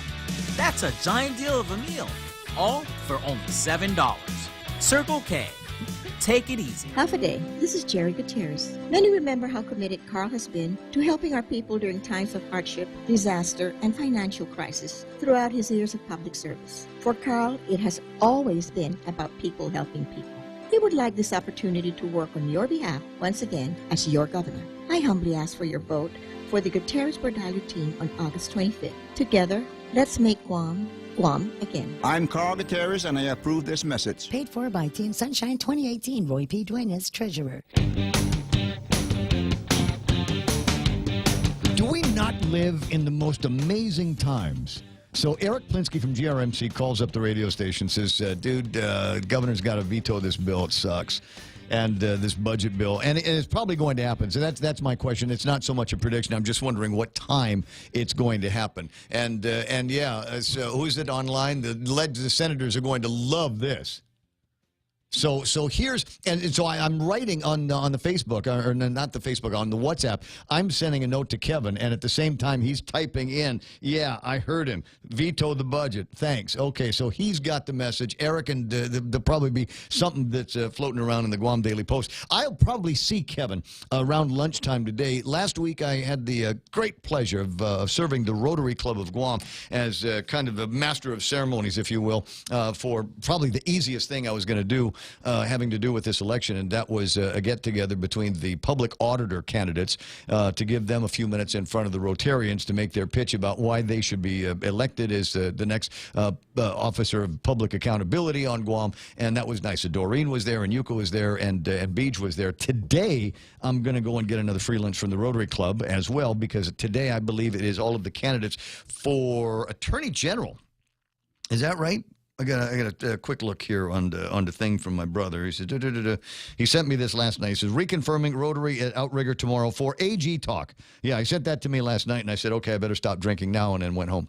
So that's where I'm going to be around lunchtime today. So great plans for the rest of the day. I have no idea what the heck else I'm going to be doing, but that's going to factor in as a big deal. From Ismael Velez, it says, we love Guam. It is paradise. This is why I'm in to make Guam Guam again, because like all of you, I have a reason to believe that together we can accomplish anything. So, Bota this Saturday, the 25th of August, with your heart for the future of this paradise. Did you see that? How he was able to get all of the slogans in there? So, clearly, we have no idea who he's voting for. Which is okay, but I'm just saying. If my uncle calls me up again today and says, Ray, have you decided to vote for Ray and Tony yet? I'm going to say still no. I don't think I'm going to say yes yet.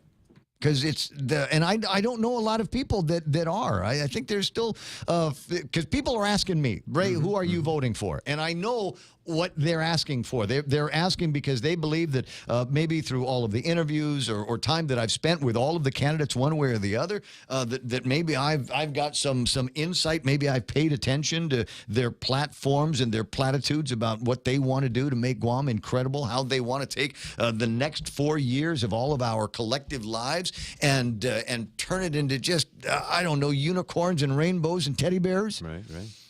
I haven't paid that much attention, guys. I work for a living, and I'm easily distracted. So, you know what? It might come down to, first of all, deciding, and then this is the decision tree in my head, deciding whether I will vote Republican or Democrat. Yes. Yeah, now, you got to pick one or the other here. Exactly. It's a primary election. Now, there's a part of me that believes I don't need to vote for Ray Tenorio as for governor of Guam. Mm-hmm. But then, gee, what if I wanted to support Doris in the congressional race? But she's going to go all the way to she's going to go all the way through. Right. So that I don't think I have to worry so much about that. But there are other Republican candidates that I like, that I would like to see over at the legislature. Mm-hmm. And I worry that they might not make the cut. And so maybe so that's the first part, is deciding whether I'm going to vote Republican or Democrat. Right. Now, if I vote Democrat, which among the Democrat gubernatorials will I support? That's which one, like I said, which one is going, and then I don't want to waste a vote. I mean, if I'm going to vote for a Democratic gubernatorial somebody, I'm going to want that person to win. Yeah, conversely to the theory that goes around that the way to help Ray is to vote for the weakest one. That's not going to work, friends. I want them to win the general and then go on to become the governor of Guam. So I don't know. So if you're thinking that at some point you might run into me somewhere at a Matai or one of the fundies or something, and I'll give you my sacred wisdom on who I think is the best. Frankly, I still think 2 days before the election, I still think that it's a question of these guys not necessarily competing for the job, not necessarily trying to win as much as not to come in last. Yeah. Please don't let me come in last. It's like it's like running a foot race. I don't have a problem if Derek Mindell beats me. Just, oh my God, I don't want to come in last place. Oh my God, I don't want to come in last place. Yeah, the good news is no one's even asked me, and that's probably a good thing because I have no idea. I'm where I was at the beginning of the week. I know of 2 for sure that I'm not voting for. Yeah, Lady D talking about the lesser of 15 evils, and maybe it'll come down to that. Maybe it'll for many people, maybe it'll come down to if it's bullets and you're sitting there and you got the pressure of 5 or 10 people behind you waiting to get into your voting booth and vote. Maybe it'll just come down to the devil that I know versus the devil that I don't know. Maybe. I don't know. I think there's going to be a lot of people that are going to be doing it about the same way as I will. Maybe. I don't know. Was that a signal? Was it early signal? Not yet. Yeah, I've had the wrong thing potted up. Yeah, that's okay. It's Thursday. All right. So now, did we resolve anything today? Did I solve any problems today? Well, actually, yeah. You found cures to crazy tropical diseases. Mm-hmm. You figured out what's wrong with democracy. And we had Troy Torres on the phone, which, by the way, is a coup. Yeah, it's been a while since since I've talked to Cousin Troy. At any rate, what about the meteor, the outer space meteor? Oh, have I figured was out there a way to one? make sure that it doesn't hit the Earth? Well, you're still working on the math. Okay, tomorrow I'll get that taken care of. Anyway, closing in at 10 o'clock in the morning, the radio station that you're listening to is KUSG Hagåtña. We are 93.3 The Point. Absolutely delighted to see as many people as there has been on Facebook Live. I mean, the numbers just are incredible. Every single day, we're breaking a record in viewership on Facebook Live. And that's you. You are doing that for me. And I want to say thank you very much. I appreciate you hitting the share button. I appreciate you, talking to your friends and going, "Hey, did you hear that crap come out of Ray's mouth this morning on the radio?" Good. Keep it up. Keep it up, and keep sending me stuff too. 988-5847 is our incredible WhatsApp line, and I love hearing from you that way. And if you send cool videos, chances are pretty good I'm going to play them. Anyway, so coming up next, we got some right-wing bomb throwers. 4 o'clock in the afternoon. The amazing and incredible and always educational to listen to.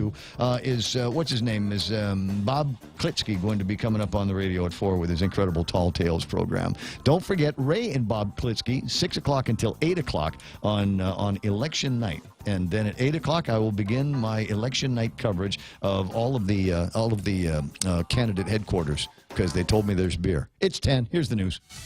Bracing for impact. I'm Lisa Lacera, Fox News. Hawaii in the path of a major hurricane. Fox's Jessica Rosenthal live with how the state is preparing. Lisa, Hurricane Lane is considered a Category 4 storm with sustained winds near 155 miles per hour. It was just southeast of Honolulu, and forecasters say it is moving west-northwest toward the islands. Hurricane warnings are in effect for the Big Island and Maui County, and a hurricane watch is up for Oahu and Kauai County. Help your family first, friends and neighbors second. Really ensuring each and every one of us to be as prepared as possible as Hurricane Lane approaches. Governor David Ige urged residents to be careful, especially if they decide to drive, warning that many roads flood and some may even be closed. A flash flood watch is in effect for all of the islands with heavy rain expected, Lisa. Jessica, White House spokesman Sarah Sanders shutting down comments of impeachment 1 day after President Trump's former